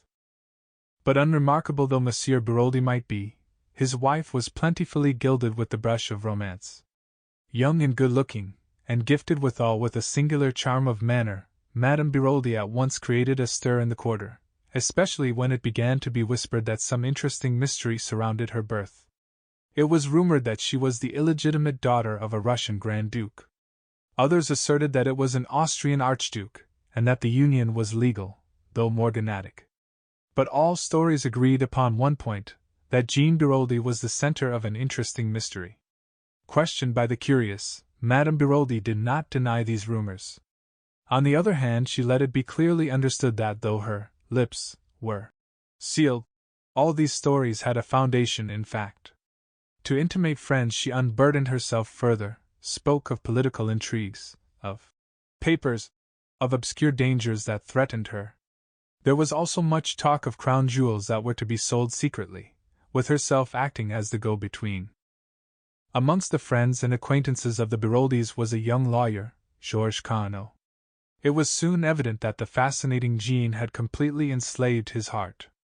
Madame Biroldi encouraged the young man in a discreet fashion, but being always careful to affirm her complete devotion to her middle-aged husband. Nevertheless, many spiteful persons did not hesitate to declare that young Carnot was her lover and not the only one. When the Biroldis had been in Paris about 3 months, another personage came upon the scene. This was Mr. Hiram P. Trapp, a native of the United States, and extremely wealthy. Introduced to the charming and mysterious Madame Biroldi, he fell a prompt victim to her fascinations. His admiration was obvious, though strictly respectful. About this time, Madame Biroldi became more outspoken in her confidences. To several friends, she declared herself greatly worried on her husband's behalf. She explained that he had been drawn into several schemes of a political nature, and also referred to some important papers that had been entrusted to him for safekeeping and which concerned a secret of far-reaching European importance. They had been entrusted to his custody to throw pursuers off the track, but Madame Biroldi was nervous, having recognized several important members of the revolutionary circle in Paris. On the 28th day of November, the blow fell. The woman who came daily to clean and cook for the Biroldis was surprised to find the door of the apartment standing wide open. Hearing faint moans issuing from the bedroom, she went in. A terrible sight met her eyes. Madame Biroldi lay on the floor, bound hand and foot, uttering feeble moans, having managed to free her mouth from a gag. On the bed was Monsieur Biroldi, lying in a pool of blood, with a knife driven through his heart. Madame Biroldi's story was clear enough. Suddenly awakened from sleep, she had discerned 2 masked men bending over her. Stifling her cries, they had bound and gagged her. They had then demanded of Monsieur Biroldi the famous secret. But the intrepid wine merchant refused point-blank to accede to their request. Angered by his refusal, one of the men incontinently stabbed him through the heart. With the dead man's keys, they had opened the safe in the corner, and had carried away with them a mass of papers. Both men were heavily bearded, and had worn masks, but Madame Biroldi declared positively that they were Russians. The affair created an immense sensation. It was referred to variously as the Nihilist atrocity, revolutionaries in Paris, and the Russian mystery. Time went on, and the mysterious bearded men were never traced. And then, just as public interest was beginning to die down, a startling development occurred. Madame Biroldi was arrested and charged with the murder of her husband. The trial, when it came on, aroused widespread interest. The youth and beauty of the accused, and her mysterious history, were sufficient to make of it a cause célèbre. People ranged themselves wildly for or against the prisoner. But her partisans received several severe checks to their enthusiasm. The romantic past of Madame Biroldi, her royal blood, and the mysterious intrigues in which she had her being were shown to be mere fantasies of the imagination. It was proved beyond doubt that Jean Biroldi's parents were a highly respectable and prosaic couple, fruit merchants, who lived on the outskirts of Lyons. The Russian Grand Duke, the court intrigues, and the political schemes, all the stories current, were traced back to the lady herself. From her brain had emanated these ingenious myths, and she was proved to have raised a considerable sum of money from various credulous persons by her fiction of the crown jewels, the jewels in question being found to be mere paste imitations. Remorselessly the whole story of her life was laid bare. The motive for the murder was found in Mr. Hiram P. Trapp. Mr. Trapp did his best, but relentlessly and agilely cross-questioned he was forced to admit that he loved the lady, and that, Had she been free, he would have asked her to be his wife. The fact that the relations between them were admittedly platonic strengthened the case against the accused. Debarred from becoming his mistress by the simple honorable nature of the man, Jean Biroldi had conceived the monstrous project of ridding herself of her elderly, undistinguished husband, and becoming the wife of the rich American. Throughout, Madame Biroldi confronted her accusers with complete sang-froid and self-possession. Her story never varied. She continued to declare strenuously that she was of royal birth, and that she had been substituted for the daughter of the fruit seller at an early age. Absurd and completely unsubstantiated as these statements were, a great number of people believed implicitly in their truth. But the prosecution was implacable. It denounced the masked Russians as a myth, and asserted that the crime had been committed by Madame Biroldi and her lover, Georges Conneau. A warrant was issued for the arrest of the latter, but he had wisely disappeared. Evidence showed that the bonds which secured Madame Biroldi were so loose that she could easily have freed herself. And then, towards the close of the trial, a letter, posted in Paris, was sent to the public prosecutor. It was from Georges Conneau, and, without revealing his whereabouts, it contained a full confession of the crime. He declared that he had indeed struck the fatal blow at Madame Biroldi's instigation. The crime had been planned between them. Believing that her husband ill-treated her, and maddened by his own passion for her, a passion which he believed her to return, he had planned the crime and struck the fatal blow that should free the woman he loved from a hateful bondage. Now, for the first time, he learned of Mr. Hiram P. Trap, and realized that the woman he loved had betrayed him. Not for his sake did she wish to be free, but in order to marry the wealthy American. She had used him as a cat's paw, and now, in his jealous rage, he turned and denounced her, declaring that throughout he had acted at her instigation. And then Madame Biroldi proved herself the remarkable woman she undoubtedly was. Without hesitation, she dropped her previous defense, and admitted that the Russians were a pure invention on her part. The real murderer was Georges Conneau. Maddened by passion, he had committed the crime, vowing that if she did not keep silence he would enact a terrible vengeance from her. Terrified by his threats, she had consented, also fearing it likely that if she told the truth she might be accused of conniving at the crime. But she had steadfastly refused to have anything more to do with her husband's murderer, and it was in revenge for this attitude on her part that he had written this letter accusing her.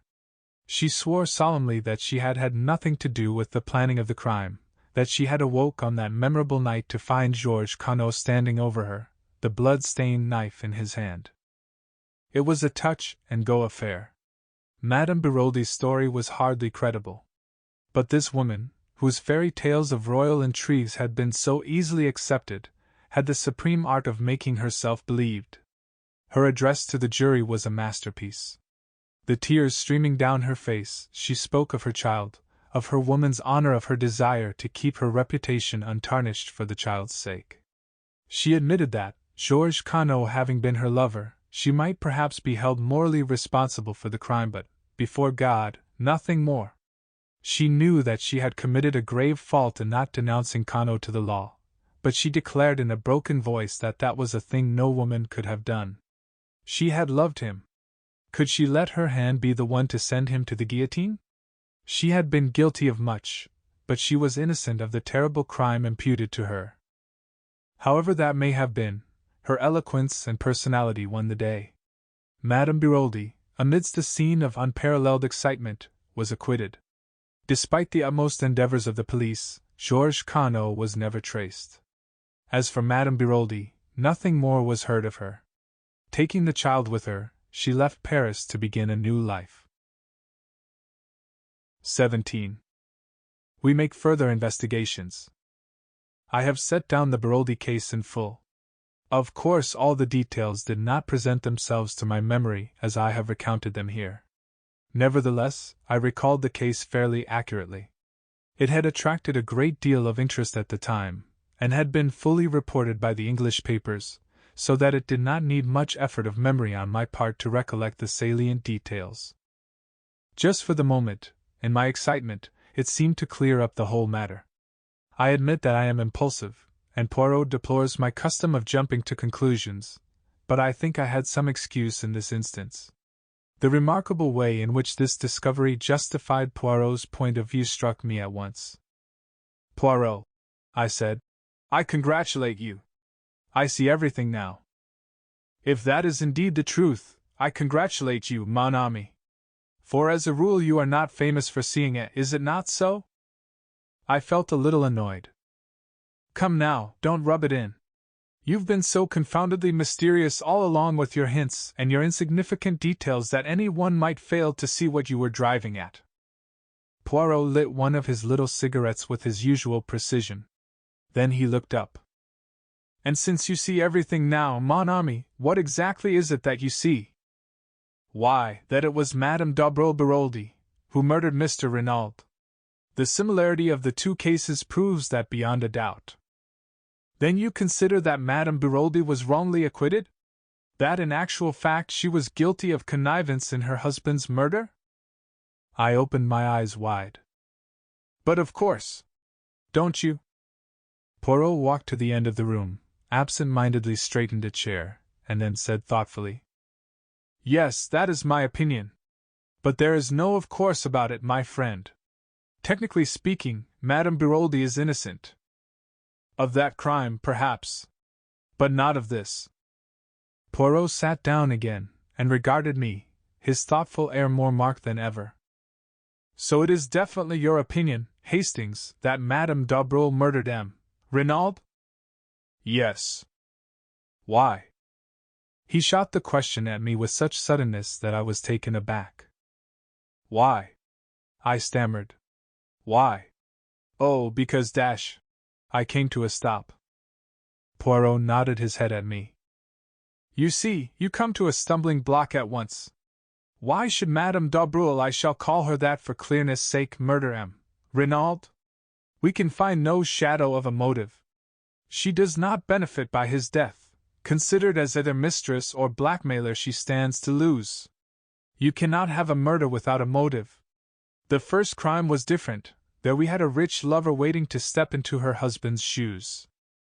"Money is not the only motive for murder," I objected. "True," agreed Poirot placidly. "There are two others, the crime passional is one. And there's the third rare motive, murder for an idea which implies some form of mental derangement on the part of the murderer. Homicidal mania and religious fanaticism belong to that class. We can rule it out here. But what about the crime passional? Can you rule that out? If Madame d'Aubray was Renaud's mistress, if she found that his affection was cooling, or if her jealousy was aroused in any way, might she not have struck him down in a moment of anger?" Poirot shook his head. "If you know Madame d'Aubray was Renaud's mistress, he had not had time to tire of her. And in any case you mistake her character. She is a woman who can simulate great emotional stress. She is a magnificent actress. But looked at dispassionately, her life disproves her appearance. Throughout, if we examine it, she had been cold-blooded and calculating in her motives and actions. It was not to link her life with that of her young lover that she connived at her husband's murder. The rich American, for whom she probably did not care a button, was her objective. If she committed a crime, she would always do so for gain. Here there was no gain. Besides, how do you account for the digging of the grave? That was a man's work." "She might have had an accomplice," I suggested, unwilling to relinquish my belief. I passed to another objection. "You have spoken of the similarity between the two crimes. Wherein does that lie, my friend?" I stared at him in astonishment. "Why, Poirot, it was you who remarked on that. The story of the masked men, the secret, the papers." Poirot smiled a little. "Do not be so indignant, I beg of you. I repudiate nothing. The similarity of the two stories links the two cases together inevitably. But reflect now on something very curious. It is not Madame d'Aubray who tells us this tale. If it were all would indeed be plain sailing. It is Madame Renauld. Is she then in league with the other?" "I can't believe that," I said slowly. "If it is so, she must be the most consummate actress the world has ever known." "Ta ta ta," said Poirot impatiently. "Again you have the sentiment, and not the logic. If it is necessary for a criminal to be a consummate actress, then by all means assume her to be one. But is it necessary? I do not believe Madame Renauld to be in league with Madame d'Aubreau for several reasons, some of which I have already enumerated to you. The others are self-evident. Therefore, that possibility eliminated, we draw very near to the truth, which is, as always, very curious and interesting. Poirot, I cried. What more do you know? Mon ami, you must make your own deductions. You have access to the facts. Concentrate your grey cells. Reason not like Giroux but like Hercule Poirot. But are you sure? My friend, in many ways I have been an imbecile. But at last I see clearly. You know everything? I have discovered what M. Renauld sent for me to discover. And you know the murderer? I know one murderer. What do you mean? We talk a little at cross purposes. There are here not one crime, but two. The first I have solved, the second eh bien, I will confess, I am not sure. But Poirot, I thought you said the man in the shed had died a natural death? Ta ta ta. Poirot made his favorite ejaculation of impatience. Still you do not understand. One may have a crime without a murderer, but for two crimes it is essential to have two bodies. His remark struck me as so peculiarly lacking in lucidity that I looked at him in some anxiety. But he appeared perfectly normal. Suddenly he rose and strolled to the window. Here he is, he observed.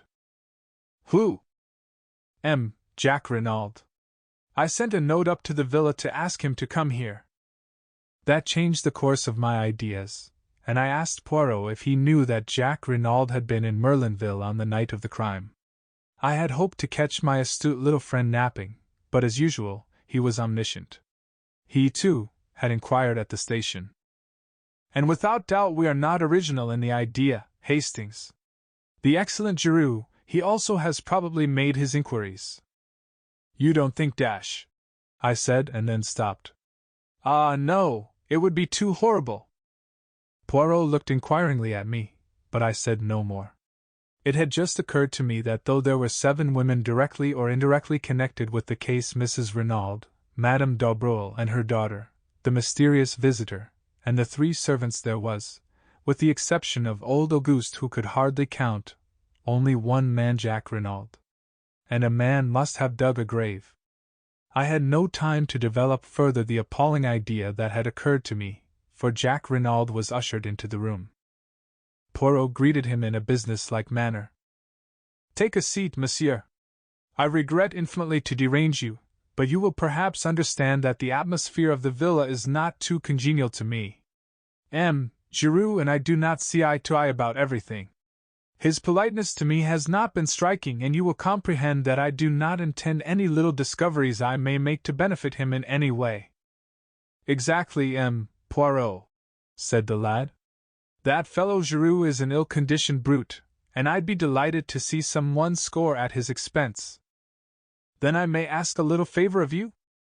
Certainly.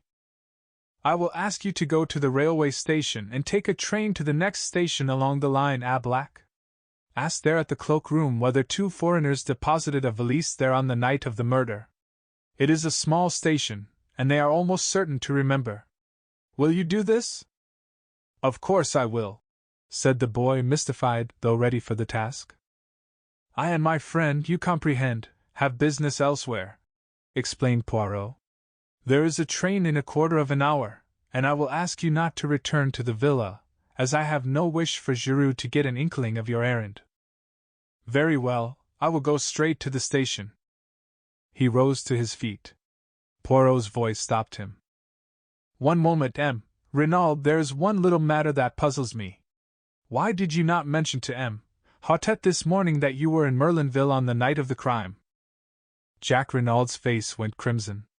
With an effort he controlled himself. You have made a mistake. I was in Cherbourg, as I told the examining magistrate this morning. Poirot looked at him, his eyes narrowed, cat-like, until they only showed a gleam of green. Then it is a singular mistake that I have made, therefore it is shared by the station staff. They say you arrived by the 11:40 train. For a moment Jack Renauld hesitated, then he made up his mind. And if I did? I suppose you do not mean to accuse me of participating in my father's murder? He asked the question haughtily, his head thrown back. I should like an explanation of the reason that brought you here. That is simple enough. I came to see my fiancée, Mademoiselle d'Aubreuil. I was on the eve of a long voyage, uncertain as to when I should return. I wished to see her before I went, to assure her of my unchanging devotion. And you did see her? Poirot's eyes never left the other's face. There was an appreciable pause before Renauld replied. Then he said, Yes. And afterwards? I found I had missed the last train. I walked to St. Beauvais, where I knocked up a garage and got a car to take me back to Cherbourg. St. Beauvais? That is 15 kilometers. A long walk, Renauld. I felt like walking. Poirot bowed his head as a sign that he accepted the explanation. Jack Renauld took up his hat and cane and departed. In a trice Poirot jumped to his feet. Quick, Hastings! We will go after him. Keeping a discreet distance behind our quarry, we followed him through the streets of Merlinville. But when Poirot saw that he took the turning to the station, he checked himself. All is well. He has taken the bait. He will go to Abilac, and will inquire for the mythical valise left by the mythical foreigners. Yes, mon ami, all that was a little invention of my own. You wanted him out of the way, I exclaimed. Your penetration is amazing, Hastings. Now, if you please, we will go up to the Villa Genevieve. 18. Girouax. By the way, Poirot, I said, as we walked along the hot white road, I've got a bone to pick with you. I dare say you meant well, but really it was no business of yours to go mooshing round to the Hotel du Fer without letting me know. Poirot shot a quick sidelong glance at me. And how did you know I had been there? He inquired. Much to my annoyance, I felt the color rising in my cheeks. I happened to look in passing, I explained with as much dignity as I could muster. I rather feared Poirot's banter, but to my relief, and somewhat to my surprise, he only shook his head with a rather unusual gravity. If I have offended your susceptibilities in any way, I demand pardon of you. You will understand better soon. But believe me, I have striven to concentrate all my energies on the case. Oh, it's all right, I said, mollified by the apology. I know it's only that you have my interests at heart. But I can take care of myself all right. Poirot seemed to be about to say something further, but checked himself. Arrived at the villa, Poirot led the way up to the shed where the second body had been discovered. He did not, however, go in, but paused by the bench which I have mentioned before as being set some few yards away from it. After contemplating it for a moment or two, he paced carefully from it to the hedge which marked the boundary between the Villa Genevieve and the Villa Marguerite. Then he paced back again, nodding his head as he did so. Returning again to the hedge, he parted the bushes with his hands.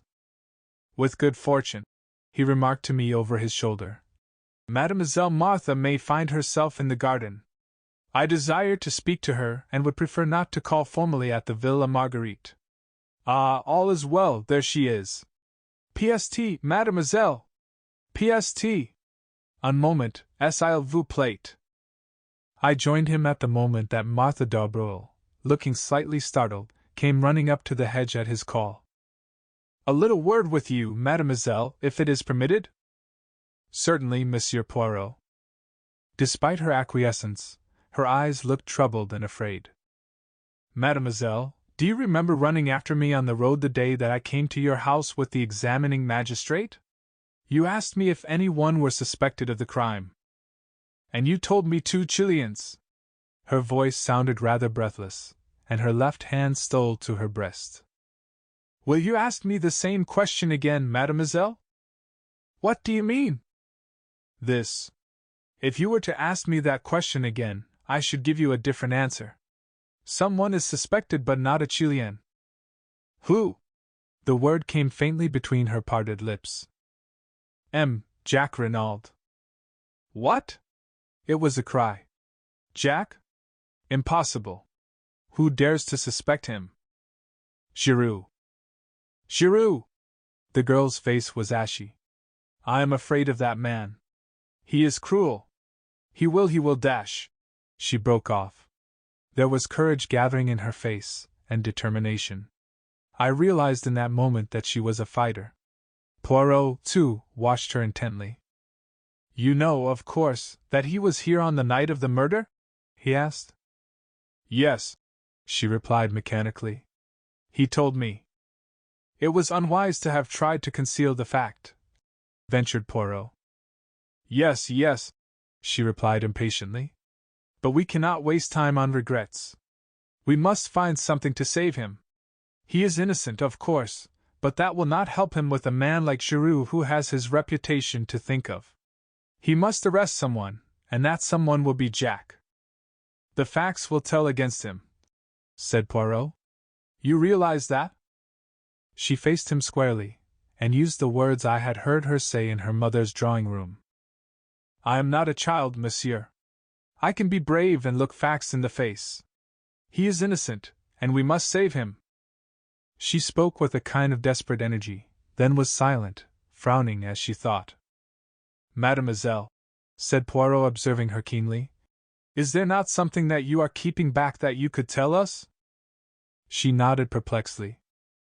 Yes, there is something, but I hardly know whether you will believe it seems so absurd.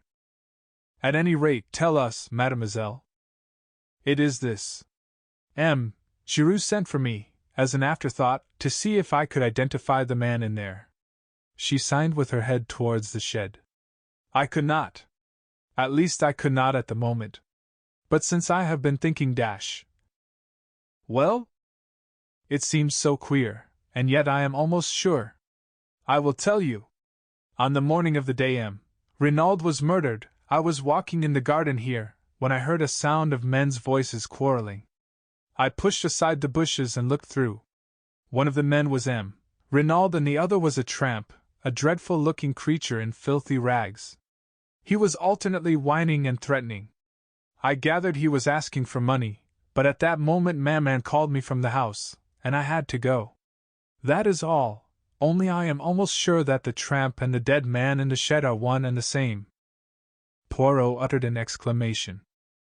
But why did you not say so at the time, mademoiselle? Because at first it only struck me that the face was vaguely familiar in some way. The man was differently dressed, and apparently belonged to a superior station in life. But tell me, Monsieur Poirot, is it not possible that this tramp might have attacked and killed Renauld, and taken his clothes and money? It is an idea, mademoiselle, said Poirot slowly. It leaves a lot unexplained, but it is certainly an idea. I will think of it. A voice called from the house. Maman, whispered Martha, I must go. And she slipped away through the trees. Come, said Poirot, and taking my arm, turned in the direction of the villa. What do you really think? I asked, in some curiosity. Was that story true, or did the girl make it up in order to divert suspicion from her lover? It is a curious tale, said Poirot, but I believe it to be the absolute truth. Unwittingly, Mademoiselle Martha told us the truth on another point and incidentally gave Jack Renauld the lie. Did you notice his hesitation when I asked him if he saw Martha d'Aubreuil on the night of the crime? He paused and then said yes. I suspected that he was lying. It was necessary for me to see Mademoiselle Martha before he could put her on her guard. 3 little words gave me the information I wanted. When I asked her if she knew that Jack Renauld was here that night, she answered he told me. Now, Hastings, what was Jack Renauld doing here on that eventful evening, and if he did not see Mademoiselle Martha, whom did he see? Surely, Poirot, I cried aghast, you cannot believe that a boy like that would murder his own father. Mon ami, said Poirot, you continue to be of a sentimentality unbelievable. I have seen mothers who murdered their little children for the sake of the insurance money. After that, one can believe anything. And the motive? Money, of course. Remember that Jacques Renauld thought that he would come into half his father's fortune at the latter's death. But the tramp. Where does he come in? Poirot shrugged his shoulders. Giroux would say that he was an accomplice in Apache who helped young Renauld to commit the crime, and who was conveniently put out of the way afterwards. But the hair round the dagger? The woman's hair? Ah, said Poirot, smiling broadly. That is the cream of Giroux's little jest. According to him, it is not a woman's hair at all. Remember that the youths of today wear their hair brushed straight back from the forehead with pomade, or hair washed to make it lie flat. Consequently, some of the hairs are of considerable length. And you believe that too? No, said Poirot with a curious smile. For I know it to be the hair of a woman and more. Which woman? Madame d'Aubreul, I announced positively. Perhaps, said Poirot, regarding me quizzically. But I refused to allow myself to get annoyed. What are we going to do now? I asked, as we entered the hall of the Villa Genevieve. I wish to make a search amongst the effects of Jacques Renauld. That is why I had to get him out of the way for a few hours. But will not Giroux have searched already? I asked doubtfully. Of course. He builds a case, as a beaver builds a dam, with a fatiguing industry. But he will not have looked for the things that I am seeking. In all probability he would not have seen their importance if they stared him in the face. Let us begin. Neatly and methodically, Poirot opened each drawer in turn, examined the contents, and returned them exactly to their places. It was a singularly dull and uninteresting proceeding. Poirot waded on through collars, pajamas, and socks. A purring noise outside drew me to the window. Instantly I became galvanized into life. Poirot! I cried. A car has just driven up. Giroux is in it, and Jacques Renauld, and 2 gendarmes. Sacre tonnerre! Growled Poirot. That animal of a Giroux, could he not wait? I shall not be able to replace the things in this last drawer with the proper method. Let us be quick. Unceremoniously he tumbled out the things on the floor, mostly ties and handkerchiefs. Suddenly, with a cry of triumph, Poirot pounced on something, a small square cardboard, evidently a photograph.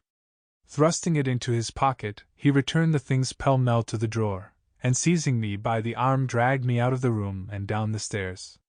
In the hall stood Giroux, contemplating his prisoner. Good afternoon, Giroux, said Poirot. What have we here? Giroux nodded his head towards Jack. He was trying to make a getaway, but I was too sharp for him. He is under arrest for the murder of his father, Paul Renauld.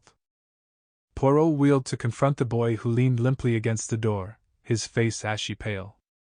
What do you say to that, jeune homme? Jacques Renauld stared at him stonily. Nothing, he said. 19. I used my grey cells. I was dumbfounded. Up to the last, I had not been able to bring myself to believe Jacques Renauld guilty. I had expected a ringing proclamation of his innocence when Poirot challenged him. But now, watching him as he stood, white and limp against the wall, and hearing the damning admission fall from his lips, I doubted no longer. But Poirot had turned to Giroux. What are your grounds for arresting him? Do you expect me to give them to you? As a matter of courtesy, yes. Giroux looked at him doubtfully. He was torn between a desire to refuse rudely and the pleasure of triumphing over his adversary.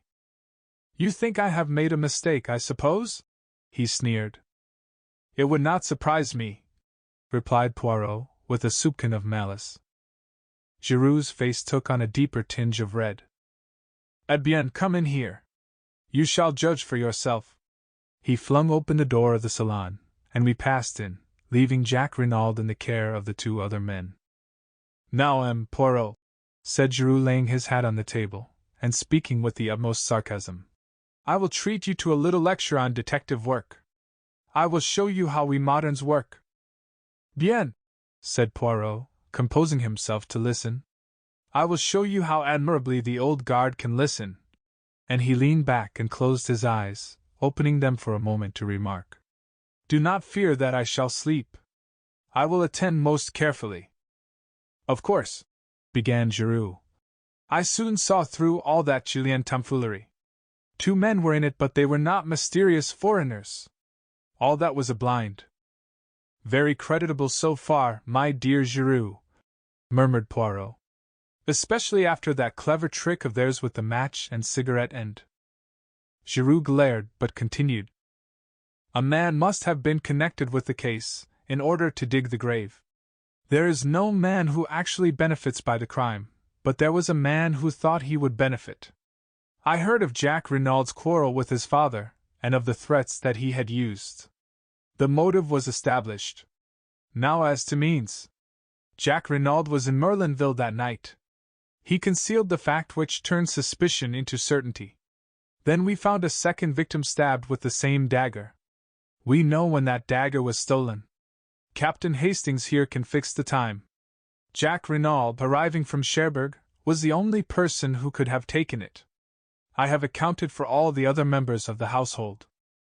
Poirot interrupted. You are wrong. There is one other person who could have taken the dagger. You refer to M. Stoner? He arrived at the front door, in an automobile which had brought him straight from Calais. Ah, believe me, I have looked into everything. Jack Renauld arrived by train. An hour elapsed between his arrival and the moment he presented himself at the house. Without doubt, he saw Captain Hastings and his companion leave the shed, slipped in himself and took the dagger, stabbed his accomplice in the shed dash. Who was already dead? Giroux shrugged his shoulders. Possibly he did not observe that. He may have judged him to be sleeping. Without doubt they had a rendezvous. In any case, he knew this apparent second murder would greatly complicate the case. It did. But it could not deceive M. Giroux, murmured Poirot. You mock yourself at me. But I will give you one last irrefutable proof. Madame Renaud's story was false, a fabrication from beginning to end. We believe Madame Renauld to have loved her husband, yet she lied to shield his murderer. For whom will a woman lie? Sometimes for herself, usually for the man she loves, always for her children. That is the last irrefutable proof. You cannot get round it. Giroux paused, flushed and triumphant. Poirot regarded him steadily. That is my case, said Giroux. What have you to say to it? Only that there is one thing you have failed to take into account. What is that? Jack Renauld was presumably acquainted with the planning out of the golf course. He knew that the body would be discovered almost at once, when they started to dig the bunker. Giroux laughed out loud. But it is idiotic what you say there. He wanted the body to be found. Until it was found, he could not presume death, and would have been unable to enter into his inheritance. I saw a quick flash of green in Poirot's eyes as he rose to his feet. Then why bury it? He asked softly. Reflect, Giroux. Since it was to Jack Renaud's advantage that the body should be found without delay, why dig a grave at all? Giroux did not reply. The question found him unprepared. He shrugged his shoulders as though to intimate that it was of no importance. Poirot moved towards the door. I followed him. There is one more thing that you have failed to take into account, he said over his shoulder. What is that? The piece of lead piping, said Poirot, and left the room. Jack Renauld still stood in the hall, with a white dumb face, but as we came out of the salon, he looked up sharply. At the same moment there was the sound of a footfall on the staircase. Mrs. Renauld was descending it. At the sight of her son, standing between the 2 myrmidons of the law, she stopped as though petrified. Jack, she faltered. Jack, what is this? He looked up at her, his face set. They have arrested me, mother. What? She uttered a piercing cry, and before anyone could get to her swayed and fell heavily. We both ran to her and lifted her up. In a minute Poirot stood up again. She has cut her head badly, on the corner of the stairs. I fancy there is a slight concussion also. If Giroux wants a statement from her, he will have to wait. She will probably be unconscious for at least a week. Denise and Françoise had run to their mistress, and leaving her in their charge, Poirot left the house. He walked with his head bent down, frowning thoughtfully at the ground. For some time I did not speak, but at last I ventured to put a question to him. Do you believe, then, in spite of all appearances to the contrary, that Jack Renauld may not be guilty? Poirot did not answer at once, but after a long wait he said gravely, I do not know, Hastings. There is just a chance of it. Of course Giroux is all wrong from beginning to end. If Jack Renauld is guilty, it is in spite of Giroux's arguments, not because of them. And the gravest indictment against him is known only to me. What is that? I asked, impressed. If you would use your grey cells, and see the whole case clearly as I do, you too would perceive it, my friend. This was what I called one of Poirot's irritating answers. He went on, without waiting for me to speak. Let us walk this way to the sea. We will sit on that little mound there, overlooking the beach, and review the case. You shall know all that I know, but I would prefer that you should come at the truth by your own efforts, not by my leading you by the hand. We established ourselves on the grassy knoll as Poirot had suggested, looking out to sea. From farther along the sand, the cries of the bathers reached us faintly. The sea was of the palest blue, and the halcyon calm reminded me of the day we had arrived at Merlinville, my own good spirits, and Poirot's suggestion that I was fey. What a long time seemed to have elapsed since then. And in reality it was only 3 days.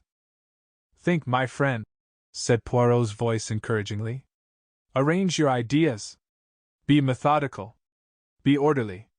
There is the secret of success. I endeavored to obey him, casting my mind back over all the details of the case. And reluctantly it seemed to me that the only clear and possible solution was that of Giroux, which Poirot despised. I reflected anew. If there was daylight anywhere, it was in the direction of Madame d'Aubreuil. Giroux was ignorant of her connection with the Baroldi case. Poirot had declared the Baroldi case to be all important. It was there I must seek. I was on the right track now. And suddenly I started as an idea of bewildering luminosity shot into my brain. Trembling, I built up my hypothesis. You have a little idea, I see, mon ami. Capital. We progress. I sat up and lit a pipe. Poirot, I said, it seems to me we have been strangely remiss. I say we, although I dare say I would be nearer the mark. But you must pay the penalty of your determined secrecy. So I say again, we have been strangely remiss.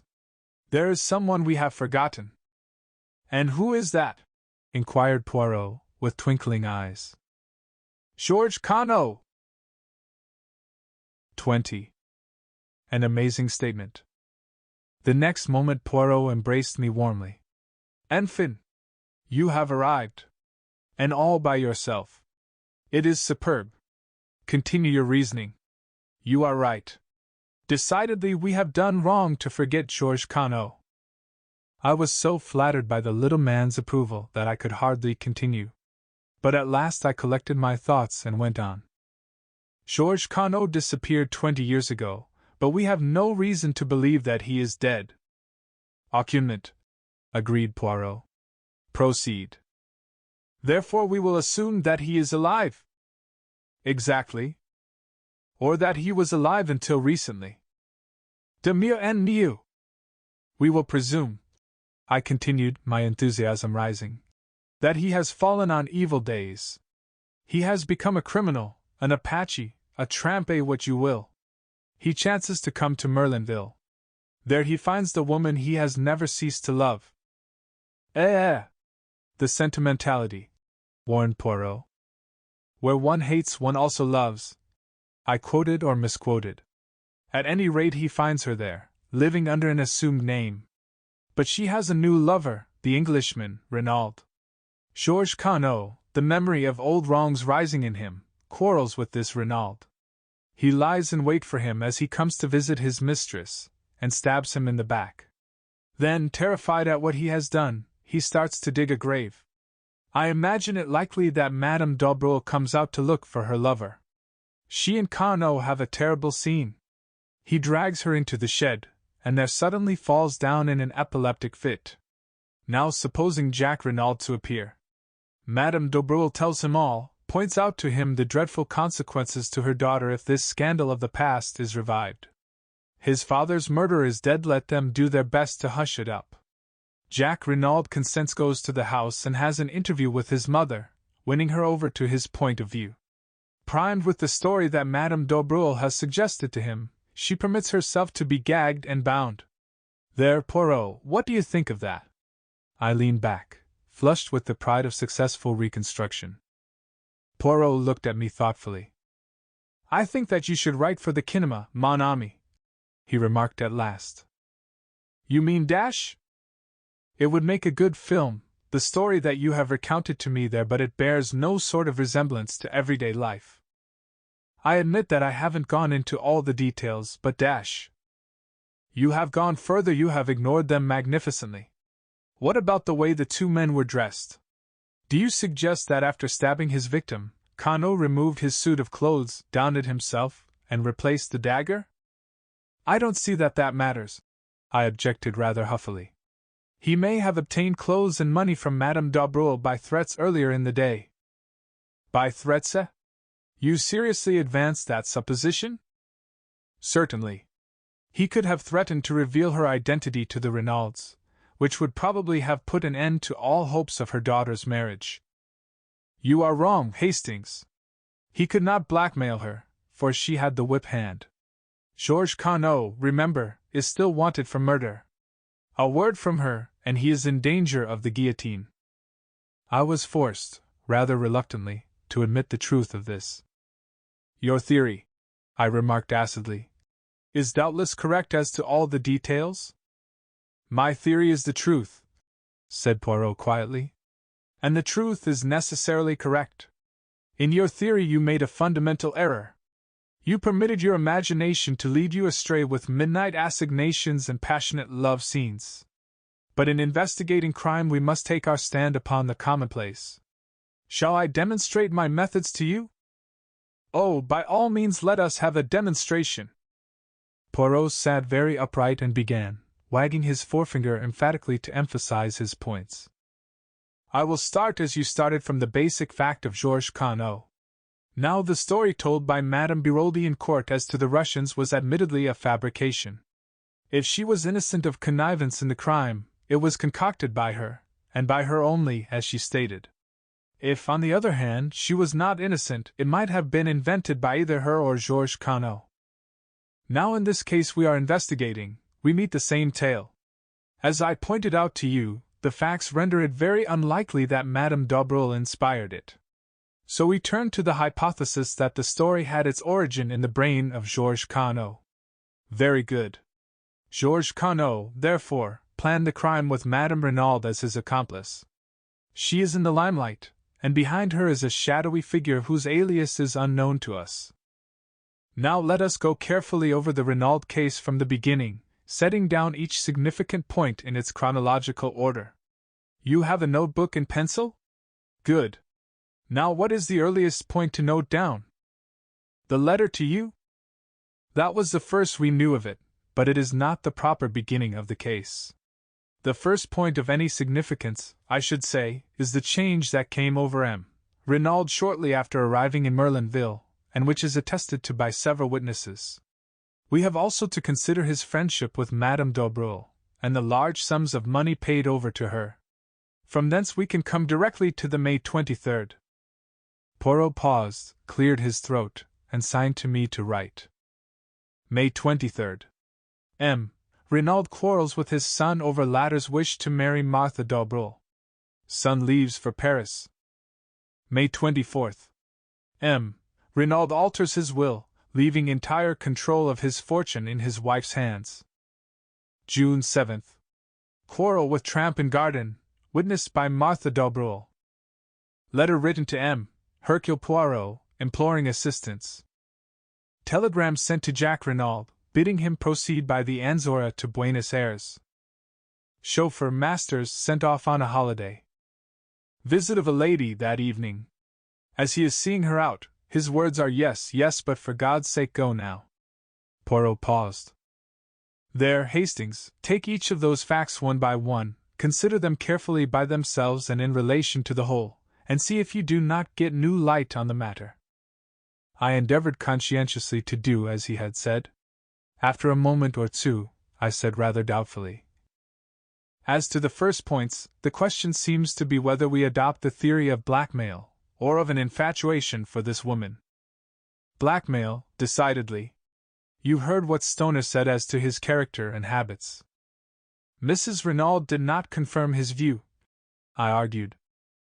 "We have already seen that Madame Renaud's testimony cannot be relied upon in any way. We must trust to Stoner on that point. Still, if Renauld had an affair with a woman called Bella, there seems no inherent improbability in his having another with Madame d'Aubreuil." "None whatever, I grant you, Hastings. But did he?" "The letter, Poirot." "You forget the letter." "No, I do not forget. But what makes you think that letter was written to M. Renauld?" "Why, it was found in his pocket, and en dash." "And that is all," cut in Poirot. "There was no mention of any name to show to whom the letter was addressed. We assumed it was to the dead man because it was in the pocket of his overcoat. Now, mon ami, something about that overcoat struck me as unusual. I measured it, and made the remark that he wore his overcoat very long. That remark should have given you to think." "I thought you were just saying it for the sake of saying something," I confessed. "Ah, quelle idée! Later you observed me measuring the overcoat of M. Jack Renauld. Eh bien, M. Jack Renauld wears his overcoat very short. Put those two facts together with a third, namely that M. Jack Renauld flung out of the house in a hurry on his departure for Paris, and tell me what you make of it." "I see," I said slowly, as the meaning of Poirot's remarks bore in upon me. "That letter was written to Jack Renauld, not to his father. He caught up the wrong overcoat in his haste and agitation." Poirot nodded. "Precisement. We can return to this point later. For the moment let us content ourselves with accepting the letter as having nothing to do with M. Renauld père, and pass to the next chronological event. May 23rd. I read, M. Renauld quarrels with his son over latter's wish to marry Martha d'Aubreuil. Son leaves for Paris. I don't see anything much to remark upon there, and the altering of the will the following day seems straightforward enough. It was the direct result of the quarrel. We agree, mon ami, at least as to the cause. But what exact motive underlay this procedure of M. Renaud's? I opened my eyes in surprise. Anger against his son, of course. Yet he wrote him affectionate letters to Paris? So Jack Renauld says, but he cannot produce them. Well, let us pass from that. Now we come to the day of the tragedy. You have placed the events of the morning in a certain order. Have you any justification for that? I have ascertained that the letter to me was posted at the same time as the telegram was dispatched. Masters was informed he could take a holiday shortly afterwards. In my opinion, the quarrel with the tramp took place anterior to these happenings. I do not see that you can fix that definitely unless you question Mademoiselle de Breuil again. There is no need. I am sure of it. And if you do not see that, you see nothing, Hastings. I looked at him for a moment. Of course. I am an idiot. If the tramp was Georges Carnot, it was after the stormy interview with him that Mr. Renauld apprehended danger. He sent away the chauffeur, Masters, whom he suspected of being in the other's pay. He wired to his son, and sent for you. A faint smile crossed Poirot's lips. You do not think it strange that he should use exactly the same expressions in his letter as Madame Renauld used later in her story? If the mention of Santiago was a blind, why should Renauld speak of it, and what is more send his son there? It is puzzling, I admit, but perhaps we shall find some explanation later. We come now to the evening, and the visit of the mysterious lady. I confess that fairly baffles me, unless it was Madame d'Aubreuil, as Françoise all along maintained. Poirot shook his head. My friend, where are your wits wandering? Remember the fragment of cheque, and the fact that the name Bella Devine was faintly familiar to Stoner, and I think we may take it for granted that Bella Devine is the full name of Jack's unknown correspondent, and that it was she who came to the Villa Genevieve that night. Whether she intended to see Jack, or whether she meant all along to appeal to his father, we cannot be certain, but I think we may assume that this is what occurred. She produced her claim upon Jack, probably showed letters that he had written her, and the older man tried to buy her off by writing a check. This she indignantly tore up. The terms of her letter are those of a woman genuinely in love, and she would probably deeply resent being offered money. In the end he got rid of her, and here the words that he used are significant. "Yes, yes, but for God's sake go now," I repeated. They seem to me a little vehement, perhaps, that is all. That is enough. He was desperately anxious for the girl to go. Why? Not only because the interview was unpleasant. No, it was the time that was slipping by, and for some reason time was precious. Why should it be? I asked, bewildered. That is what we ask ourselves. Why should it be? But later we have the incident of the wrist watch, which again shows us that time plays a very important part in the crime. We are now fast approaching the actual drama. It is 10:30 when Bella Devine leaves, and by the evidence of the wrist watch we know that the crime was committed, or at any rate that it was staged, before 12 o'clock. We have reviewed all the events anterior to the murder. There remains only one unplaced. By the doctor's evidence, the tramp, when found, had been dead at least 48 hours with a possible margin of 24 hours more. Now, with no other facts to help me than those we have discussed, I place the death as having occurred on the morning of June 7th. I stared at him, stupefied. But how? Why? How can you possibly know? Because only in that way can the sequence of events be logically explained. Mon ami, I have taken you step by step along the way. Do you not now see what is so glaringly plain? My dear Poirot, I can't see anything glaring about it. I did think I was beginning to see my way before, but I'm now hopelessly fogged. Poirot looked at me sadly, and shook his head. Mon Dieu! But it is triste! A good intelligence and so deplorably lacking in method. There is an exercise most excellent for the development of the little grey cells. I will impart it to you. For heaven's sake, not now! You really are the most irritating of fellows, Poirot. For goodness sake, get on and tell me who killed them, Renauld. That is just what I am not sure of as yet. But you said it was glaringly clear? We talk at cross purposes, my friend. Remember, it is 2 crimes we are investigating, for which, as I pointed out to you, we have the necessary 2 bodies. There, vous impatientez pas. I explain all. To begin with, we apply our psychology. We find 3 points at which Renauld displays a distinct change of view and action, 3 psychological points, therefore. The first occurs immediately after arriving in Merlinville, the second after quarreling with his son on a certain subject, the third on the morning of June 7th. Now for the 3 causes. We can attribute number 1 to meeting Madame d'Aubreuil. Number 2 is indirectly connected with her, since it concerns a marriage between Renaud's son and her daughter. But the cause of number 3 is hidden from us. We have to deduce it. Now, mon ami, let me ask you a question. Who do we believe to have planned this crime? Georges Carnot, I said doubtfully, eyeing Poirot warily. Exactly. Now Giroux laid it down as an axiom that a woman lies to save herself, the man she loves, and her child. Since we are satisfied that was Georges Carnot who dictated the lie to her, and as Georges Carnot is not Jack Renauld, follows that the third case is put out of court. And still attributing the crime to Georges Carnot, the first is equally so. So we are forced to the second, that Madame Renauld lied for the sake of the man she loved, or in other words, for the sake of Georges Carnot. You agree to that? Yes, I admitted. It seems logical enough. Bien. Madame Renauld loves Georges Carnot. Who, then, is Georges Carnot? The tramp. Have we any evidence to show that Madame Renauld loved the tramp? No, but Very well then. Do not cling to theories where facts no longer support them. Ask yourself instead who Madame Renauld did love. I shook my head perplexed. Mais oui, you know perfectly. Who did Madame Renauld love so dearly that when she saw his dead body, she fell down in a swoon? I stared dumbfounded. Her husband? I gasped. Poirot nodded. Her husband or Georges Cano, whichever you like to call him.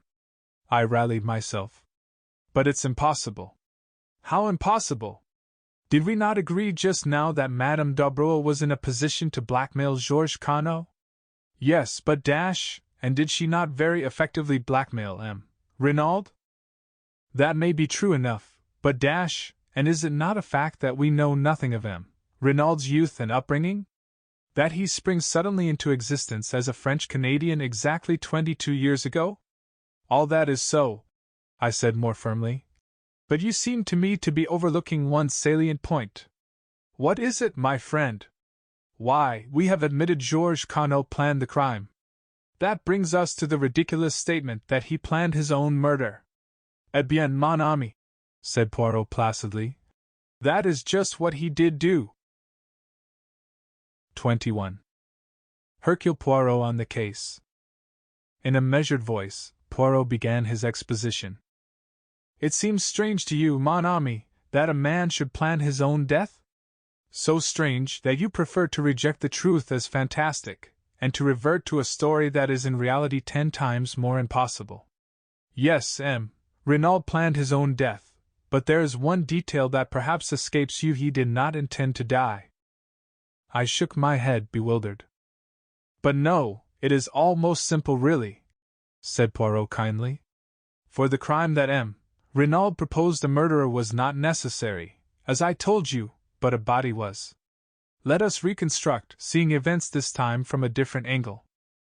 Georges Cano flies from justice to Canada. There, under an assumed name, he marries, and finally acquires a vast fortune in South America. But there is a nostalgia upon him for his own country. 20 years have elapsed, he is considerably changed in appearance, besides being a man of such eminence that no one is likely to connect him with a fugitive from justice many years ago. He deems it quite safe to return. He takes up his headquarters in England, but intends to spend the summers in France. An ill fortune, that obscure justice which shapes men's ends, and will not allow them to evade the consequences of their acts, takes him to Merlinville. There, in the whole of France, is the one person who is capable of recognizing him. It is, of course, a gold mine to Madame d'Abreuil, and a gold mine of which she is not slow to take advantage. He is helpless, absolutely in her power, and she bleeds him heavily. And then the inevitable happens. Jacques Renauld falls in love with the beautiful girl he sees almost daily, and wishes to marry her. That rouses his father. At all costs, he will prevent his son marrying the daughter of this evil woman.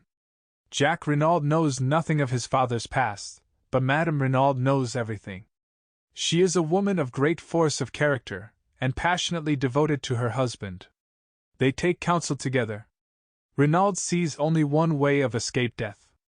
He must appear to die, in reality escaping to another country where he will start again under an assumed name, and where Madame Renauld, having played the widow's part for a while, can join him.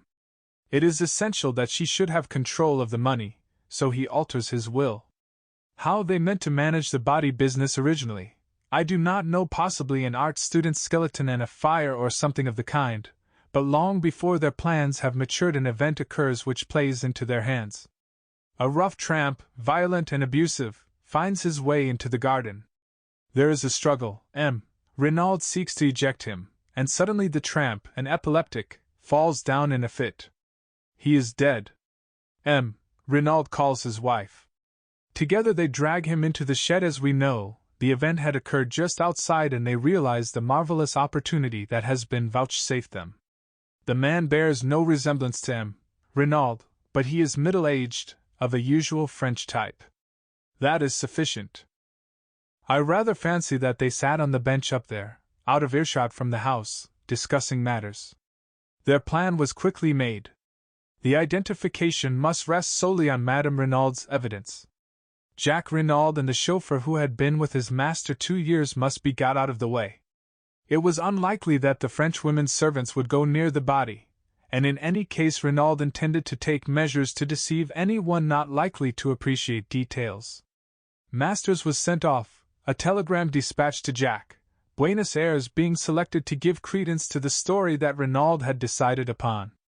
Having heard of me, as a rather obscure elderly detective, he wrote his appeal for help, knowing that, when I arrived, the production of the letter would have a profound effect upon the examining magistrate, which, of course, it did.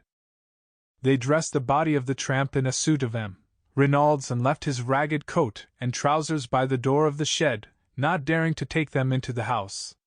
And then, to give credence to the tale Madame Renauld was to tell, they drove the aeroplane dagger through his heart. That night Renauld will first bind and gag his wife, and then, taking a spade, will dig a grave in that particular spot of ground where he knows how do you call it? Bunker is to be made. It is essential that the body should be found. Madame d'Aubreau must have no suspicions. On the other hand, if a little time elapses, any dangers as to identity will be greatly lessened. Then Renauld will don the tramp's rags, and shuffle off to the station, where he will leave, unnoticed, by the 12:10 train. Since the crime will be supposed to have taken place 2 hours later, no suspicion can possibly attach to him. You see now his annoyance at the inopportune visit of the girl Bella. Every moment of delay is fatal to his plans. He gets rid of her as soon as he can, however. Then, to work. He leaves the front door slightly ajar to create the impression that the assassins left that way.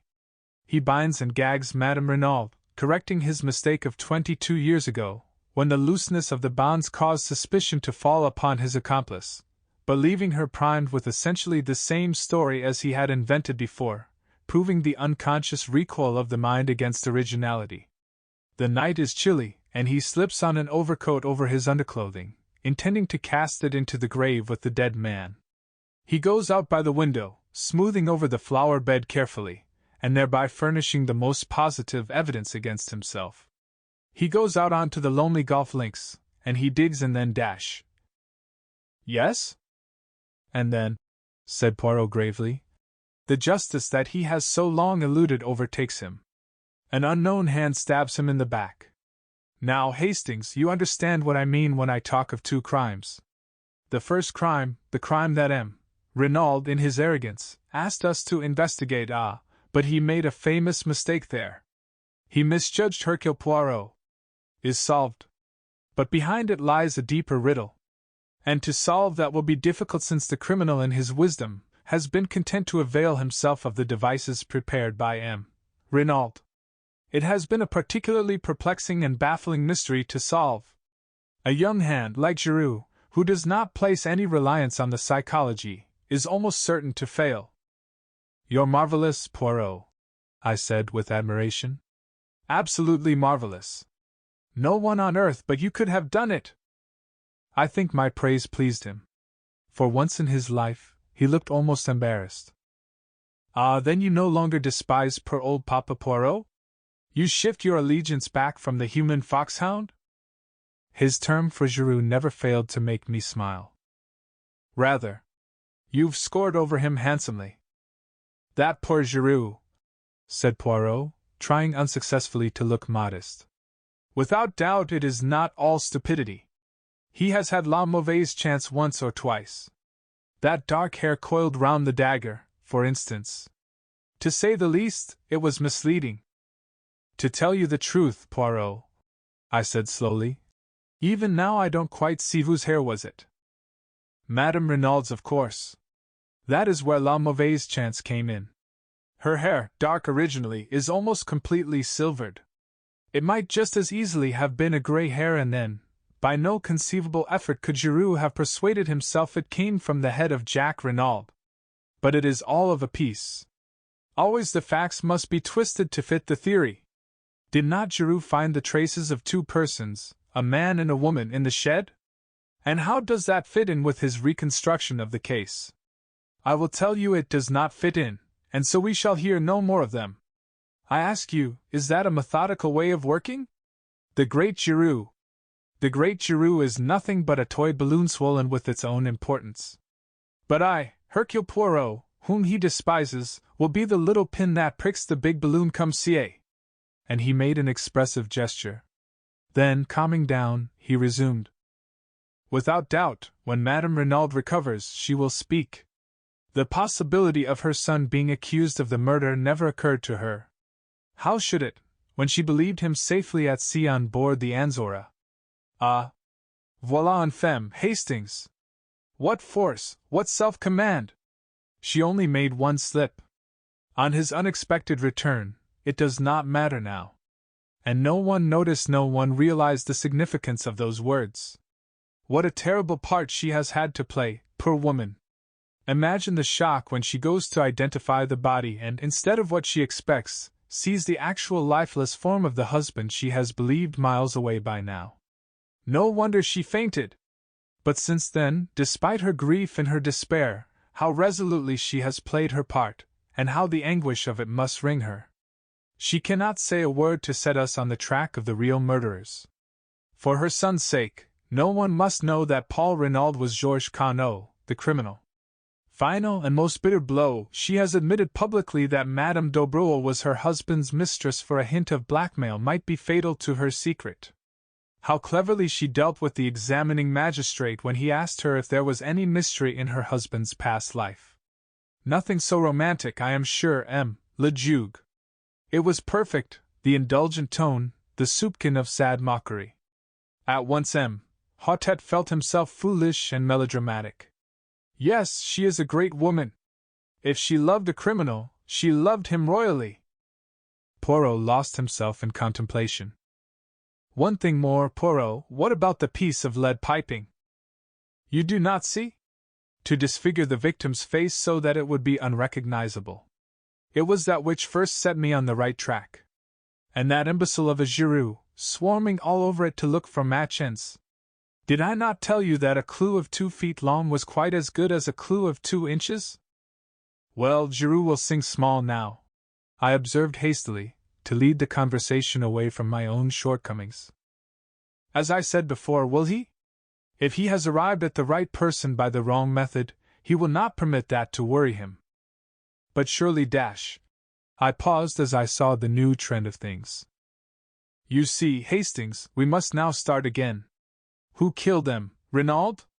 Someone who was near the villa just before 12 o'clock that night, someone who would benefit by his death. The description fits Jack Renauld only too well.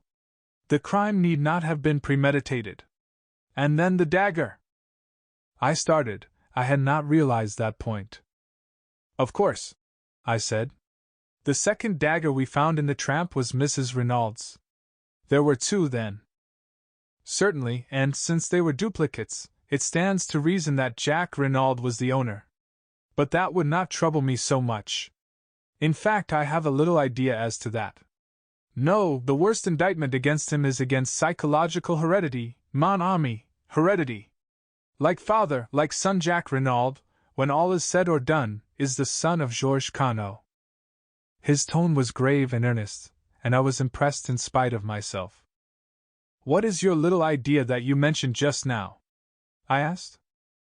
For answer, Poirot consulted his turnip-faced watch, and then asked, What time is the afternoon boat from Calais? About 5, I believe. That will do very well. We shall just have time. You are going to England? Yes, my friend. Why? To find a possible witness. Who? With a rather peculiar smile upon his face, Poirot replied. Miss Bella Devine. But how will you find her? What do you know about her? I know nothing about her, but I can guess a good deal. We may take it for granted that her name is Bella Devine, and since that name was faintly familiar to M. Stoner, though evidently not in connection with the Renauld family, it is probable that she is on the stage. Jack Renauld was a young man with plenty of money, and 20 years of age. The stage is sure to have been the home of his first love. It tallies, too, with M. Renaud's attempt to placate her with a check. I think I shall find her all right, especially with the help of this. And he brought out the photograph I had seen him take from Jack Renaud's drawer. With love from Bella was scrawled across the corner, but it was not that which held my eyes fascinated. The likeness was not first-rate, but for all that it was unmistakable to me. I felt a cold sinking, as though some unutterable calamity had befallen me. It was the face of Cinderella. 22. I find love. For a moment or two I sat as though frozen, the photograph still in my hand. Then, summoning all my courage to appear unmoved, I handed it back. At the same time, I stole a quick glance at Poirot. Had he noticed anything? But to my relief he did not seem to be observing me. Anything unusual in my manner had certainly escaped him. He rose briskly to his feet. "We have no time to lose. We must make our departure with all dispatch. All is well, the sea, it will be calm."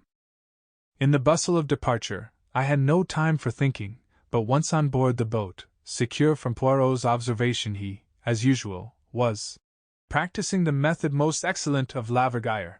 I pulled myself together, and attacked the facts dispassionately. How much did Poirot know? Was he aware that my acquaintance of the train and Bella Devine were one and the same? Why had he gone to the Hotel du Fer? On my behalf, as I had believed? Or had I only fatuously thought so, and was this visit undertaken with a deeper and more sinister purpose? But in any case, why was he bent on finding this girl? Did he suspect her of having seen Jacques Renauld commit the crime? Or did he suspect, but that was impossible? The girl had no grudge against the elder Renauld, no possible motive for wishing his death. What had brought her back to the scene of the murder? I went over the facts carefully. She must have left the train at Calais, where I parted from her that day. No wonder I had been unable to find her on the boat. If she had dined in Calais, and then taken a train out to Merlinville, she would have arrived at the Villa Genevieve just about the time that François said. What had she done when she left the house just after 10? Presumably either gone to an hotel, or returned to Calais. And then? The crime had been committed on Tuesday night. On Thursday morning, she was once more in Merlinville. Had she ever left France at all? I doubted it very much. What kept her there? The hope of seeing Jacques Renauld. I had told her as at the time we believed that he was on the high seas en route to Buenos Aires. Possibly she was aware that the Enzora had not sailed. But to know that she must have seen Jacques. Was that what Poirot was after? Had Jacques Renauld, returning to see Martha d'Aubrieux, come face to face instead with Bella Devine, the girl he had heartlessly thrown over? I began to see daylight. If that were indeed the case, it might furnish Jacques with the alibi he needed. Yet under those circumstances his silence seemed difficult to explain. Why could he not have spoken out boldly? Did he fear for this former entanglement of his to come to the ears of Martha d'Aubrieux? I shook my head, dissatisfied. The thing had been harmless enough, a foolish boy and girl affair, and I reflected cynically that the son of a millionaire was not likely to be thrown over by a penniless French girl, who moreover loved him devotedly, without a much graver cause. Altogether I found the affair puzzling and unsatisfactory. I disliked intensely being associated with Poirot in hunting this girl down, but I could not see any way of avoiding it, without revealing everything to him, and this, for some reason, I was loath to do. Poirot reappeared brisk and smiling at Dover, and our journey to London was uneventful. It was past 9 o'clock when we arrived, and I supposed that we should return straight away to our rooms and do nothing till the morning. But Poirot had other plans. "We must lose no time, mon ami. The news of the arrest will not be in the English papers until the day after tomorrow, but still we must lose no time." I did not quite follow his reasoning, but I merely asked how he proposed to find the girl. "You remember Joseph Aarons, the theatrical agent?" "No. I assisted him in a little matter of a Japanese wrestler. A pretty little problem. I must recount it to you one day. He, without doubt, will be able to put us in the way of finding out what we want to know." It took us some time to run Mr. Aarons to earth, and it was after midnight when we finally managed it. He greeted Poirot with every evidence of warmth, and professed himself ready to be of service to us in any way. "There's not much about the profession I don't know," he said, beaming genially. "Eh bien, Aarons, I desire to find a young girl called Bella Devine." "Bella Devine. I know the name, but for the moment I can't place it. What's her line? That I do not know, but here is her photograph. Mr. Aaron studied it for a moment, then his face lighted. Got it! He slapped his thigh. The Dulcibella kids, by the Lord! The Dulcibella kids? That's it. They're sisters. Acrobats, dancers, and singers. Give quite a good little turn. They're in the provinces somewhere, I believe, if they're not resting. They've been on in Paris for the last 2 or 3 weeks. Can you find out for me exactly where they are? Easy as a bird. You go home, and I'll send you round the dope in the morning. With this promise we took leave of him. He was as good as his word. About 11 o'clock the following day, a scribbled note reached us. The Dulcibella sisters are on at the palace in Coventry. Good luck to you. Without more ado, we started for Coventry. Poirot made no inquiries at the theatre, but contented himself with booking stalls for the variety performance that evening. The show was wearisome beyond words, or perhaps it was only my mood that made it seem so. Japanese families balanced themselves precariously. Would-be fashionable men, in greenish evening dress and exquisitely slicked hair, reeled off society patter and danced marvelously. Stout prima donnas sang at the top of the human register. A comic comedian endeavored to be Mr. George Robey and failed signally. At last the number went up which announced the Dulcibella kids. My heart beat sickeningly. There she was, there they both were, the pair of them, one flaxen-haired, one dark, matching as to size, with short fluffy skirts and immense buster brown bows. They looked a pair of extremely piquant children. They began to sing. Their voices were fresh and true, rather thin and music-hally, but attractive. It was quite a pretty little turn. They danced neatly, and did some clever little acrobatic feats. The words of their songs were crisp and catchy. When the curtain fell, there was a full meed of applause. Evidently the Dulcibella kids were a success. Suddenly I felt that I could remain no longer. I must get out into the air. I suggested leaving to Poirot. Go by all means, mon ami. I amuse myself, and will stay to the end. I will rejoin you later. It was only a few steps from the theatre to the hotel. I went up to the sitting-room, ordered a whiskey and soda, and sat drinking it, staring meditatively into the empty grate. I heard the door open, and turned my head, thinking it was Poirot. Then I jumped to my feet. It was Cinderella who stood in the doorway. She spoke haltingly, her breath coming in little gasps. I saw you in front. You and your friend. When you got up to go, I was waiting outside and followed you. Why are you here in Coventry? What were you doing there tonight? Is the man who was with you the detective? She stood there, the cloak she had wrapped round her stage dress slipping from her shoulders. I saw the whiteness of her cheeks under the rouge, and heard the terror in her voice. And in that moment I understood everything, understood why Poirot was seeking her, and what she feared, and understood at last my own heart. Yes, I said gently. Is he looking for me? She half whispered. Then, as I did not answer for a moment, she slipped down by the big chair, and burst into violent, bitter weeping. I knelt down by her, holding her in my arms, and smoothing the hair back from her face. Don't cry, child, don't cry, for God's sake. You're safe here. I'll take care of you. Don't cry, darling. Don't cry. I know everything. Oh, but you don't. I think I do. And after a moment, as her sobs grew quieter, I asked, It was you who took the dagger, wasn't it? Yes. That was why you wanted me to show you round? And why you pretended to faint? Again she nodded. It was a strange thought to come to me at the moment, but it shot into my mind that I was glad her motive was what it had been rather than the idle and morbid curiosity I had accused her of at the time. How gallantly she had played her part that day, inwardly racked with fear and trepidation as she must have been. Poor little soul, bearing the burden of a moment's impetuous action. Why did you take the dagger? I asked presently. She replied as simply as a child. I was afraid there might be finger marks on it. But didn't you remember that you had worn gloves? She shook her head as though bewildered, and then said slowly, Are you going to give me up to the police? Good God! No. Her eyes sought mine long and earnestly, and then she asked in a little quiet voice that sounded afraid of itself. Why not? It seemed a strange place and a strange time for a declaration of love, and God knows, in all my imagining, I had never pictured love coming to me in such a guise. But I answered simply and naturally enough. Because I love you, Cinderella. She bent her head down, as though ashamed, and muttered in a broken voice. You can't not if you knew dash. And then, as though rallying herself, she faced me squarely, and asked, What do you know, then? I know that you came to see Mr. Renauld that night. He offered you a check and you tore it up indignantly.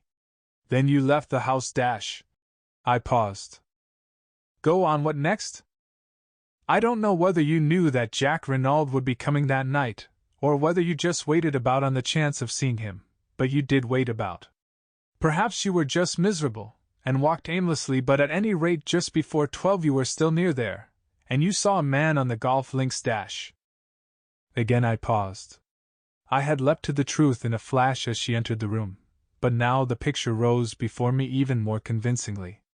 I saw vividly the peculiar pattern of the overcoat on the dead body of Mr. Renauld, and I remembered the amazing likeness that had startled me into believing for one instant that the dead man had risen from the dead when his son burst into our conclave in the salon. Go on, repeated the girl steadily. I fancy his back was to you, but you recognized him, or thought you recognized him. The gait and the carriage were familiar to you, and the pattern of his overcoat. I paused.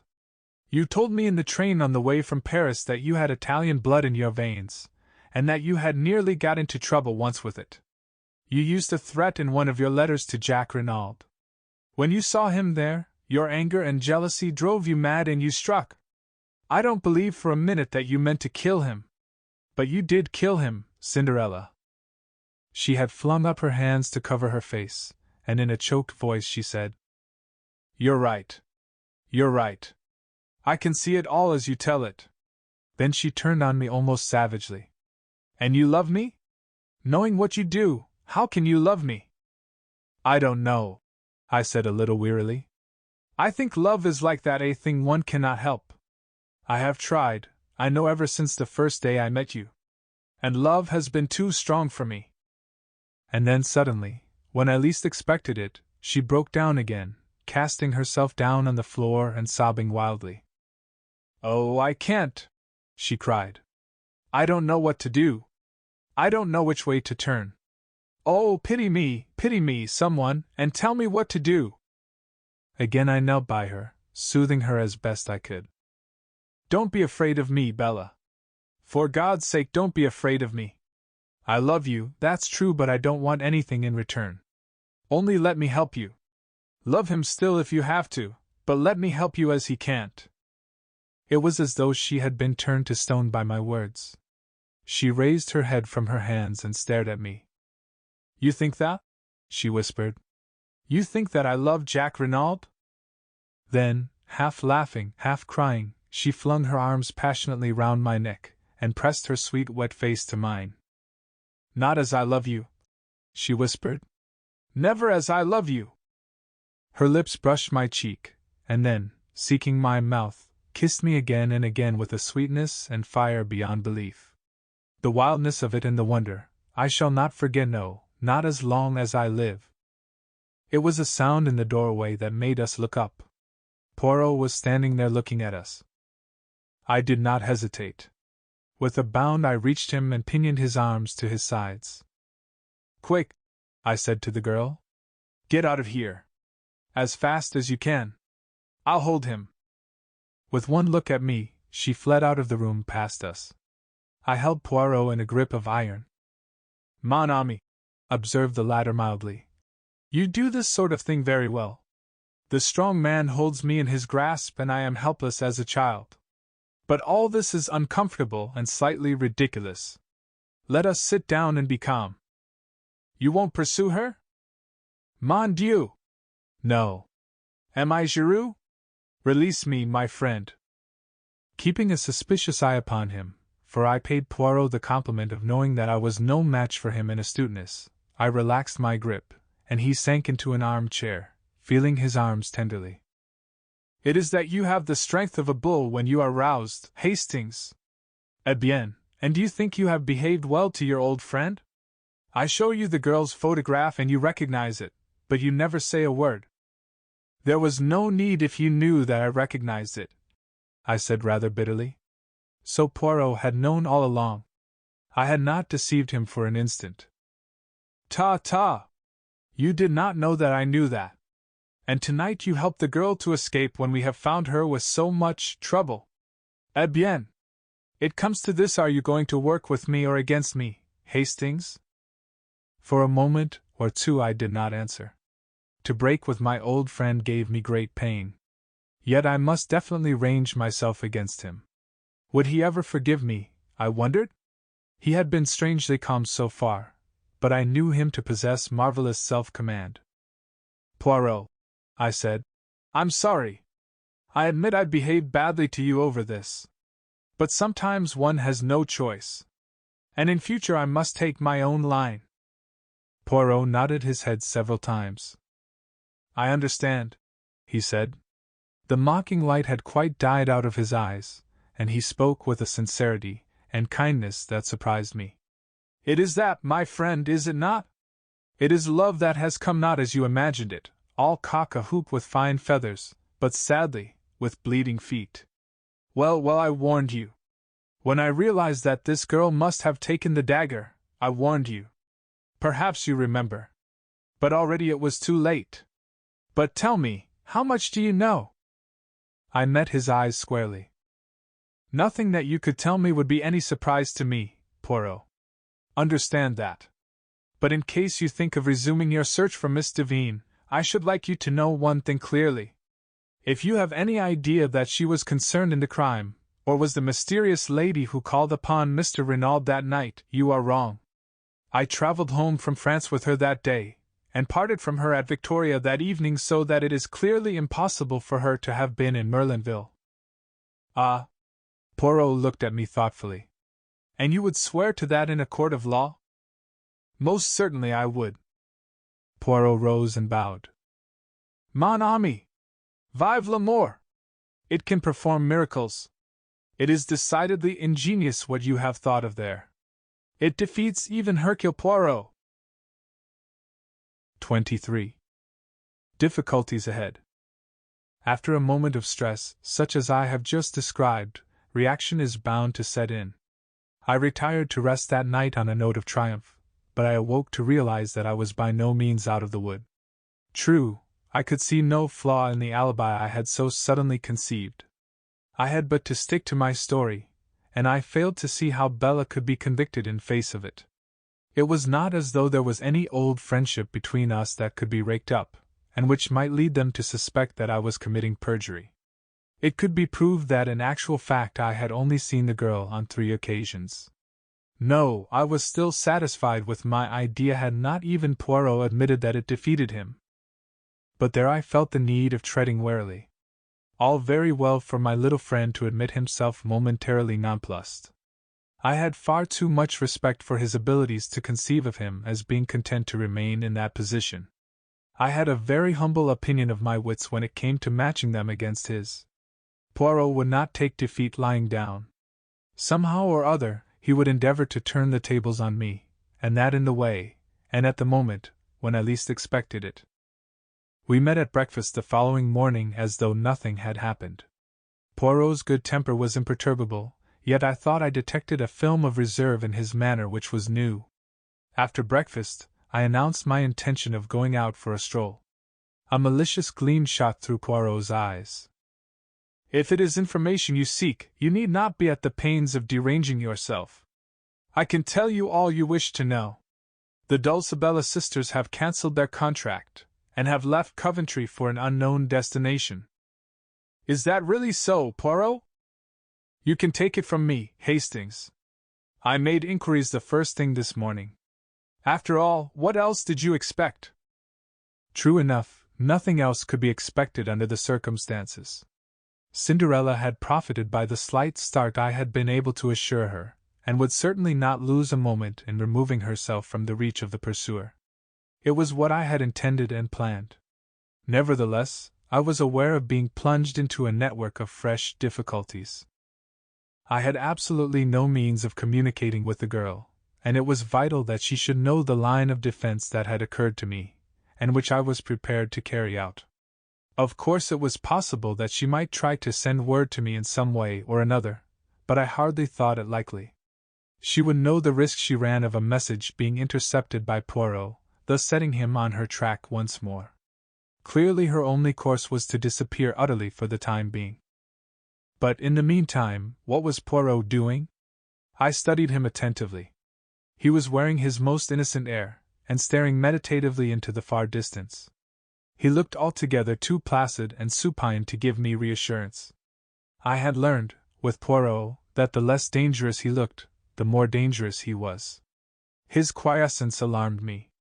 Observing a troubled quality in my glance, he smiled benignantly. "You are puzzled, Hastings? You ask yourself why I do not launch myself in pursuit? Well, something of the kind. It is what you would do, were you in my place. I understand that. But I am not of those who enjoy rushing up and down a country seeking a needle in a haystack, as you English say. No, let Mademoiselle Bella Devine go. Without doubt, I shall be able to find her when the time comes. Until then, I am content to wait." I stared at him doubtfully. Was he seeking to mislead me? I had an irritating feeling that, even now, he was master of the situation. My sense of superiority was gradually waning. I had contrived the girl's escape, and evolved a brilliant scheme for saving her from the consequences of her rash act, but I could not rest easy in my mind. Poirot's perfect calm awakened 1,000 apprehensions. "I suppose, Poirot," I said rather diffidently, "I mustn't ask what your plans are? I've forfeited the right." "But not at all. There is no secret about them. We returned to France without delay." "We?" "Precisely we. You know very well that you cannot afford to let Papa Poirot out of your sight. Is it not so, my friend? But remain in England by all means if you wish. I shook my head. He had hit the nail on the head. I could not afford to let him out of my sight. Although I could not expect his confidence after what had happened, I could still check his actions. The only danger to Bella lay with him. Giroux and the French police were indifferent to her existence. At all costs I must keep near Poirot. Poirot observed me attentively as these reflections passed through my mind, and gave a nod of satisfaction. "I am right, am I not? And as you are quite capable of trying to follow me, disguised with some absurdity such as a false beard which every one would perceive, bien entendu, I much prefer that we should voyage together. It would annoy me greatly that any one should mock themselves at you." "Very well, then. But it's only fair to warn you. I know all. You are my enemy. Be my enemy then. It does not worry me at all. So long as it's all fair and above board, I don't mind. You have to the full the English passion for fair play. Now your scruples are satisfied, let us depart immediately. There is no time to be lost. Our stay in England has been short but sufficient. I know what I wanted to know." The tone was light, but I read a veiled menace into the words. "Still, I began and stopped. "Still, as you say. Without doubt you are satisfied with the part you are playing. Me, I preoccupy myself with Jack Renauld." Jack Renauld? The words gave me a start. I had completely forgotten that aspect of the case. Jack Renauld, in prison, with the shadow of the guillotine looming over him. I saw the part one was playing in a more sinister light. I could save Bella, yes, but in doing so I ran the risk of sending an innocent man to his death. I pushed the thought from me with horror. It could not be. He would be acquitted. Certainly he would be acquitted. But the cold fear came back. Suppose he were not? What then? Could I have it on my conscience? Horrible thought. Would it come to that in the end? A decision. Bella or Jack Renauld? The promptings of my heart were to save the girl I loved at any cost to myself. But if the cost were to another, the problem was altered.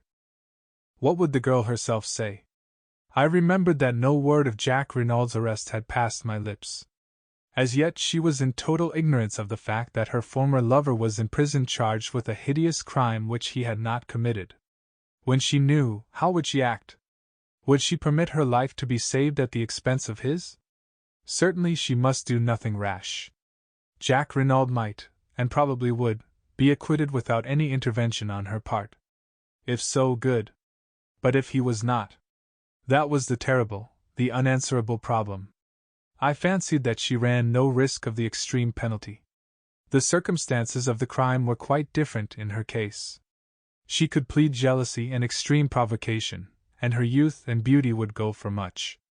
The fact that by a tragic mistake it was old Mr. Renauld, and not his son, who paid the penalty would not alter the motive of the crime. But in any case, however lenient the sentence of the court, it must mean a long term of imprisonment. No, Bella must be protected. And, at the same time, Jack Renauld must be saved. How this was to be accomplished I did not see clearly. But I pinned my faith to Poirot. He knew. Come what might, he would manage to save an innocent man. He must find some pretext other than the real one. It might be difficult, but he would manage it somehow. And with Bella unsuspected, and Jack Renauld acquitted, all would end satisfactorily. So I told myself repeatedly, but at the bottom of my heart there still remained a cold fear. 24. Save him! We crossed from England by the evening boat, and the following morning saw us in St. Omer, whither Jack Renauld had been taken. Poirot lost no time in visiting Hastings. As he did not seem disposed to make any objections to my accompanying him, I bore him company. After various formalities and preliminaries, we were conducted to the examining magistrate's room. He greeted us cordially. I was told that you had returned to England, Poirot. I am glad to find that such is not the case. It is true that I went there, le Juge, but it was only for a flying visit. A side issue, but one that I fancied might repay investigation. And it did, Poirot shrugged his shoulders. Hastings nodded, sighing. We must resign ourselves, I fear. That animal Giroux, his manners are abominable, but he is undoubtedly clever. Not much chance of that one making a mistake. You think not, le Juge? It was the examining magistrate's turn to shrug his shoulders. Eh bien, speaking frankly in confidence, c'est entendu, can you come to any other conclusion? Frankly, le Juge, there seem to me to be many points that are obscure. Such as dash? But Poirot was not to be drawn. I have not yet tabulated them, he remarked. It was a general reflection that I was making. I like the young man, and should be sorry to believe him guilty of such a hideous crime. By the way, what has he to say for himself on the matter?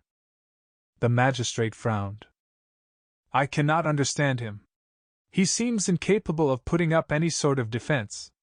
It has been most difficult to get him to answer questions. He contents himself with a general denial, and beyond that takes refuge in a most obstinate silence. I am interrogating him again tomorrow. Perhaps you would like to be present? We accepted the invitation with empressement. A distressing case, said the magistrate with a sigh. My sympathy for Madame Renauld is profound. How is Madame Renauld? She has not yet recovered consciousness. It is merciful in a way, poor woman, she is being spared much. The doctors say that there is no danger, but that when she comes to herself she must be kept as quiet as possible. It was, I understand, quite as much the shock as the fall which caused her present state. It would be terrible if her brain became unhinged, but I should not wonder at all, no, really, not at all. Hastings leaned back, shaking his head, with a sort of mournful enjoyment, as he envisaged the gloomy prospect. He roused himself at length, and observed with a start. That reminds me. I have here a letter for you, Poirot. Let me see, where did I put it? He proceeded to rummage amongst his papers. At last he found the missive, and handed it to Poirot. "It was sent under cover to me in order that I might forward it to you," he explained. "But as you left no address, I could not do so." Poirot studied the letter curiously. It was addressed in a long, sloping, foreign hand, and the writing was decidedly a woman's. Poirot did not open it. Instead, he put it in his pocket and rose to his feet. "A domain then, le Juge. Many thanks for your courtesy and amiability. But not at all. I am always at your service. These young detectives of the school of Giroux, they are all alike rude, sneering fellows. They do not realize that an examining magistrate of my experience is bound to have a certain discernment, a certain flair. Enfin, the politeness of the old school is infinitely more to my taste. Therefore, my dear friend, command me in any way you will. We know a thing or two, you and I, And laughing heartily, enchanted with himself and with us, Hutet bade us adieu. I am sorry to have to record that Poirot's first remark to me as we traversed the corridor was, "A famous old imbecile, that one. Of a stupidity to make pity." We were just leaving the building when we came face to face with Giroux, looking more dandified than ever, and thoroughly pleased with himself. "Aha! Poirot," he cried airily. "You have returned from England, then?" "As you see," said Poirot. "The end of the case is not far off now, I fancy." "I agree with you, Giroux." Poirot spoke in a subdued tone. His crestfallen manner seemed to delight the other. "Of all the milk-and-water criminals! Not an idea of defending himself. It is extraordinary." "So extraordinary that it gives one to think, does it not?" suggested Poirot mildly. But Giroux was not even listening. He twirled his cane amicably. "Well, good day, Poirot. I am glad you're satisfied of young Renaud's guilt at last." "Pardon! But I am not in the least satisfied. Jack Renauld is innocent." Giroux stared for a moment, then burst out laughing, tapping his head significantly with the brief remark, "Toque!" Poirot drew himself up. A dangerous light showed in his eyes. "Giroux, throughout the case your manner to me has been deliberately insulting. You need teaching a lesson. I am prepared to wager you 500 francs that I find the murderer of Renauld before you do. Is it agreed?" Giroux stared helplessly at him, and murmured again, "Toque!" "Come now," urged Poirot. "Is it agreed? I have no wish to take your money from you." "Make your mind easy, you will not." "Oh, well then, I agree. You speak of my manner to you being insulting. Eh bien, once or twice your manner has annoyed me." "I am enchanted to hear it," said Poirot. "Good morning, Giroux. Come, Hastings." I said no word as we walked along the street. My heart was heavy. Poirot had displayed his intentions only too plainly. I doubted more than ever my powers of saving Bella from the consequences of her act. This unlucky encounter with Giroux had roused Poirot and put him on his mettle. Suddenly I felt a hand laid on my shoulder, and turned to face Gabriel Stoner. We stopped and greeted him, and he proposed strolling with us back to our hotel. "And what are you doing here, Stoner?" inquired Poirot. "One must stand by one's friends," replied the other dryly. "Especially when they are unjustly accused." "Then you do not believe that Jack Renauld committed the crime?" I asked eagerly. "Certainly I don't. I know the lad. I admit that there have been one or two things in this business that have staggered me completely, but nonetheless, in spite of his fool way of taking it, I'll never believe that Jack Renauld is a murderer." My heart warmed to the secretary. His words seemed to lift a secret weight from my heart. "I have no doubt that many people feel as you do," I exclaimed. "There is really absurdly little evidence against him. I should say that there was no doubt of his acquittal, no doubt whatever." But Stoner hardly responded as I could have wished. "I'd give a lot to think as you do," he said gravely. He turned to Poirot. "What's your opinion, monsieur?" "I think that things look very black against him, said Poirot quietly. You believe him guilty? Said Stoner sharply. No. But I think he will find it hard to prove his innocence. He's behaving so damned queerly, muttered Stoner. Of course I realize that there's a lot more in this affair than meets the eye. Giroux's not wise to that because he's an outsider, but the whole thing has been damned odd. As to that, least said soonest mended. If Mrs. Renauld wants to hush anything up, I'll take my cue from her. It's her show, and I've too much respect for her judgment to shove my oar in, but I can't get behind this attitude of Jack's. Anyone would think he wanted to be thought guilty. But it's absurd, I cried, bursting in. For one thing, the dagger dash. I paused, uncertain as to how much Poirot would wish me to reveal. I continued, choosing my words carefully. We know that the dagger could not have been in Jack Renauld's possession that evening. Mrs. Renauld knows that. True, said Stoner. When she recovers, she will doubtless say all this and more. Well, I must be leaving you. One moment. Poirot's hand arrested his departure. Can you arrange for word to be sent to me at once should Madame Renauld recover consciousness? Certainly. That's easily done. That point about the dagger is good, Poirot, I urged as we went upstairs. I couldn't speak very plainly before Stoner. That was quite right of you. We might as well keep the knowledge to ourselves as long as we can. As to the dagger, your point hardly helps Jack Renauld. You remember that I was absent for an hour this morning, before we started from London? Yes? Well, I was employed in trying to find the firm Jack Renauld employed to convert his souvenirs. It was not very difficult. Eh bien, Hastings, they made to his order not 2 paper knives, but 3.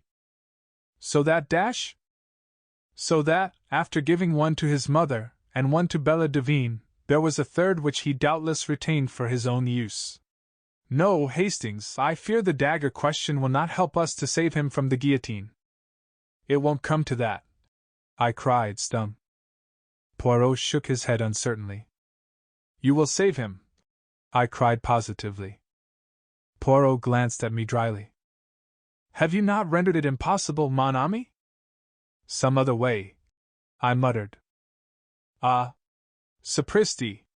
But it is miracles you ask from me. No, say no more. Let us instead see what is in this letter. And he drew out the envelope from his breast pocket. His face contracted as he read, then he handed the one flimsy sheet to me. There are other women in the world who suffer, Hastings. The writing was blurred and the note had evidently been written in great agitation. Dear M. Poirot, if you get this, I beg of you to come to my aid. I have no one to turn to, and at all costs Jack must be saved. I implore of you on my knees to help us. Martha d'Abreuil. I handed it back, moved. You will go? At once. We will command an auto.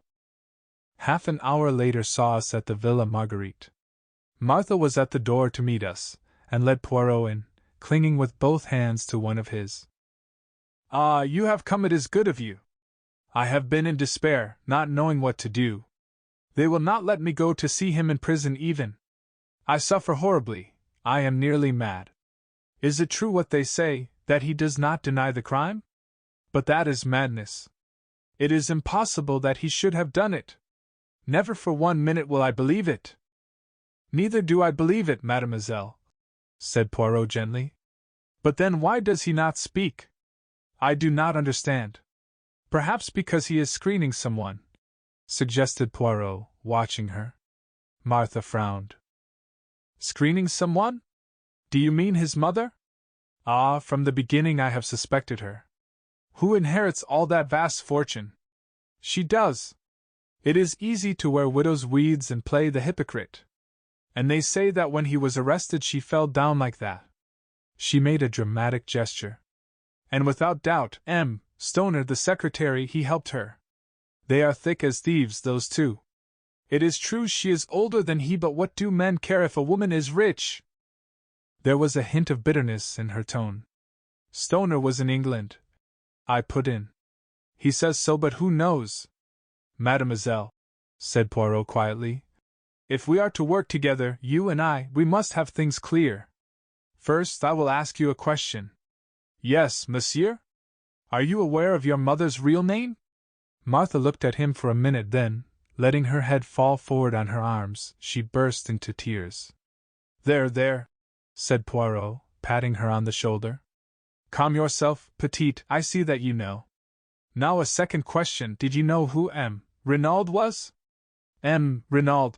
She raised her head from her hands and gazed at him wonderingly.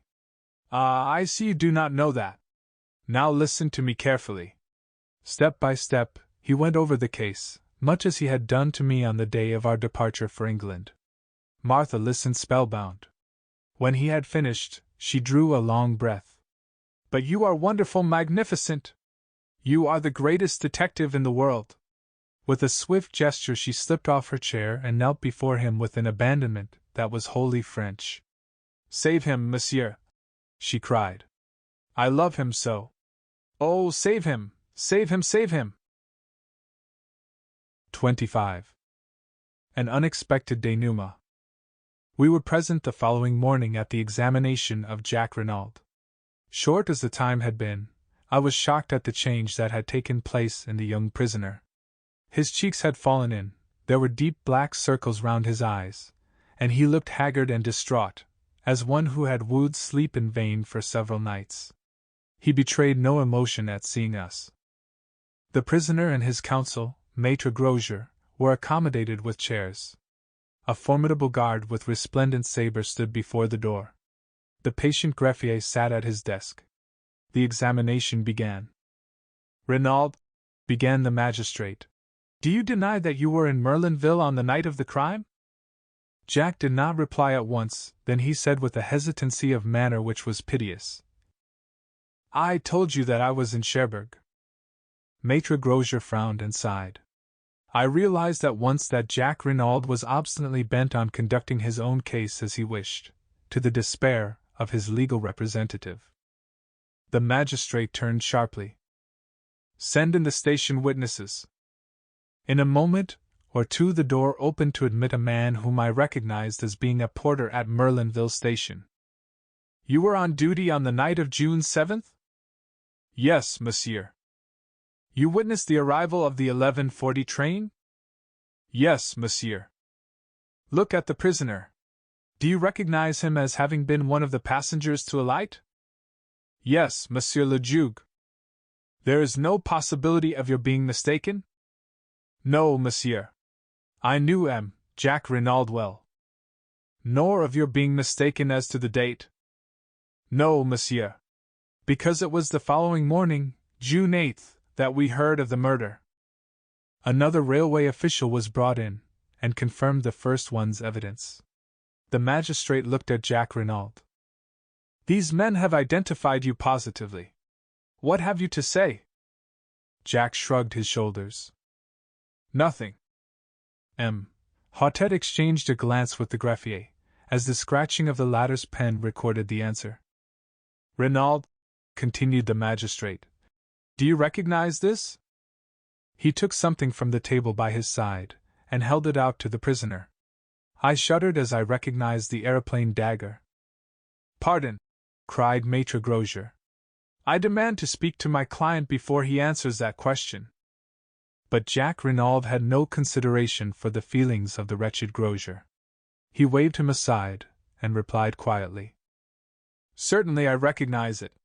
It is a present given by me to my mother, as a souvenir of the war. Is there, as far as you know, any duplicate of that dagger in existence? Again Maître Grosier burst out, and again Jack overrode him. Not that I know of. The setting was my own design. Even the magistrate almost gasped at the boldness of the reply. It did, in very truth, seem as though Jack was rushing on his fate. I realized, of course, the vital necessity he was under of concealing, for Bella's sake, the fact that there was a duplicate dagger in the case. So long as there was supposed to be only one weapon, no suspicion was likely to attach to the girl who had had the second paper knife in her possession. He was valiantly shielding the woman he had once loved, but at what a cost to himself. I began to realize the magnitude of the task I had so lightly set Poirot. It would not be easy to secure the acquittal of Jack Renauld, by anything short of the truth. Hotet spoke again, with a peculiarly biting inflection. Madame Renauld told us that this dagger was on her dressing table on the night of the crime. But Madame Renauld is a mother. It will doubtless astonish you, Renauld, but I consider it highly likely that Madame Renauld was mistaken, and that, by inadvertence perhaps, you had taken it with you to Paris. Doubtless you will contradict me. I saw the lad's handcuffed hands clench themselves. The perspiration stood out in beads upon his brow, as with a supreme effort he interrupted Hotet in a hoarse voice. I shall not contradict you. It is possible. It was a stupefying moment. Maître Grosier rose to his feet, protesting.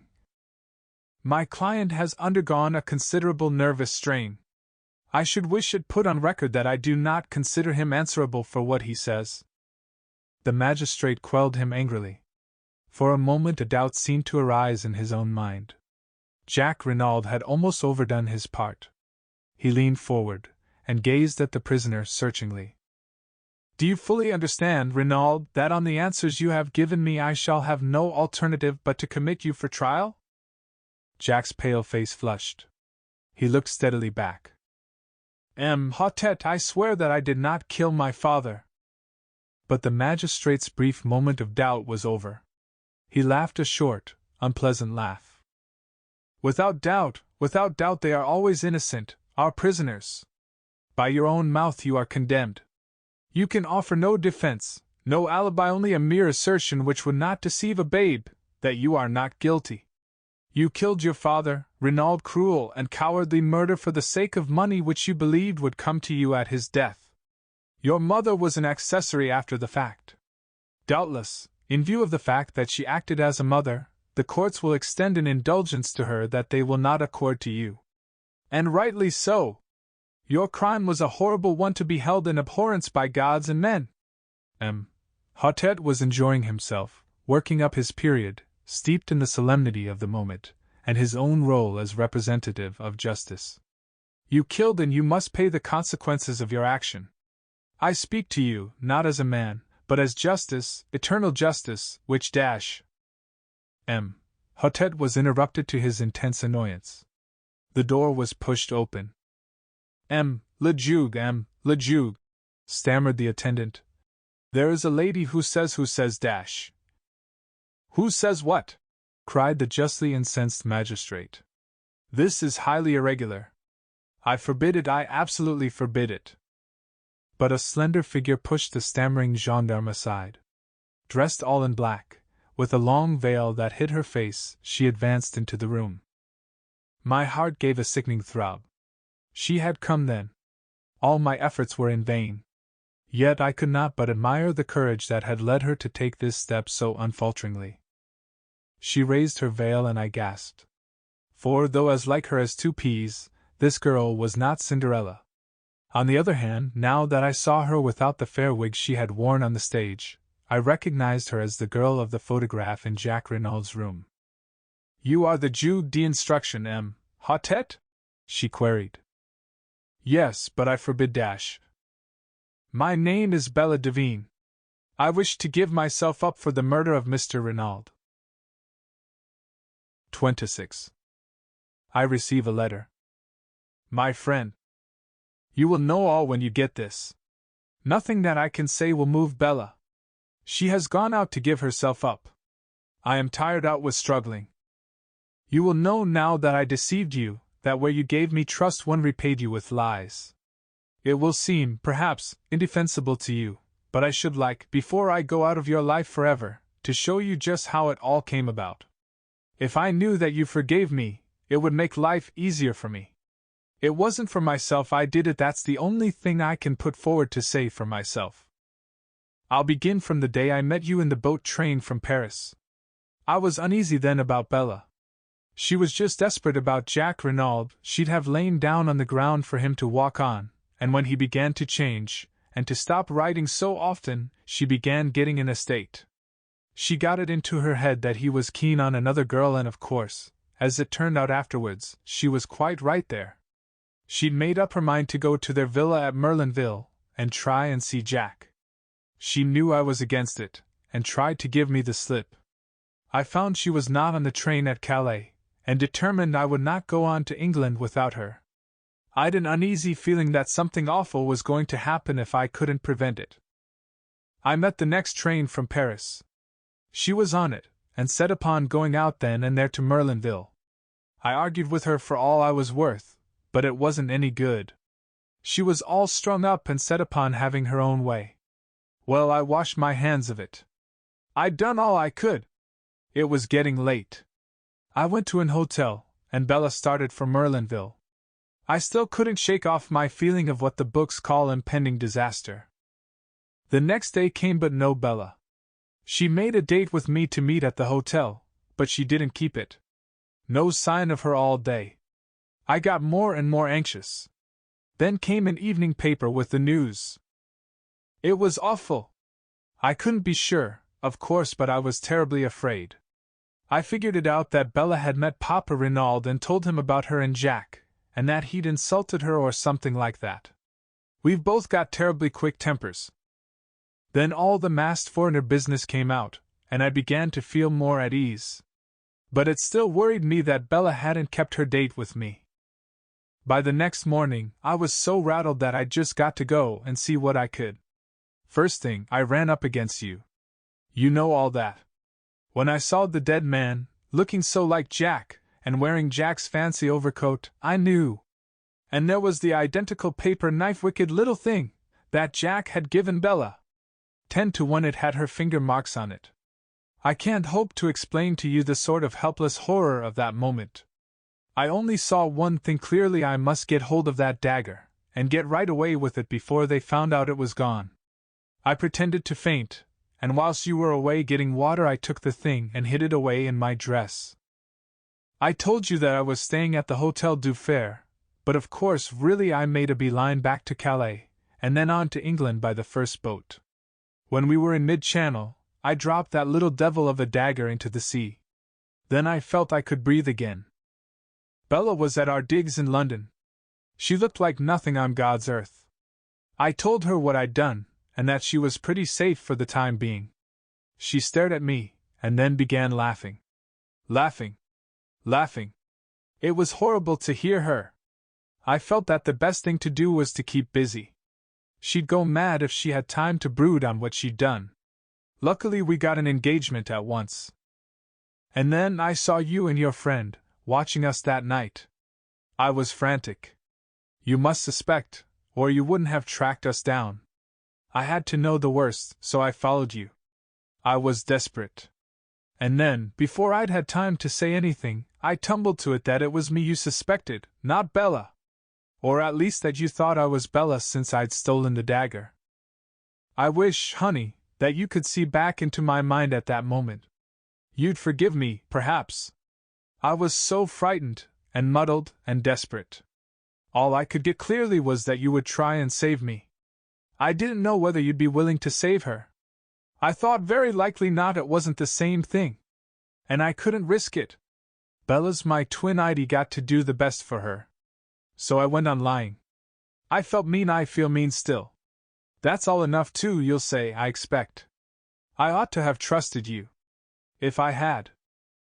As soon as the news was in the paper that Jack Renauld had been arrested, it was all up.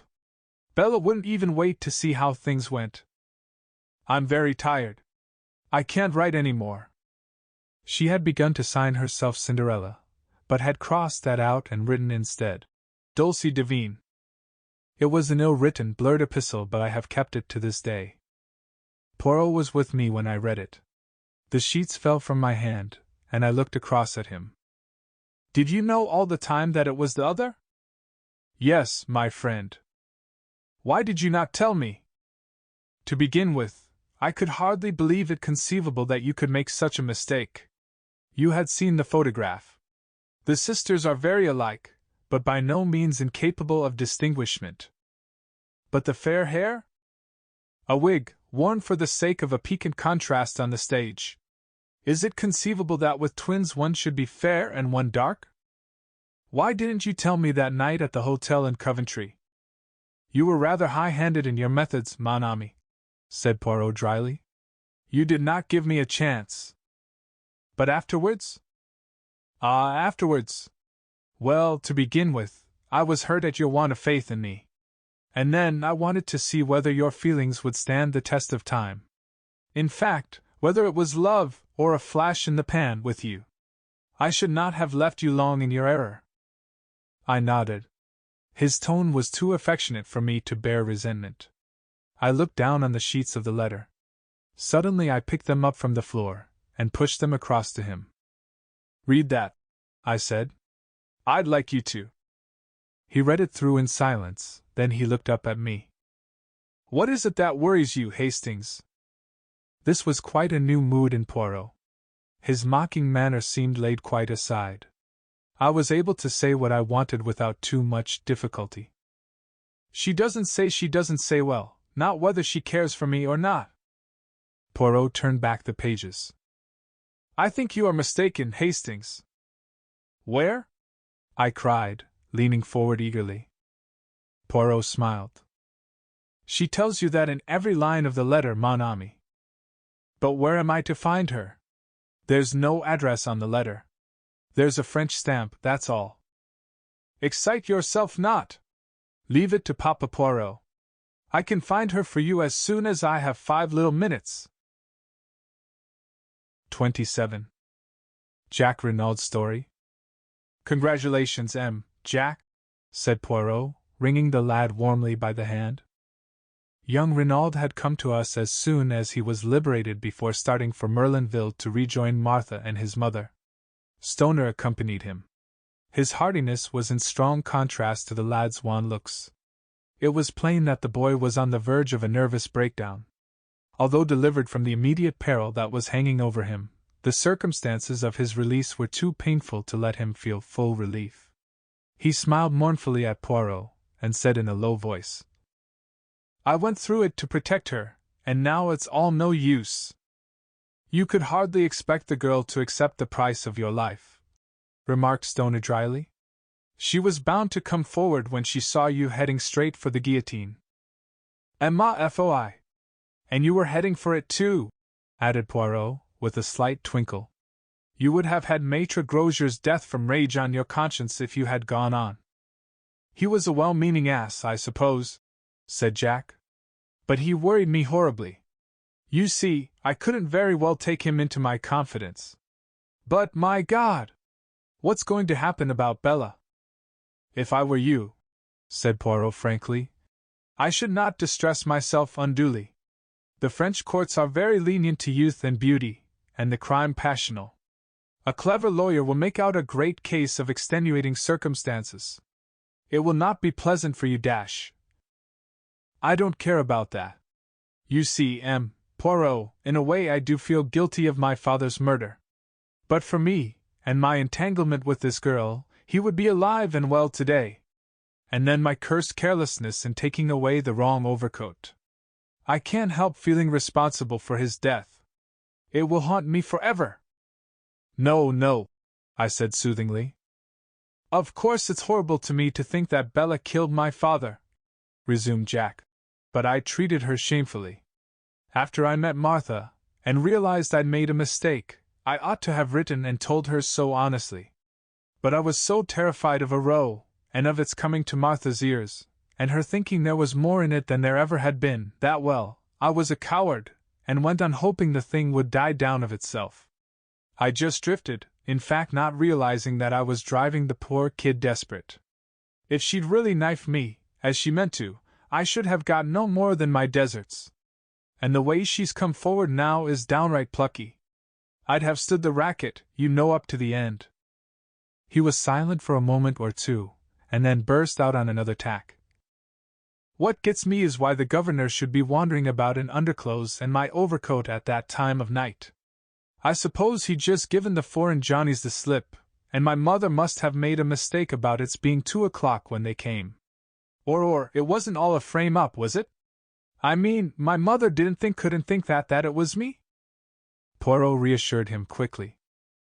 No, Jack. Have no fears on that score. As for the rest, I will explain it to you one of these days. It is rather curious. But will you recount to us exactly what did occur on that terrible evening? There's very little to tell. I came from Cherbourg, as I told you, in order to see Martha before going to the other end of the world. The train was late, and I decided to take the short cut across the golf links.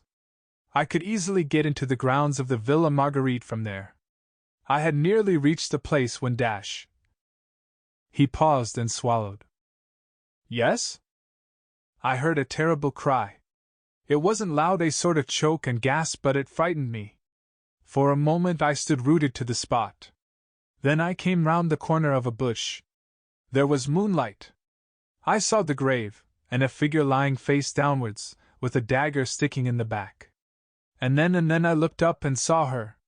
She was looking at me as though she saw a ghost. It's what she must have thought me at first. All expression seemed frozen out of her face by horror. And then she gave a cry, and turned and ran. He stopped, trying to master his emotion. And afterwards? Asked Poirot gently. I really don't know. I stayed there for a time, dazed. And then I realized I'd better get away as fast as I could. It didn't occur to me that they would suspect me, but I was afraid of being called upon to give evidence against her. I walked to St. Beauvais as I told you, and got a car from there back to Cherbourg. A knock came at the door, and a page entered with a telegram which he delivered to Stoner. He tore it open. Then he got up from his seat. Mrs. Renauld has regained consciousness, he said. Ah! Poirot sprang to his feet. Let us all go to Merlinville at once. A hurried departure was made forthwith. Stoner, at Jack's instance, agreed to stay behind and do all that could be done for Bella Devine. Poirot, Jack Renauld and I set off in the Renauld car. The run took just over 40 minutes.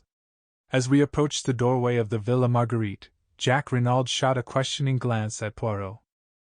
How would it be if you went on first to break the news to my mother that I am free dash? While you break it in person to Mademoiselle Martha, finished Poirot, with a twinkle. But yes, by all means, I was about to propose such an arrangement myself. Jack Renauld did not wait for more. Stopping the car, he swung himself out, and ran up the path to the front door. We went on in the car to the Villa Genevieve. Poirot, I said, do you remember how we arrived here that first day? And were met by the news of M. Renaud's murder? Ah, yes, truly. Not so long ago, either. But what a lot of things have happened since then, especially for you, mon ami. Poirot, what have you done about finding Belle, I mean Dulcie? Calm yourself, Hastings. I arrange everything. You're being a precious long time about it, I grumbled. Poirot changed the subject. Then the beginning, now the end, he moralized, as we rang the bell. And considered as a case, the end is profoundly unsatisfactory. Yes, indeed, I sighed. You are regarding it from the sentimental standpoint, Hastings. That was not my meaning. We will hope that Mademoiselle Bella will be dealt with leniently, and after all Jack Renauld cannot marry both the girls. I spoke from a professional standpoint. This is not a crime well ordered and regular, such as a detective delights in. The mise-en-scene designed by Georges Carnot, that indeed is perfect, but the denouement, no. A man killed by accident in a girl's fit of anger, indeed, what order or method is there in that? And in the midst of a fit of laughter on my part at Poirot's peculiarities, the door was opened by Françoise. Poirot explained that he must see Mrs. Renauld at once, and the old woman conducted him upstairs. I remained in the salon. It was some time before Poirot reappeared. He was looking unusually grave. Vous voilà, Hastings! Sacre tonnerre, but there are squalls ahead. What do you mean? I cried. I would hardly have credited it, said Poirot thoughtfully, but women are very unexpected. Here are Jack and Martha Dobrul, I exclaimed, looking out of the window. Poirot bounded out of the room, and met the young couple on the steps outside. Do not enter. It is better not. Your mother is very upset. I know, said Jack Renauld. I must go up to her at once. But no, I tell you. It is better not. But Martha and I dash. In any case, do not take Mademoiselle with you. Mount if you must, but you would be wise to be guided by me. A voice on the stairs behind made us all start. I thank you for your good offices, Poirot, but I will make my own wishes clear. We stared in astonishment. Descending the stairs, leaning upon Leonie's arm, was Mrs. Renauld, her head still bandaged. The French girl was weeping, and imploring her mistress to return to bed. Madame will kill herself. It is contrary to all the doctor's orders. But Mrs. Renauld came on. Mother! Cried Jack, starting forward. But with a gesture she drove him back. I am no mother of yours. You are no son of mine. From this day and hour I renounce you. Mother! Cried the lad, stupefied. For a moment she seemed to waver, to falter before the anguish in his voice. Poirot made a mediating gesture, but instantly she regained command of herself. Your father's blood is on your head. You are morally guilty of his death. You thwarted and defied him over this girl, and by your heartless treatment of another girl, you brought about his death. Go out from my house. Tomorrow I intend to take such steps as shall make it certain that you shall never touch a penny of his money. Make your way in the world as best you can with the help of the girl who is the daughter of your father's bitterest enemy. And slowly, painfully, she retraced her way upstairs. We were all dumbfounded, totally unprepared for such a demonstration. Jack Renauld, worn out with all he had already gone through, swayed and nearly fell. Poirot and I went quickly to his assistance. He is overdone, murmured Poirot to Martha. Where can we take him? But home. To the Villa Marguerite. We will nurse him, my mother and I. My poor Jack! We got the lad to the villa, where he dropped limply onto a chair in a semi-dazed condition. Poirot felt his head and hands. He has fever. The long strain begins to tell. And now this shock on top of it. Get him to bed, and Hastings and I will summon a doctor. A doctor was soon procured. After examining the patient, he gave it as his opinion that it was simply a case of nerve strain.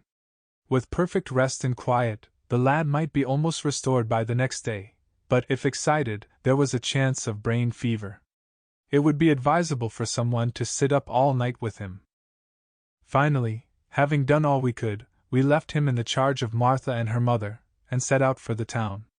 It was past our usual hour of dining, and we were both famished. The first restaurant we came to assuaged the pangs of hunger with an excellent omelette, and an equally excellent entrecôte to follow. And now for quarters for the night, said Poirot, when at length Café Noir had completed the meal.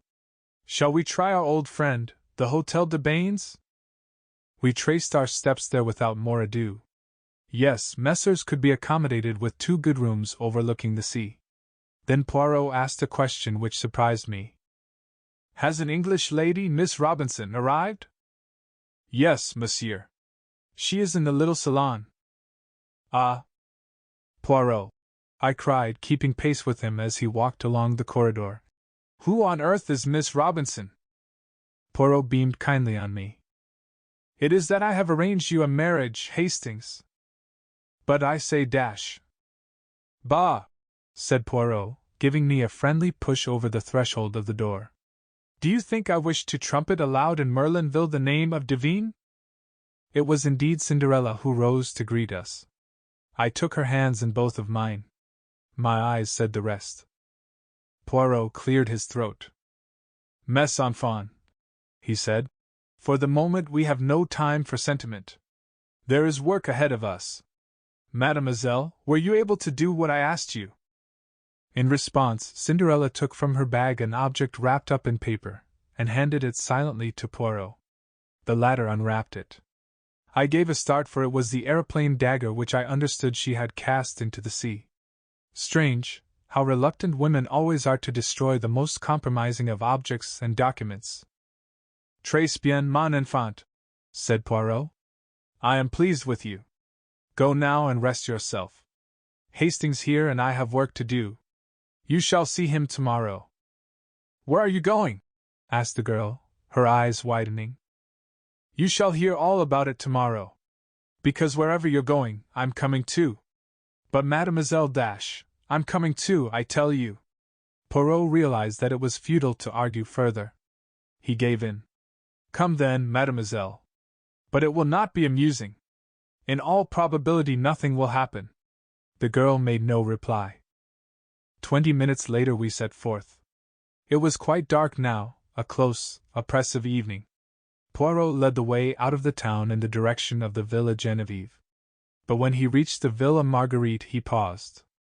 I should like to assure myself that all goes well with Jack Renauld. Come with me, Hastings. Mademoiselle will perhaps remain outside. Madame d'Aubreuil might say something which would wound her. We unlatched the gate, and walked up the path. As we went round to the side of the house, I drew Poirot's attention to a window on the first floor. Thrown sharply on the blind was the profile of Martha d'Aubreuil. Ah, said Poirot. I figure to myself that that is the room where we shall find Jack Renauld. Madame d'Aubreuil opened the door to us. She explained that Jack was much the same, but perhaps we would like to see for ourselves. She led us upstairs and into the bedroom. Martha d'Aubreuil was embroidering by a table with a lamp on it. She put her finger to her lips as we entered. Jack Renauld was sleeping in uneasy, fitful sleep, his head turning from side to side, and his face still unduly flushed. Is the doctor coming again? Asked Poirot in a whisper. Not unless we send. He is sleeping, that is the great thing. Maman made him a tisane. She sat down again with her embroidery as we left the room. Madame d'Aubreuil accompanied us down the stairs. Since I had learned of her past history, I viewed this woman with increased interest. She stood there with her eyes cast down, the same very faint enigmatical smile that I remembered on her lips. And suddenly I felt afraid of her, as one might feel afraid of a beautiful poisonous snake. I hope we have not deranged you, madam, said Poirot politely as she opened the door for us to pass out. Not at all, monsieur. By the way, said Poirot, as though struck by an afterthought, Stoner has not been in Merlinville today, has he? I could not at all fathom the point of this question, which I well knew to be meaningless as far as Poirot was concerned. Madame d'Aubreuil replied quite composedly. Not that I know of. He has not had an interview with Mrs. Renauld? How should I know that, monsieur? True, said Poirot. I thought you might have seen him coming or going, that is all. Good night, madam. Why dash? I began. No whys, Hastings. There will be time for that later. We rejoined Cinderella and made our way rapidly in the direction of the Villa Genevieve. Poirot looked over his shoulder once at the lighted window and the profile of Martha as she bent over her work. He is being guarded at all events, he muttered. Arrived at the Villa Genevieve, Poirot took up his stand behind some bushes to the left of the drive, where, whilst enjoying a good view ourselves, we were completely hidden from sight. The villa itself was in total darkness. Everybody was without doubt in bed and asleep. We were almost immediately under the window of Mrs. Renauld's bedroom, which window, I noticed, was open. It seemed to me that it was upon this spot that Poirot's eyes were fixed. What are we going to do? I whispered. Watch. But dash, I do not expect anything to happen for at least an hour, probably 2 hours, but the dash. But his words were interrupted by a long, thin-drawn cry. Help! A light flashed up in the second-floor room on the right-hand side of the house. The cry came from there. And even as we watched there came a shadow on the blind as of 2 people struggling. Mille tonnerres! Cried Poirot. She must have changed her room. Dashing forward, he battered wildly on the front door. Then rushing to the tree in the flower bed, he swarmed up it with the agility of a cat. I followed him. As with a bound he sprang in through the open window. Looking over my shoulder, I saw Dulcie reaching the branch behind me. Take care! I exclaimed. Take care of your grandmother! Retorted the girl. This is child's play to me. Poirot had rushed through the empty room and was pounding on the door leading into the corridor. "Locked and bolted on the outside," he growled. "And it will take time to burst it open." The cries for help were getting noticeably fainter. I saw despair in Poirot's eyes. He and I together put our shoulders to the door. Cinderella's voice, calm and dispassionate, came from the window. "You'll be too late. I guess I'm the only one who can do anything." Before I could move a hand to stop her, she appeared to leap upward into space. I rushed and looked out. To my horror, I saw her hanging by her hands from the roof, propelling herself along by jerks in the direction of the lighted window. "Good heavens! She'll be killed!" I cried. "You forget. She's a professional acrobat, Hastings. It was the providence of the good God that made her insist on coming with us tonight. I only pray that she may be in time." A cry of absolute terror floated out onto the night as the girl disappeared through the right-hand window. Then in Cinderella's clear tones came the words, "No, you don't! I've got you and my wrists are just like steel." At the same moment the door of our prison was opened cautiously by Françoise. Poirot brushed her aside unceremoniously, and rushed down the passage to where the other maids were grouped round the further door. "It's locked on the inside, monsieur." There was the sound of a heavy fall within. After a moment or two the key turned and the door swung slowly open. Cinderella, very pale, beckoned us in. "She is safe?" demanded Poirot. "Yes, I was just in time. She was exhausted." Mrs. Renauld was half sitting, half lying on the bed. She was gasping for breath. "Nearly strangled me," she murmured painfully. The girl picked up something from the floor and handed it to Poirot. It was a rolled-up ladder of silk rope, very fine but quite strong. "A getaway," said Poirot. "By the window, whilst we were battering at the door." "Where is the other?" The girl stood aside a little and pointed. On the ground lay a figure wrapped in some dark material, a fold of which hid the face. "Dead?" She nodded. "I think so. Head must have struck the marble fender." "But who is it?" I cried. "The murderer of M. Renauld, Hastings. And the would-be murderer of Madame Renauld." Puzzled and uncomprehending, I knelt down, and lifting the fold of cloth, looked into the dead beautiful face of Martha d'Aubreuil. 28. Journey's End. I have confused memories of the further events of that night. Poirot seemed deaf to my repeated questions. He was engaged in overwhelming Françoise with reproaches for not having told him of Mrs. Renauld's change of sleeping quarters. I caught him by the shoulder, determined to attract his attention and make myself heard. "But you must have known," I expostulated. "You were taken up to see her this afternoon." Poirot deigned to attend to me for a brief moment. "She had been wheeled on a sofa into the middle room, her boudoir," he explained. "But, monsieur," cried Françoise, "Madame changed her room almost immediately after the crime. The associations, they were too distressing." "Then why was I not told?" vociferated Poirot, striking the table, and working himself into a first-class passion. "I demand you, why was I not told? You are an old woman completely imbecile. And Leonie and Denise are no better. All of you are triple idiots. Your stupidity has nearly caused the death of your mistress. But for this courageous child dash—" He broke off, and darting across the room to where the girl was bending over ministering to Mrs. Renauld, he embraced her with Gallic fervor, slightly to my annoyance. I was aroused from my condition of mental fog by a sharp command from Poirot to fetch the doctor immediately on Mrs. Renauld's behalf. After that, I might summon the police.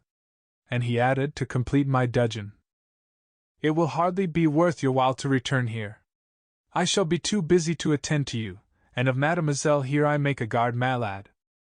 I retired with what dignity I could command. Having done my errands, I returned to the hotel. I understood next to nothing of what had occurred. The events of the night seemed fantastic and impossible. Nobody would answer my questions. Nobody had seemed to hear them. Angrily, I flung myself into bed, and slept the sleep of the bewildered and utterly exhausted. I awoke to find the sun pouring in through the open windows and Poirot, neat and smiling, sitting beside the bed. "Enfin you wake! But it is that you are a famous sleeper, Hastings. Do you know that it is nearly 11 o'clock? I groaned and put a hand to my head. "I must have been dreaming," I said. "Do you know, I actually dreamt that we found Martha Dobrill's body in Mrs. Renaud's room, and that you declared her to have murdered Mr. Renauld? You were not dreaming. All that is quite true." "But Bella Devine killed Mr. Renauld?" "Oh, no, Hastings, she did not. She said she did, yes, but that was to save the man she loved from the guillotine." "What?" Remember Jack Renaud's story. They both arrived on the scene at the same instant, and each took the other to be the perpetrator of the crime. The girl stares at him in horror, and then with a cry rushes away. But when she hears that the crime has been brought home to him, she cannot bear it, and comes forward to accuse herself and save him from certain death. Poirot leaned back in his chair, and brought the tips of his fingers together in familiar style. "The case was not quite satisfactory to me," he observed judicially. "All along I was strongly under the impression that we were dealing with a cold-blooded and premeditated crime committed by someone who had been contented very cleverly with using M. Renaud's own plans for throwing the police off the track. The great criminal, as you may remember my remarking to you once, is always supremely simple." I nodded. "Now, to support this theory, the criminal must have been fully cognizant of Mr. Renaud's plans. That leads us to Madame Renauld. But facts fail to support any theory of her guilt. Is there anyone else who might have known of them? Yes. From Martha Dobrill's own lips we have the admission that she overheard M.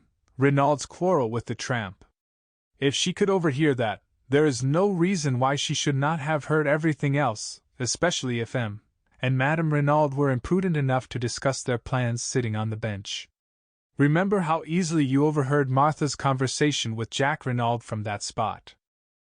But what possible motive could Martha have for murdering Mr. Renauld? I argued. What motive? Money! M. Renauld was a millionaire several times over, and at his death or so she and Jack believed half that vast fortune would pass to his son. Let us reconstruct the scene from the standpoint of Martha Dobrille.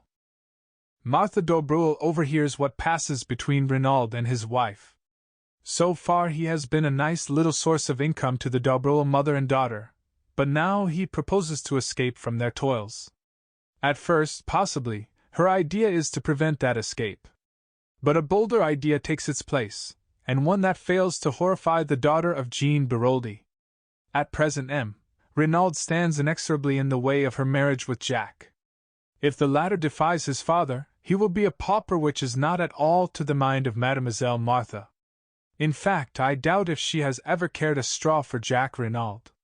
She can simulate emotion, but in reality she is of the same cold, calculating type as her mother.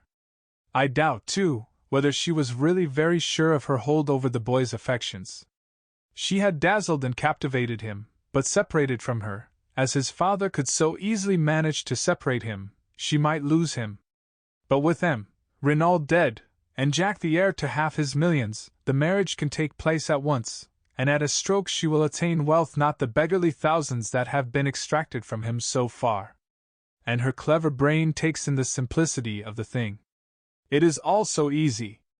M. Renauld is planning all the circumstances of his death. She has only to step in at the right moment and turn the farce into a grim reality. And here comes in the second point which led me infallibly to Martha Dobrille, the dagger. Jack Renauld had 3 souvenirs made. One he gave to his mother, one to Bella Devine. Was it not highly probable that he had given the third one to Martha Dobrille? So then, to sum up, there were 4 points of note against Martha Dobrille. 1. Martha Dobrille could have overheard M. Renaud's plans. 2. Martha Dobrille had a direct interest in causing M. Renaud's death. 3. Martha Dobrille was the daughter of the notorious Madame Beroldy, who in my opinion was morally and virtually the murderess of her husband, although it may have been Georges Queneau's hand which struck the actual blow. For Martha Dobrille was the only person, besides Jack Renauld, likely to have the third dagger in her possession. Poirot paused and cleared his throat. Of course, when I learned of the existence of the other girl, Bella Devine, I realized that it was quite possible that she might have killed Renauld. The solution did not commend itself to me, because, as I pointed out to you, Hastings, an expert, such as I am, likes to meet a foeman worthy of his steel. Still, one must take crimes as one finds them, not as one would like them to be.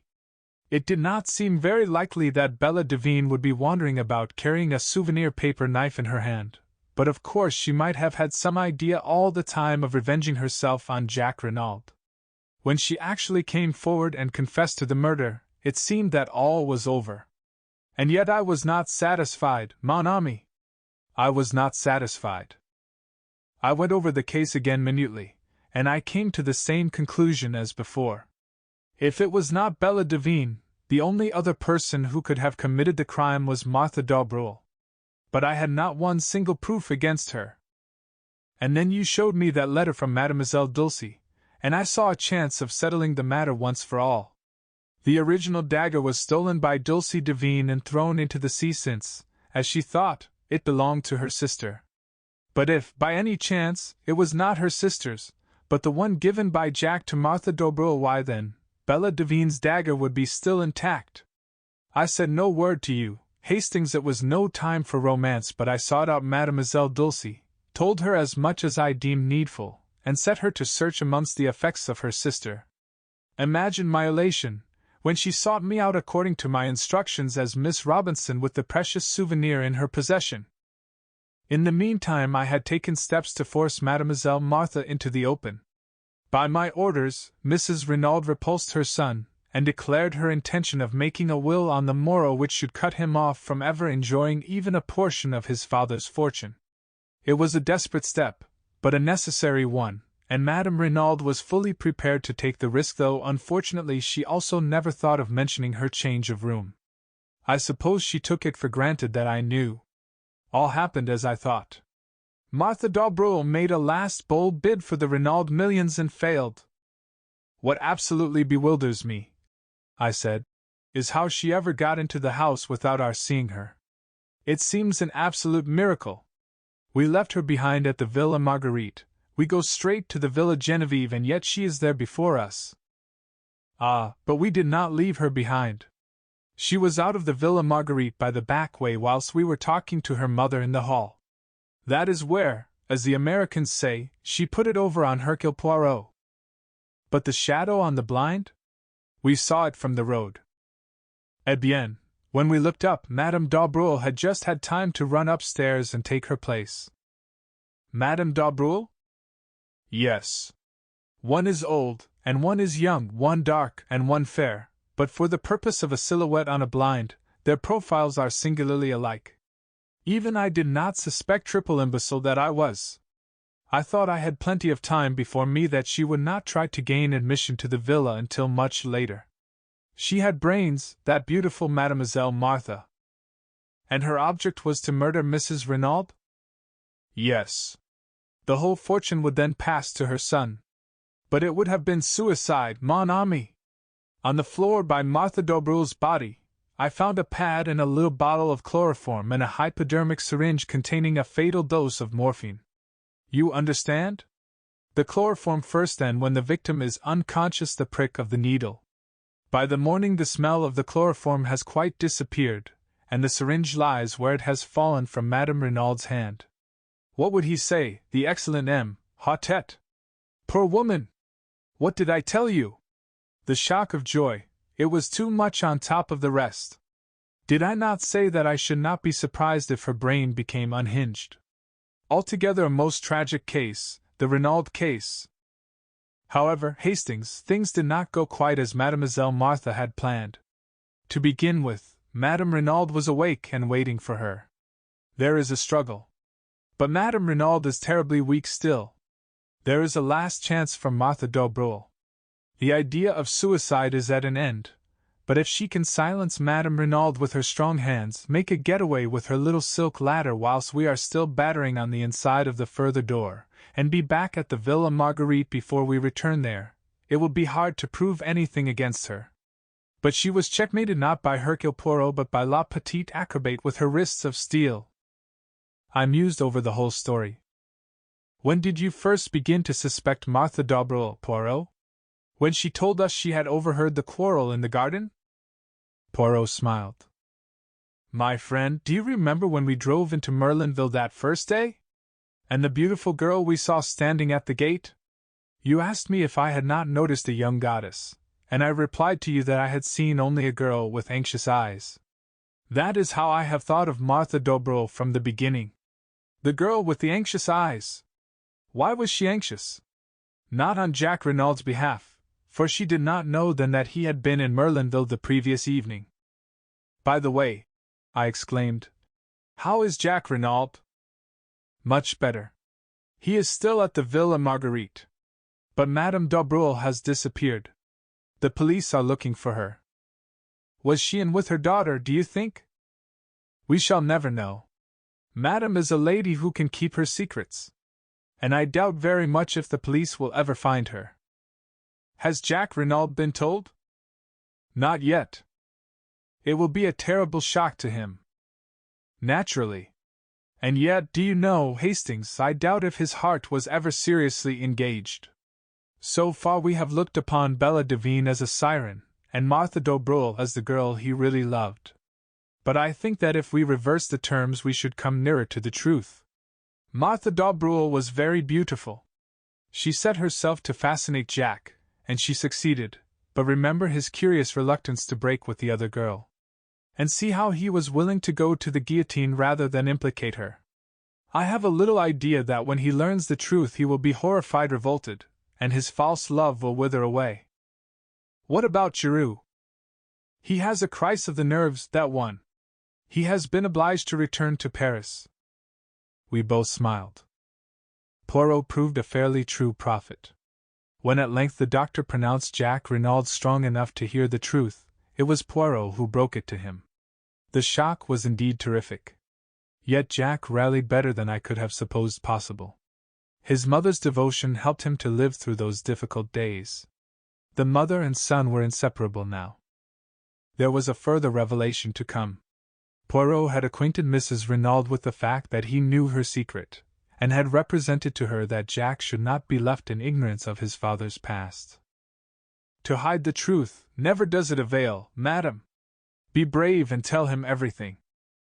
With a heavy heart Mrs. Renauld consented, and her son learned that the father he had loved had been in actual fact a fugitive from justice.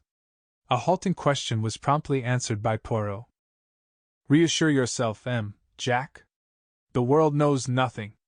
As far as I can see, there is no obligation for me to take the police into my confidence. Throughout the case I have acted not for them, but for your father. Justice overtook him at last, but no one need ever know that he and Georges Conneau were one and the same. There were, of course, various points in the case that remained puzzling to the police, but Poirot explained things in so plausible a fashion that all query about them was gradually stilled. Shortly after we got back to London, I noticed a magnificent model of a foxhound adorning Poirot's mantelpiece. In answer to my inquiring glance, Poirot nodded. Mais oui. I got my 500 francs. Is he not a splendid fellow? I call him Giroux. A few days later Jack Renauld came to see us with a resolute expression on his face. Poirot, I've come to say goodbye. I'm sailing for South America almost immediately. My father had large interests over the continent, and I mean to start a new life out there. You go alone, Jack? My mother comes with me and I shall keep Stoner on as my secretary. He likes out-of-the-way parts of the world. No one else goes with you? Jack flushed. You mean Dash? A girl who loves you very dearly, who has been willing to lay down her life for you. How could I ask her? Muttered the boy.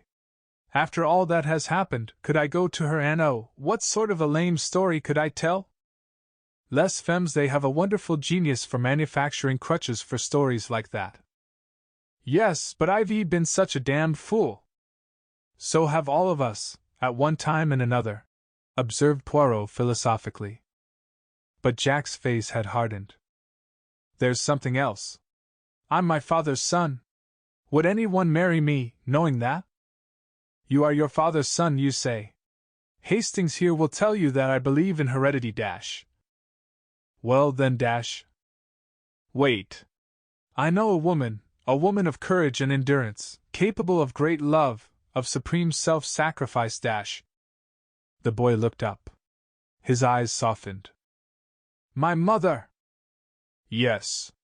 You are your mother's son as well as your father's. Go then to Mademoiselle Bella. Tell her everything. Keep nothing back and see what she will say. Jack looked irresolute.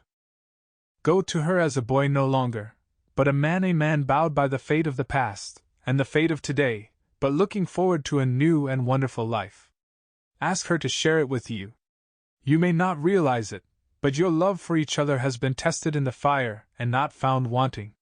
You have both been willing to lay down your lives for each other. And what of Captain Arthur Hastings, humble chronicler of these pages? There is some talk of his joining the Renaulds on a ranch across the seas, but for the end of this story I prefer to go back to a morning in the garden of the Villa Genevieve. I can't call you Bella, I said, since it isn't your name. And Dulcie seems so unfamiliar. So it's got to be Cinderella. Cinderella married the prince, you remember. I'm not a prince, but dash. She interrupted me. Cinderella warned him, I'm sure. You see, she couldn't promise to turn into a princess. She was only a little scullion after all dash. It's the prince's turn to interrupt, I interpolated. Do you know what he said? No. Hell, said the prince and kissed her. And I suited the action to the word.